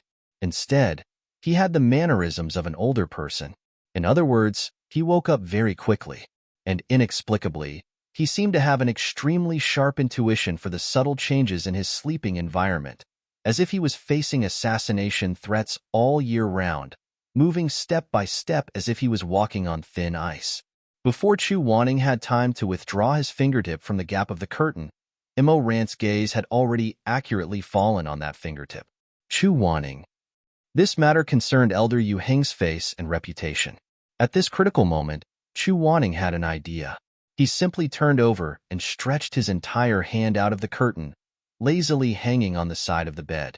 From the looks of it, just now he was not secretly lifting the curtain at all. Instead, it was a sleeping person who turned over, stretched out his arm, and unintentionally stretched it out of the curtain.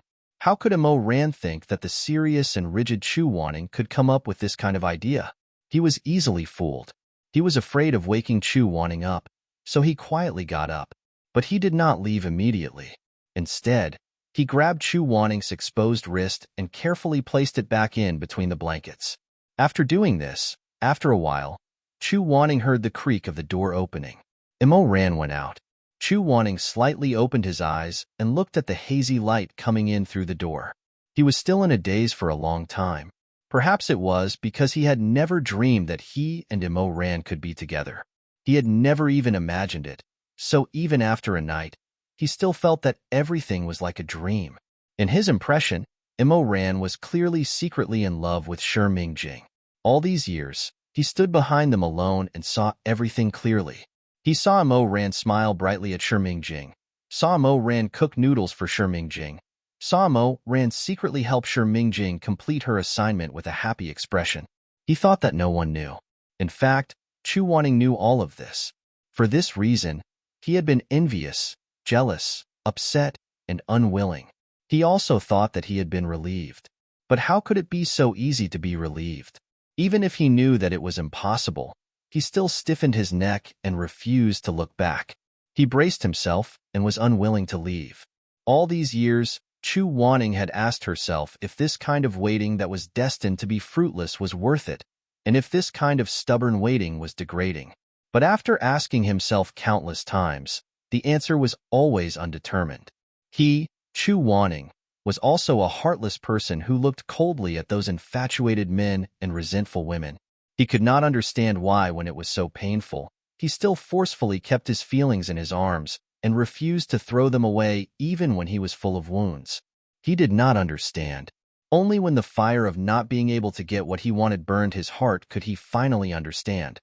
Most of the friendship, deep feelings, and sincerity in the world were like this. They could be let go, but they could never be abandoned. Because of this, Chu Wanning, who did not understand Imo Ran's true feelings for Shi Mei, was somewhat confused and hesitant. He didn't understand why Imo Ran was willing to shift his gaze away from Shi Mingjing and look at his own slightly disheveled face. Was it because of gratitude? Was it because of guilt? Did he want to imitate the female ghost to repay her kindness, so he offered himself to her? Damn it, could it be that he confessed to Shi Mei and was rejected by Shi Mei? Chu Wanning was in a daze. His mind was full of imagination. For a moment, a Chinese ghost story, Lady Conk, Chen Shi Mei, and all kinds of thoughts came to him. In the end, the more he thought about it, the angrier he became.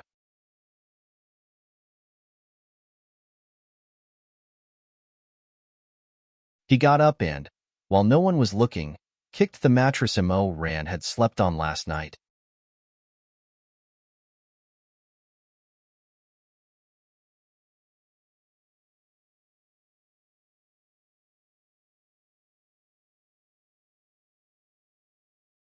Chapter 182. Guesses were guesses. Before making a conclusion, Chu Wanning did not want to think too much about it, so as not to make things difficult for himself. It was just that he had some reservations about this sudden feeling. Therefore, when the tribulation fire was finally extinguished and the group was preparing to leave on their swords, Chu Wanning did not intend to sit on Imo Ran's sword again. Of course, Elder Yu Hong, who could barely fly at a low altitude of 20 feet, did not intend to step on the sand to cross the vast sea. Therefore, when everyone stood at the edge of the rugged beach and was pulled up by Imo Ran one by one on his enlarged sword, Chu Wanning took out his dragon rising talisman.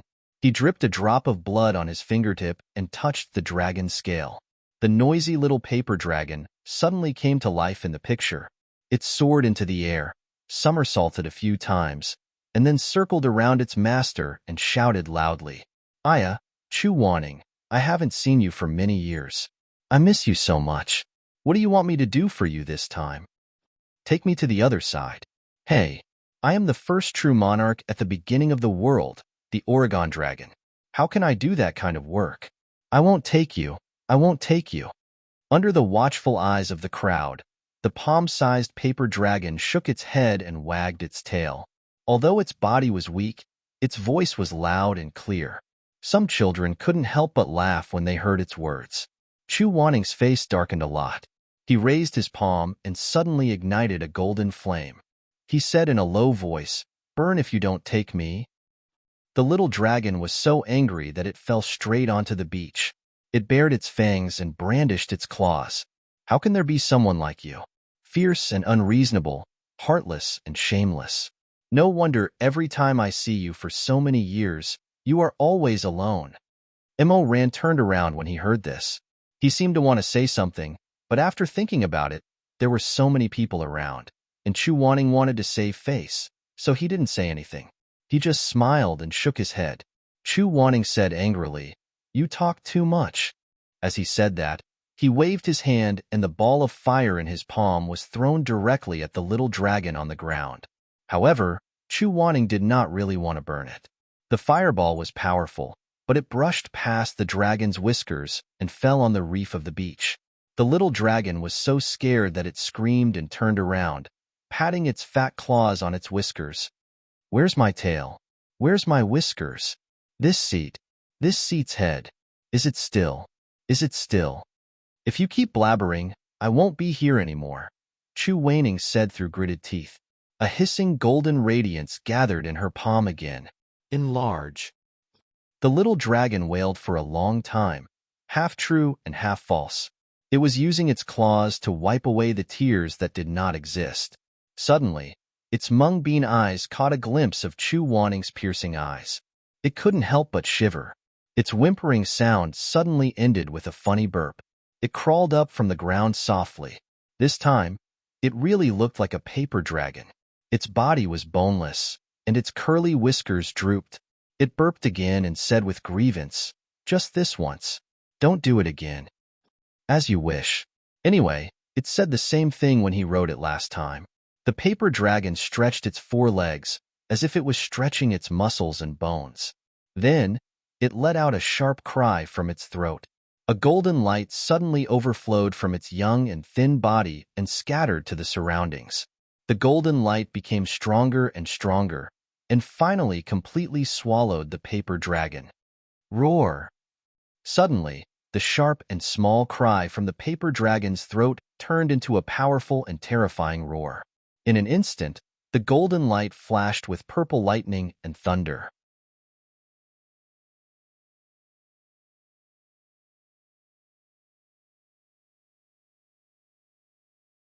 The surrounding wind rose up, and the waves on the shore surged. Everyone was blinded by the blinding light. They either bowed their heads or covered their faces with their sleeves. Chu Wanning narrowed his eyes. His long ponytail and wide robe were fluttering in the strong wind. When the golden light was extinguished, everyone looked around, but they saw that the little dragon was gone. The beach was quiet, and there was nothing. "Huh, it's gone?" a bold child said in surprise. But before his voice fell, he heard a sound coming from above his head. It was a roar that shook the 9 heavens. The angry sea was surging, and the wind and clouds were surging. A strong wind blew everywhere. "Ah, father!" The child who lost his parents was frightened, but he still habitually cried and called for his father. Ran hurriedly picked him up and softly comforted him. Chu Wanning probably didn't expect that he scared the child again. He was stunned for a moment. Seeing the dragon rushing down, he immediately said, "Slow down, roar." When the huge dragon heard this, it actually let out a stupefied groan. Then, with a bang, it fell on the stone beach and slowly lowered its body. This dragon was very big. Sitting on it was not much different from sitting on land. No wonder Chu Wanning didn't like to ride the sword, but was willing to fly high on the dragon. Ran deliberately wanted Chu Wanning to be more comfortable, so he teased the child in his arms, "Do you want to sit on this Oregon with that, brother?" But the child didn't want to. He buried his face in Ran's shoulder and whispered, "I'll tell you a secret, I don't like him." Ran also said to him, "I'll tell you a secret, I like him." Ah. The child was stunned for a moment, but after all, he was pure and innocent. He quietly asked, "Really?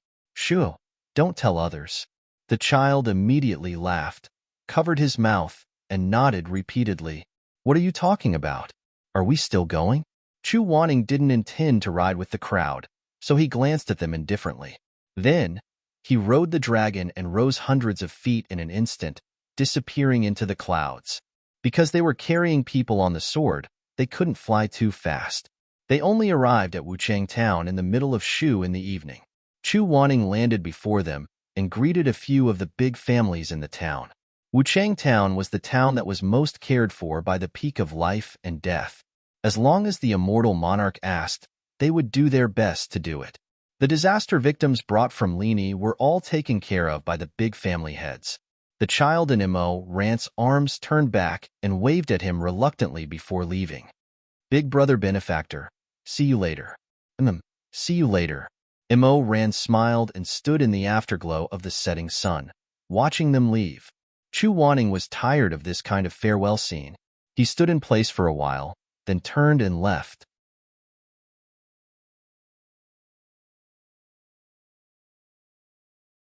Immerse Rant hurriedly followed him and walked back to the sect with him. The two silently walked to the stone steps of the mountain gate. Step by step, they walked up the steps. The shadows of the trees swayed, and the twilight was glorious. Immerse Rant remembered that when Chu Wanning's spiritual power was exhausted, he carried him, who was seriously injured and unconscious, back to the mountain peak. Seeing that he could still stand by his side and return with him, he couldn't help but have mixed feelings. Between bittersweet feelings, he stretched out his hand and gently held Chu Wanning's fingertips. Even though they had already held hands before, Chu Wanning still looked so stiff, so clumsy, so uncomfortable. He tried his best to calm his face, making himself look very indifferent and at ease. Unfortunately, the person he was facing was Immerse Rant. He was Immerse Weiyu, who knew his roots, knew his internal organs, knew that the mole by his ear was sensitive, and knew that the tips of his feet were cold. Neither of them spoke first. But when Immerse Rant saw that he didn't pull his finger away, he wrapped Chu Wanning's entire hand in his palm.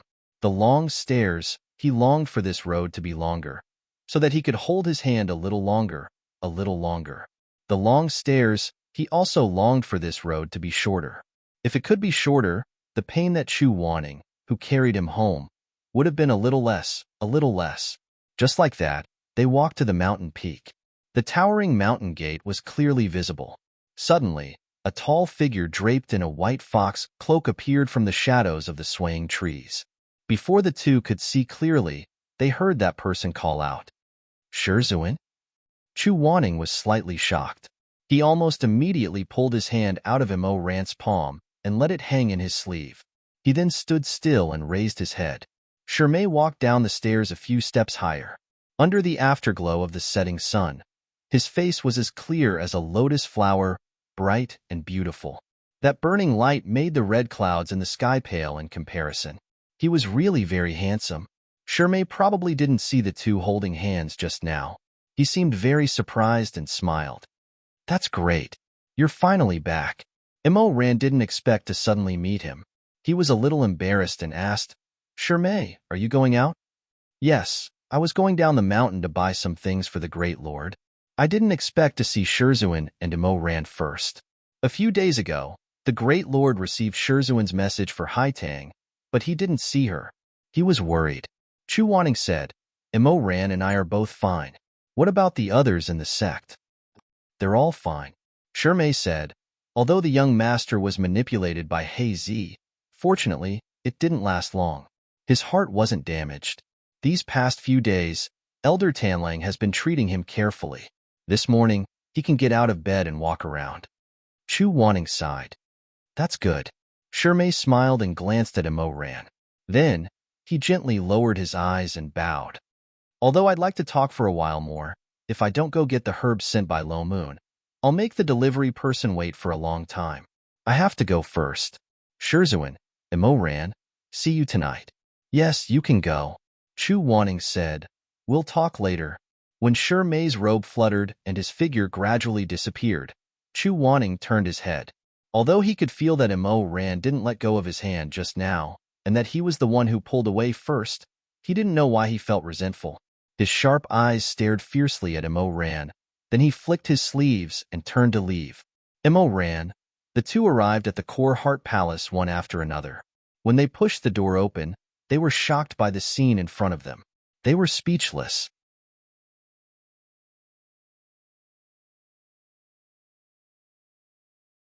The main palace of the Peak of Life and Death was densely packed with gold and silver satin, precious trees, corals, magic tools, and spirit stones.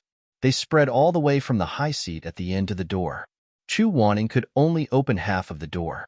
The other half was blocked by a pile of shiny refining crystals. He couldn't move at all. Aside from these things, for some strange reason, there were actually more than 30 peerless beauties standing in the hall, looking anxious and fearful.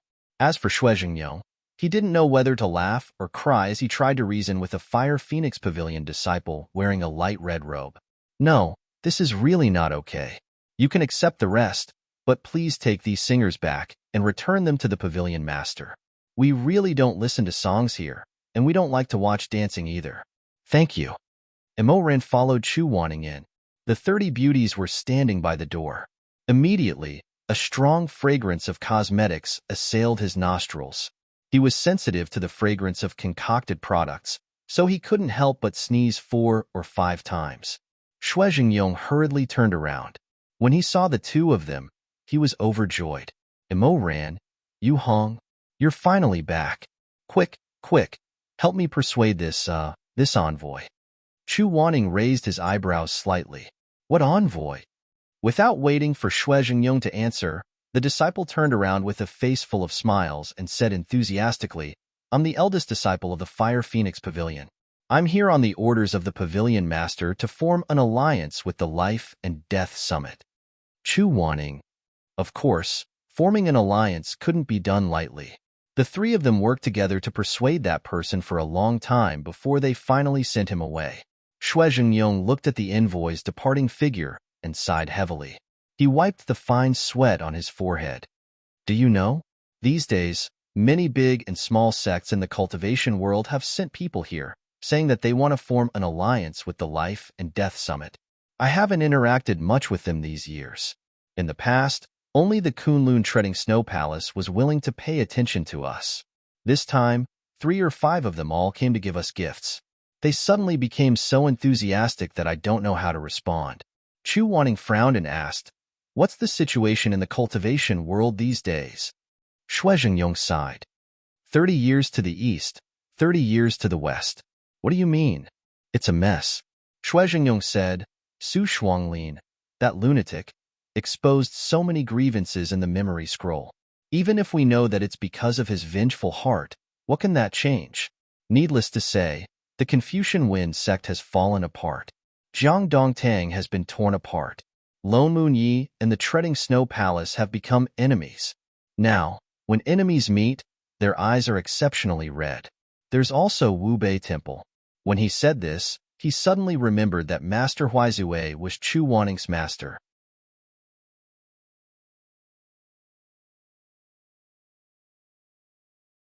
He couldn't help but shut up immediately. Chu Wanning, however, just said lightly, Wu Bei Temple is empty, but its former abbot is involved in the dispute over the successor of the Confucian Wind sect. His intentions are sinister, so naturally, his reputation has fallen. Hearing him talk about his own sect so ruthlessly, Shuizhengyong and Imoran subconsciously looked at Chu Wanning with some confusion. Chu Wanning pursed his lips and didn't say anything. After a while, he asked again, What about Nangong Si? I don't know. After the Calamity Fire was extinguished, I haven't heard any news about him and Lord Yi. Miss Yi. Hearing this, Imoran couldn't help but exclaim in a low voice. He looked worried. Could it be that after 2 lifetimes, these 2 pure and kind men still couldn't get a good ending? Seeing that his expression was strange and his eyes were obscure, Shuizhengyong turned to look at him. Ranner, what's wrong? Imoran couldn't tell the truth, so he could only say, I'm thinking that Su Shuanglin's whereabouts are unknown now. The 2 of them have a deep relationship with him, so I'm worried that they will be implicated. Don't worry too much. All the sects have sent people to thoroughly investigate the source of all the strange spells in the cultivation world, Shuizhengyong said. Unless Nangongshu doesn't make any big moves in the future, he will definitely be caught. Perhaps young Master Nangong and Miss Yi are temporarily trapped in the forest, so it's not convenient for them to contact outside. Imoran said, "Yes, I hope so." They continued to ask about the changes that had happened in the past few days. Although Shui Jingyong had received a message from Haitang and knew that Chu Wanning and the others had spent their days on Flying Flower Island, he didn't know the follow-up, so he asked them about their recent situation. Chu Wanning answered one question and two questions. Only when he talked about something related to Imoran, he would pause and deliberately not say anything. As for Shui Jingyong, he would never have thought that something could happen between Chu Wanning and Imoran. This was because the two of them were too incompatible with each other, except for their appearances. Age, identity, personality, even the color of their skin, the taste of their food, and their sleeping posture were not the same. For so many years, Night Eye Yu Hong had always represented nobility, Northern Dipper Celestial Venerable had always represented coldness, and Grandmaster Chu was fickle and had few desires. What he cherished the most was his face, so how could he walk together with his disciple? Even the boldest and most absurd stories would not be written like this. If any storyteller could say such a thing, they would probably be splashed with melon seed shells and thrown under a beach table. However, love was born just like that. In the dim light, in a corner that no one cared about, a secret and delicate flower bloomed. Although it had not bloomed, its fragrance was charming and gentle. Since he had returned to the peak of life and death, Chu Wanning went to the Ming Po lobby for dinner that night. When he opened the door of the Red Lotus Pavilion, he suddenly saw a person standing quietly on a mountain path with bamboo leaves rustling in the wind. Hearing the commotion, the man turned his head around. The luxuriant light behind him was like a splash of ink, painting his handsome cheeks with a layer of gold. Imo Ran smiled at Chu Wanning and said, "Shizun." Chu Wanning's pure white silk footsteps paused. His memories suddenly overlapped. He seemed to see Imo Ran's first year at the peak of life and death. Every day, he would stand in front of his door, watch him leave, and wait for him to return. However, the youth was no longer the same. Elder Yu Hong had long since become the Shizun he called thousands of times.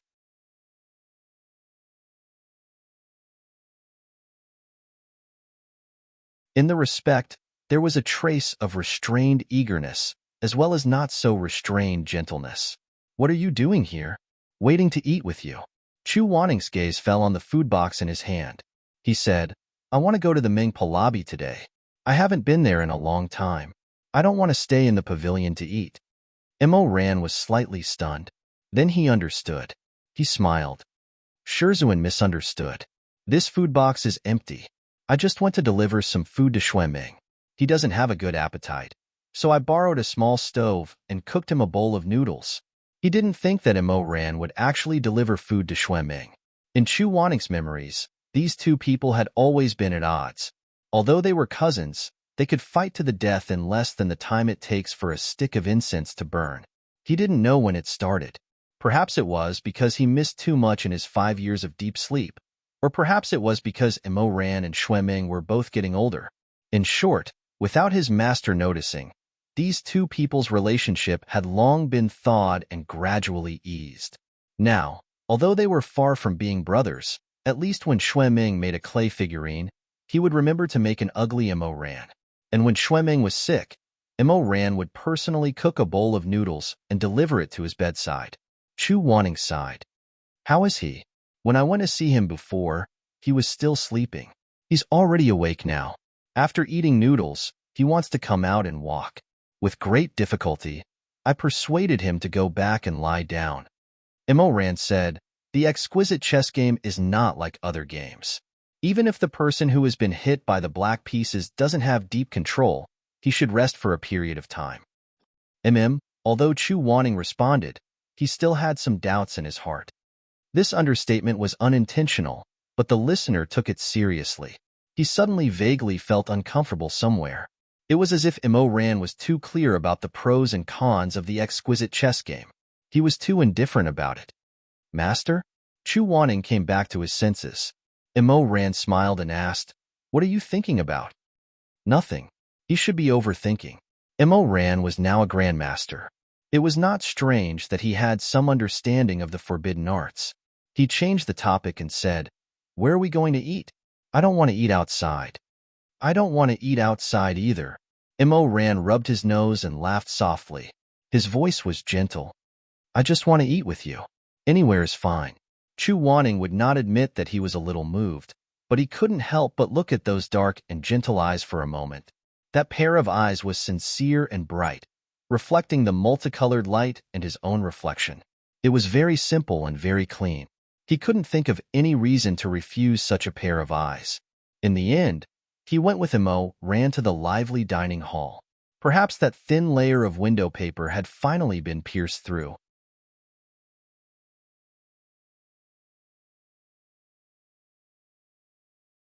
In the past, Ran would still give him food without any scruples. He would even raise his hand and wipe away the soup stains on Chu Wanning's mouth with a smile when he saw them. But now, the two of them had become serious. Under the watchful eyes of the crowd, even their eyes were blushing with shyness. The meal was politely finished. Chu Wanning got up and was about to take the tray away when Ran called him, "Master, wait a minute." "What's wrong?" Ran reached out his hand. The moment his fingertips were about to touch Chu Wanning's face, he stopped. He took back his hand and pointed at the corner of his mouth. He smiled and said, "There is a grain of rice here." Chu Wanning froze in place for a while. Then he put down the tray and calmly wiped the grain of rice with a handkerchief. He pursed his lips and said in a low voice, "Is there more?" Ran smiled and said, "No, it's very clean." Chu Wanning picked up the tray again and walked away. He was ashamed and embarrassed, but there was also a faint sense of loss that he was not willing to admit. Ran used to just raise his hand. This man suddenly followed the rules, making him feel very uncomfortable. The next few days were like this. He used to be a person who did not have any taboos, but now he was like a young boy who had just fallen in love. He only did his best to treat Chu Wanning well, but he did not do anything too radical. Ran seemed to be afraid of startling him. Every step he took was very careful. Sometimes Chu Wanning could clearly see the burning desire in his eyes, but that man's eyelashes would silently fall. Then, his broad palm wrapped around Chu Wanning's 10 fingers.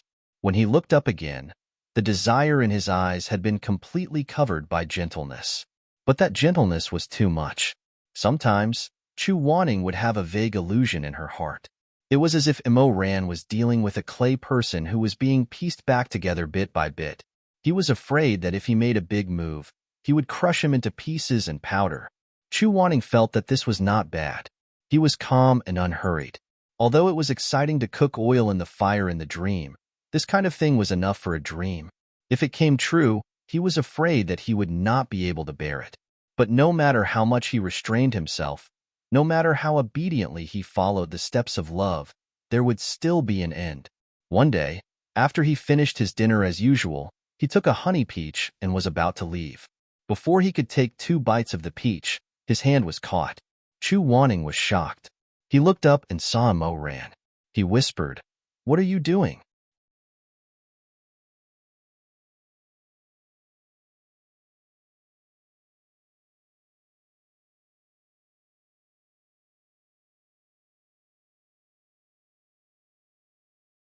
Chapter 183. There was no one around. Ran pulled him to the alley behind the Ming Palabi. The alley was extremely narrow. If he went in and Ran stood there, there wouldn't be much space left. Chu Wanning stared at him with a peach in his hand. Perhaps it was the continuous restraint that finally made this hot-blooded man a little restless. His chest rose and fell slightly as he stared at Chu Wanning with bright black eyes. Suddenly, he reached out and hugged her in his arms. "My peach." But it was too late. The juicy fruit was knocked away. It rolled to the corner and stopped moving. Shizun. The man's hot breath lingered in his ears. It was so torturous, so fervent, but his tone was still clear. There was a hint of forbearance in the boiling heat. His voice was slightly scorched by the flames of desire, but he still didn't do anything else. He just hugged him and hugged him in his arms. His voice was low and hoarse. "I feel so uncomfortable." Chu Wanning suddenly opened his eyes wide. "What's wrong? Where do you feel uncomfortable?" Ran was stunned at first, then laughed. He grabbed Chu Wanning's hand, which was about to touch his forehead, and kissed it. Chu Wanning frowned and said anxiously, "If you're sick, you need to find Elder Tanlang. That winter pickle is useless." Mo Ran said helplessly, "You need to look at the cabbage." Chu Wanning finally reacted. His face immediately tensed up. He flew into a rage out of humiliation. "Who are you calling a cabbage?" Mo Ran laughed. "I was wrong." He paused, then stared at Chu Wanning with his moist black eyes. "But Shizun, I miss you." Chu Wanning was hugged by him and looked at by such a pair of eyes. He had nowhere to vent his anger from being called a cabbage. Instead, his ears turned red. After a while, he said, "We were eating at the same table just now." "That doesn't count. Master, I just want to stay with you a little longer. Every time you finish eating, you leave by yourself. You walk in the crowd and I can't even touch you." There was a weak grievance in the man's voice. "Stay with me for a while. Don't go back." Chu Wanning's cheeks became increasingly hot from his recitation, and his heart was flustered. Moreover, the aura on his body was so blazing, so vigorous, so fervent. He was tightly hugged by him, and in the end, he couldn't say a single word. Mo Ran murmured, "Shizun, let me hug you a little longer." For the two of them, it was actually not that easy to be alone at the peak of life and death. This was especially so during this period of time. The number of times the sects came to visit had obviously increased. Chu Wanning was often dragged by Shuizhen Yong to come up with plans, so they had even less time to gather. It wasn't easy for them to sit closer to each other during meals, but they always had to worry about the bustling crowd around them. They were afraid that the slightest carelessness would let the sharp-eyed disciples see something strange. Therefore, ever since they confessed, even the opportunity to hold hands was extremely rare. After restraining himself for so long, it was no wonder that Mo Ran couldn't bear it. As dusk deepened, more and more people came out of the Mingpo lobby. A group of laughing female cultivators walked by the side of the alley and accidentally bumped into Elder Xuanji's firelight mouse. The little mouse with a burning spiritual fire at the tip of its tail squeaked and scurried around, causing everyone to laugh. Chu Wanning felt uneasy in such a lively atmosphere. He pushed Mo Ran. "Go out. Just a little longer. People will come in a little while. Go out." In the end, Chu Wanning was someone who was used to cultivating in seclusion. If he didn't show him his true colors, even if his thoughts were disturbed, he wouldn't be confused. Mo Ran sighed. As he wished, he let go of the arm that was tightly hugging him.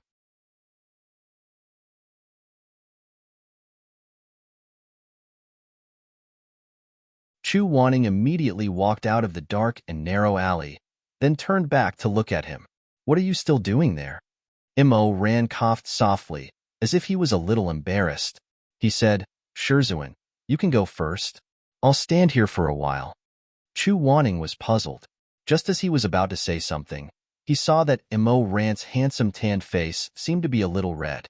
His bright black eyes were also somewhat flickering, like the nervous stars in the clear night sky. He suddenly understood something. His gaze unconsciously moved downwards. When he saw a certain part, his ears buzzed. It was as if he had been stung by a scorpion. His face and ears flushed red. He said, You're simply." Before he could finish speaking, he suddenly flung his sleeves and angrily left. Green smoke seemed to be rising from the top of his head. These days of hiding and dodging continued for more than 10 days. No matter how docile this tamed wolf Mo Ran was, the blood in his bones was accumulating more and more fiercely. It was as if a storm was about to come. Every day, he would cultivate in the morning and meditate in the evening. He stared at Elder Yuheng on the high platform. The desire in his eyes couldn't be suppressed, and it was becoming more and more obvious by the day. When you're infatuated with someone, even if you use all of your skills to hide your love, you can't hide it. Sometimes, Shui Ming would inadvertently glance at Mo Ran's eyes and be startled. He looked at Mo Ran, then looked at Chu Wanning. He was a simple-minded person, so he didn't think about the wrong path. The more he looked, the more confused he became. He didn't know what kind of emotions were flashing in Mo Ran's eyes. Shui Ming only subconsciously felt uncomfortable, but he couldn't pinpoint what it was. One day, during morning cultivation, Shui Ming took advantage of the fact that there was no one around to call out to him. Ran in a low voice. Hey, let me ask you something. What is it? Is Shizun sick? Ran was shocked. Why do you say that? How is Shizun sick? How come I don't know? You don't know? Shui Ming touched his chin. That's strange. Then why do you keep looking at him recently? You always look like you care about him. After hearing Shui Ming's words, Ran finally understood. He coughed lightly and lowered his eyes. What are you thinking about? Don't curse Shizun. I'm not cursing him. After a pause, he muttered. Then why do you keep looking at him? You're wrong. I'm not blind. You're blind. I'm blind? Then you're a dog. The two men in their 20s were arguing childishly. On the high platform, Chu Wanning heard the commotion and looked down coldly. The two men suddenly shut up and lowered their heads to copy and recite the medicinal herbs in their hands. However, their elbows were still touching as they secretly competed with each other. After a while, Ran suddenly loosened his grip and pulled his hand away without warning.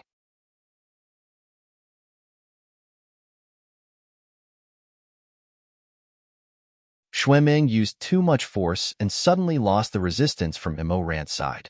With a clang, he fell directly onto Ran. Ran slapped his thigh and laughed. Ha! Shui Ming was furious. He didn't care about the quiet atmosphere and shouted loudly, You're shameless. You tricked me.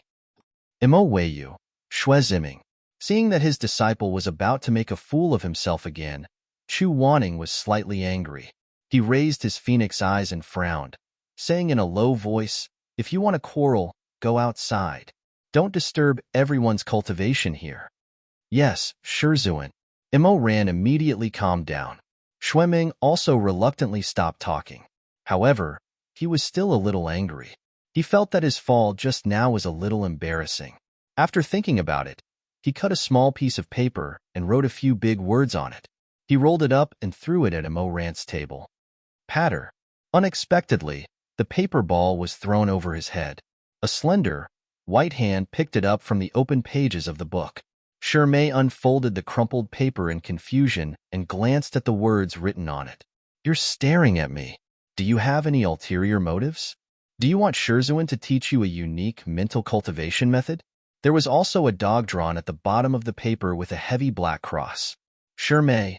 After the morning cultivation was over, Shui Jingyong found Chu Wanning. He said that after several investigations in Lini, it was confirmed that because of the fire of calamity, no one could live there for 5 years. Therefore, the refugees from the upper cultivation world now needed to be settled in the villages and towns under the jurisdiction of the Peak of Life and Death. I've already asked people to help settle the ones I brought back in Wuchang Town, Fenghe Town, and Baishui Village. There are also the ones that you and Ran brought back. Shui Jingyong said, Wuchang Town can't accommodate so many permanent residents. It's better to take half of them to Yuliang Village. There's a shortage of young people there. Chu Wanning said, It's indeed more appropriate to put them in Yuliang Village. Shui Jingyong nodded. Yuliang Village isn't far. You should go there early. There are a lot of people to settle down. Ming can't figure out these daily necessities. I'll let Shermay go with you. He can help. Chu Wanning said, Okay. For the villagers of Yuliang Village, Chu Wanning and Ran could be considered old acquaintances. The village chief received news from Shui Jingyong 2 days ago, so he had been waiting at the entrance of the village early in the morning, waiting for the arrival of the immortal monarchs at the Peak of Life and Death. Miss Ling was also there. After not seeing her for a long time, she became more and more beautiful. When she saw Ran, she hurriedly greeted him. Ran was a little surprised, but he still smiled. Miss, you didn't go to the upper cultivation world? No. Fortunately, I didn't go.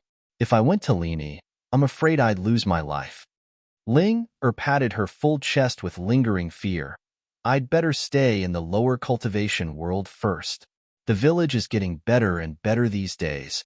In the past, we were looking forward to going to the upper cultivation world, but this is the first time I've seen people from the upper cultivation world come here. I won't go. I won't go. That's right. Someone heard her and echoed, Everything is a small world. With Lord Shui around, maybe in 10 or 20 years, people from the upper cultivation world will come running to our side. Shirmei said gently, the lower cultivation world has been poor for 100 years, but there's always the other side of the river and the other side of the ocean. We can't be the only ones suffering here. It's time to live a good life. As he spoke, he distributed the herbal ointment that Madame Wang asked him to bring to the crowd. Mo Ran also took a jar and looked carefully.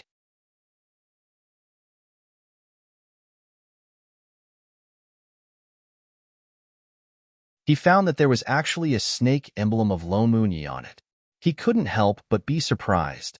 This is medicine made by the cold scale divine hand? Yes, a few days ago, Sect Master Jiang sent someone to deliver it. Chu Wanning heard and said, Jiangshi is better at delivering things than the brilliant fire pavilion. There are many ghosts and evil spirits in Shu, and what we lack most are elixirs and miraculous medicines. Lord Shui kindly accepted these that were sent. Isn't that so?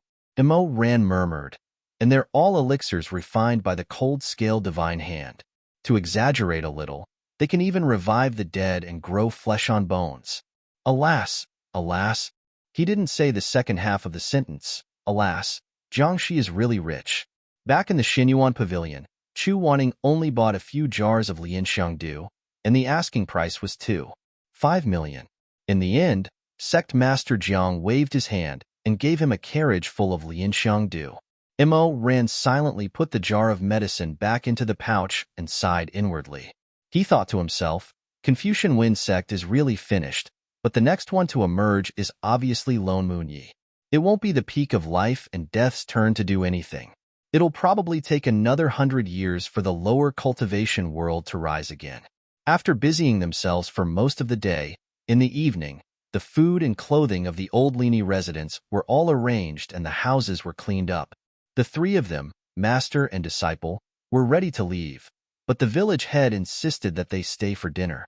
Under such kindness, it would be impolite to refuse, so they followed the village head to the ancestral hall of Yuliang village. The ancestral hall of the village would always hold some important wedding and funeral ceremonies. On New Year's Eve, they would eat New Year's Eve dinner and watch a play on the Lantern Festival. These were all held in the ancestral hall or in the courtyard outside the ancestral hall. On this day, because many old Lini residents of the upper cultivation world were going to live in Yuliang village from now on, the villagers prepared more than 30 tables of dishes to entertain them. They cooked sheep, slaughtered cows, steamed rice, and cooked noodles. The village head actually remembered that Chu Wanning didn't eat spicy food, so he specially arranged a table of light dishes and invited Elder Yu Hong and some people in Lini who weren't used to eating spicy food to sit down. Those people were saved by Mo Ran and Chu Wanning, so they already knew this cold immortal when they were on Feihua Island. However, knowing him was one thing. Sitting at the same table as him made them very nervous. Out of etiquette, they couldn't get up and change seats, so the meal was very awkward. The other tables were chatting and drinking, but this table was eating in silence. No one said a word. Mo Ran was a good cook, so he helped in the kitchen.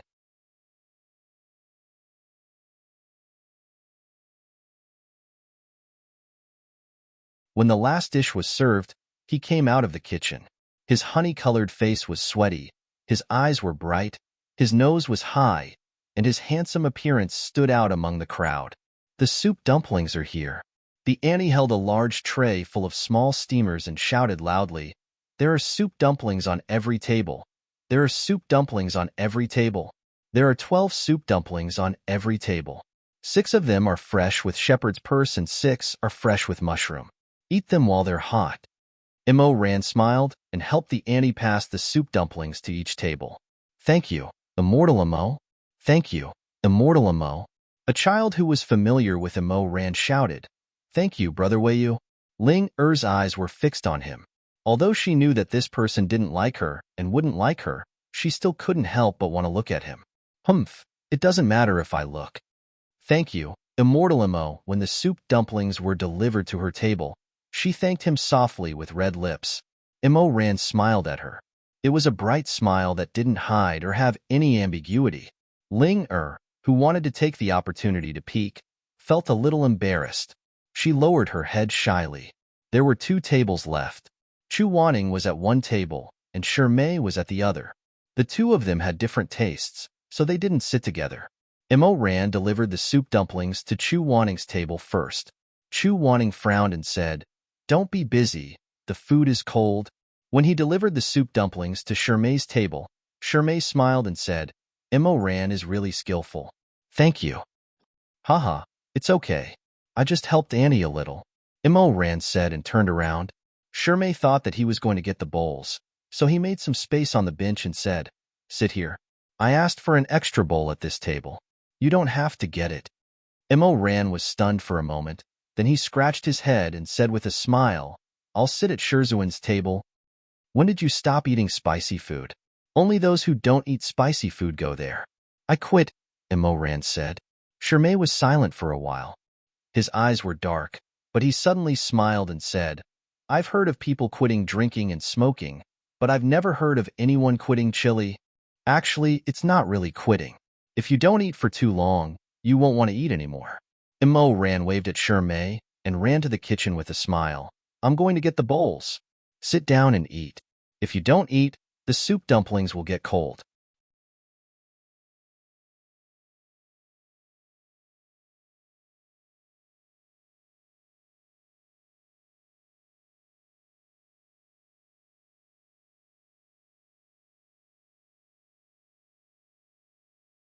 Chapter 184. He quickly returned with a bowl full of rice and a lunchbox. He sat beside Chu Wanning. Chu Wanning was slightly surprised and hesitated. "You? Aren't you going to Shermei's table?" Mo Ran was startled. "Why would I go to that table?" Hearing this, Chu Wanning's mood suddenly became happy. He lowered his eyes and coughed lightly. "I thought the food over there would suit your taste." Mo Ran saw that the tips of his ears were slightly red and suddenly realized that Chu Wanning wasn't jealous, right? His heart throbbed and he smiled. He whispered in his ear, "Wherever you are, that's where I like." Chu Wanning's ears were completely red this time. His knee was originally leaning against Mo Ran's, but now he felt even more sensitive and wanted to move away. Mo Ran didn't want to. Under the cover of the table, he touched Chu Wanning's leg. "You." His voice attracted the attention of others. "What's wrong with the immortal?" Chu Wanning knew that he had misspoken and forced himself to be calm. "Nothing." Mo Ran held back his laughter. He felt that Chu Wanning was really interesting. He didn't want to do anything ridiculous or lustful. After all, this was a matter of killing 500 enemies and sacrificing 1,000 of his own. He just didn't want Chu Wanning to be so far away from him. So he grabbed Chu Wanning's leg and childishly pulled him back, wanting him to lean on him. Chu Wanning moved away again, and he pulled him back again. In the end, Chu Wanning couldn't take it anymore. He kicked him under the table, but he didn't run away. Mo Ran laughed. Chu Wanning said, "You're really sick." The two ate.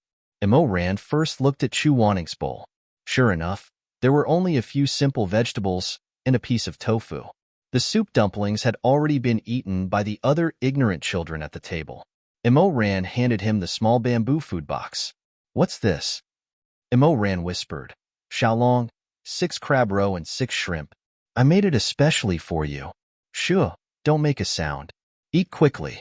I knew that when you're on the table, you can never win against others."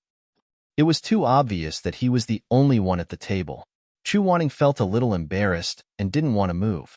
But when she saw Mo Ran's black eyes looking at her with sincerity and some flour on his cheeks, she couldn't bring herself to reject him.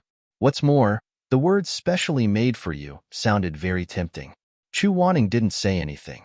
After a while, he silently opened the food box and then put the lid of the bamboo box up. He started to eat the delicious and hot crab roe. The rich and hot soup flowed out from the delicate dough, soaking into his heart and making him feel warm. "Is it good?" The man looked at him, hoping to get a look of approval. Chu Wanning bit his chopsticks and said, "It's not bad. You try one too." "I'm not eating. It's all for you." Mo Ran smiled. His black eyes were full of light and warmth. "It's good that you like it. Why don't you try another shrimp one?" The man was focused. The flour on his cheeks set off his pair of black eyes, making him look even more pitiful and cute. Chu Wanning was still a little confused by Mo Ran's choice. He didn't understand why he gave up on Shermei and turned to him.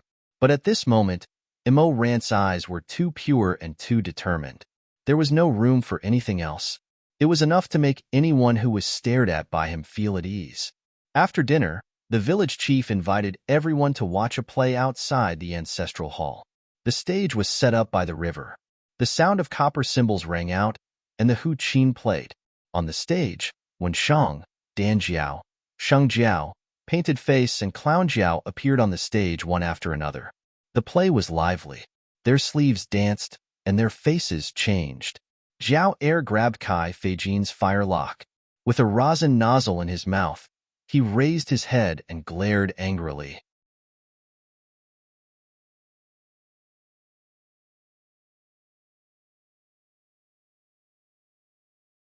In an instant, a raging fire surged, shining brightly on the pearls and jade, winning the cheers of the audience. Chu Wanning didn't want to watch this kind of trick. First, it was because the tricks in the mortal world were too clumsy. He could see through the trick at a glance, so he lost a lot of fun and excitement. Second, it was because the audience was jostling shoulder to shoulder. The scene was so lively that he couldn't enjoy it. He wasn't interested. Shimei wasn't interested either. Both of them planned to leave. Immerse didn't say anything. He walked beside them and finally looked back at the stage. Shimei said gently, "Let's go. If we go back too late, the Lord will be worried." Okay. Immerse didn't say anything. He lowered his head and followed. But after a few steps, he heard Chu Wanning ask faintly, "Do you want to watch it? It's about Wang Kai and Shi Chong competing in wealth. It's quite interesting."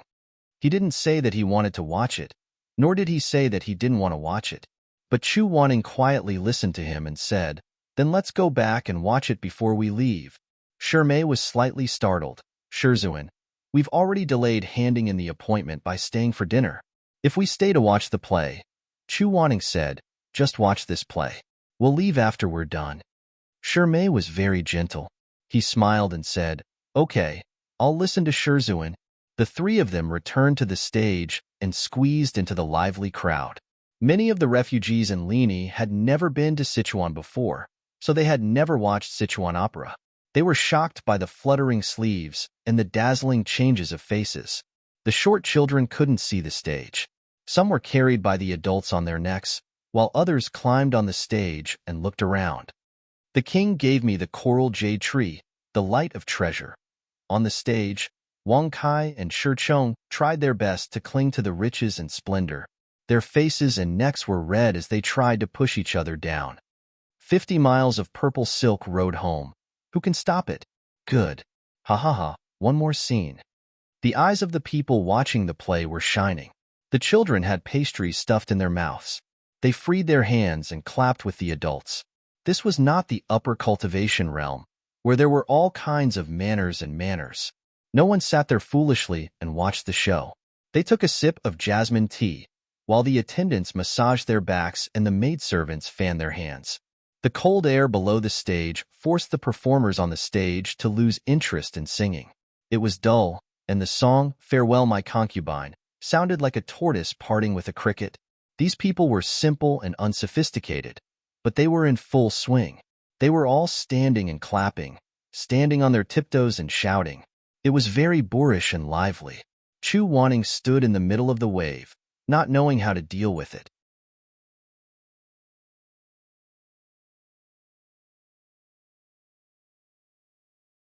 A boring person like him would probably rather sit in the upper realm of cultivation and listen to the tortoise parting with a cricket than watch Wang Kai fight Shi Chong in the crowd. There was another person who didn't like this kind of intense emotion. Shimei stood for a while. He seemed to have a headache from the sound of the swanas, but he still stood there with a good temper, until a big man next to him saw the scene of breaking the coral jade tree. He jumped up and clapped fiercely. He accidentally knocked over the tea that another man was drinking. The hot tea splashed all over Shimei. I'm sorry. I'm sorry. Immortal, I'm really sorry. Look at my clumsy hands and feet. Shimei hurriedly said, "It's okay. It's not a problem." But his clothes were dirty and wet. He sighed and said to Chu Wanning helplessly, "Shizun, how about I go back first? I'll go back and change my clothes, and then I'll report the result of the assignment to the Lord." Chu Wanning said, "Okay, Be careful on your way back. Shirmei smiled, said goodbye to Imoran, and left first. Chu Wanning thought that his escape technique was good. Should he find someone to crash into? That way, he wouldn't be surrounded by the enthusiastic crowd and couldn't get away. While he was deep in thought, suddenly he heard a burst of cheers from the crowd. He lifted his eyes and looked toward the stage. The actor playing Wang Kai was so enraged that his long beard was fluttering in anger. Holding the fire packet in his mouth, he suddenly spat out a huge flame into the river. Boom! The river rippled, and the sparkling water was soaked into orange red. Wow! Good. Spit it out again. Do it again. Chu Wanning didn't understand. What was there to see? If Xuemeng came over, he could burn 100 or 1,000 times without using a torch. While he was uninterested, he suddenly saw Mo Rant smile. That tall man didn't need to stand on tiptoe at all. He just stood there calmly, and no one could block his line of sight. His handsome face was illuminated by the firelight. His dimples were deep, and his gaze was gentle but deep. It seemed that there was something in his mind that no one could see clearly. Sensing Chu Wanning's gaze, he turned around and smiled even more brightly. His black eyes seemed to be a little wet, but it also seemed like there was nothing. It was just Chu Wanning's illusion. When I was young, I often went to the theater to listen to this play.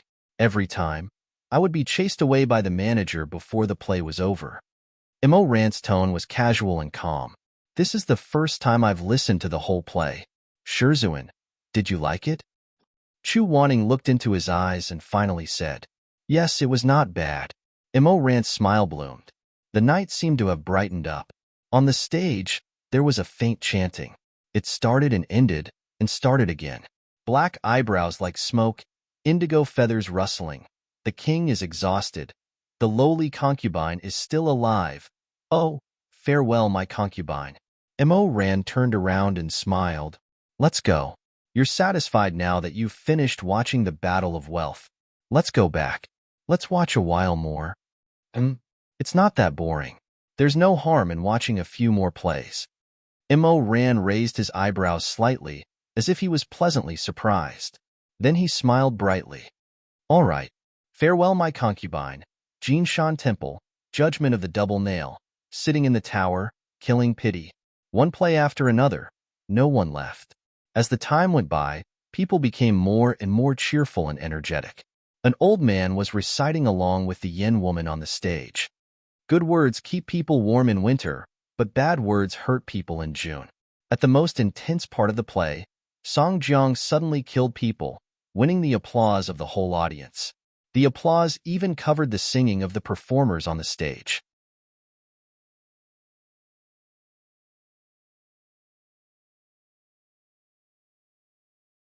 Chu Wanning was pushed and patted on the shoulder by the villagers who were drunk, but he had no way to retreat. It was not good for him to lose his temper. Just as he was in a dilemma, a pair of warm hands rested on his shoulders. He turned around and met Mo Rant's eyes. He did not know when this man had stood behind him. He smiled and brought him over, letting him lean on him and not be disturbed by the people around him. For a moment, the laughter and the sound of gongs and drums became so distant. Chu Wanning's ears were slightly hot. He looked at Mo Rand for a moment and finally turned his face away, unwilling to look at him again. But the temperature behind him was so hot, and the breath was so hot. A strong chest was pressed against him, and a big hand with distinct knuckles was wrapped around his shoulder. When the drum became denser, the fire-breathing play was played again. The people's eyes were attracted, and they shouted and clapped. Chu Wanning also wanted to reluctantly clap twice to pretend to be calm. But before he could raise his hand, his whole body was wrapped around by Mo Rand from behind. Perhaps it was because he felt that no one would notice, or perhaps it was because he was pushed even closer by the people around him, or perhaps it was because in such a grand scene, he especially wanted to be closer to the person he was close to, and even closer. He hated that he could not be mixed into one, and his bones and blood merged. In any case, Mo Rand lowered his eyes and hugged him from behind, encircling him in his arms. His strong arms held the person in his arms, and then he turned his face. At the moment when the fire on the stage lit up the night sky, he kissed Chu Wanning's ear. Suddenly, The flames rose, illuminating the performer's face and burning into the hearts of the spectators. "Thank you for accompanying me," Immerse whispered in his ear. His voice was low and hoarse, but very gentle. "I know that you don't like it. You think too much." "I like it." Immerse smiled lightly and did not say anything. He hugged him even tighter and rested his chin on his neck. The flames flickered, and Chu Wanning suddenly wanted to ask, so he opened his mouth. "Immerse, why did you?" "Ha ha ha, good." His voice was weak and was immediately swallowed up by the clamor of the crowd. Immerse asked, "What?" "Nothing." Chu Wanning's face was slightly red, and then it was lightly covered by a thin layer of anger. He did not want to ask this question a second time, once used up all his strength. At this moment, he only felt very embarrassed and angry, and did not want to open his mouth again. Immerse was quiet for a while. He actually did not hear Chu Wanning's question clearly, but suddenly said, "The person I like has always been you." His heart suddenly beat fiercely. "It's always been you. I was too stupid. In the past, I couldn't tell my own feelings." Thump, thump, thump. His heart beat like a drum, and the sound on the stage seemed to be covered by the sound in his chest. "I'm sorry."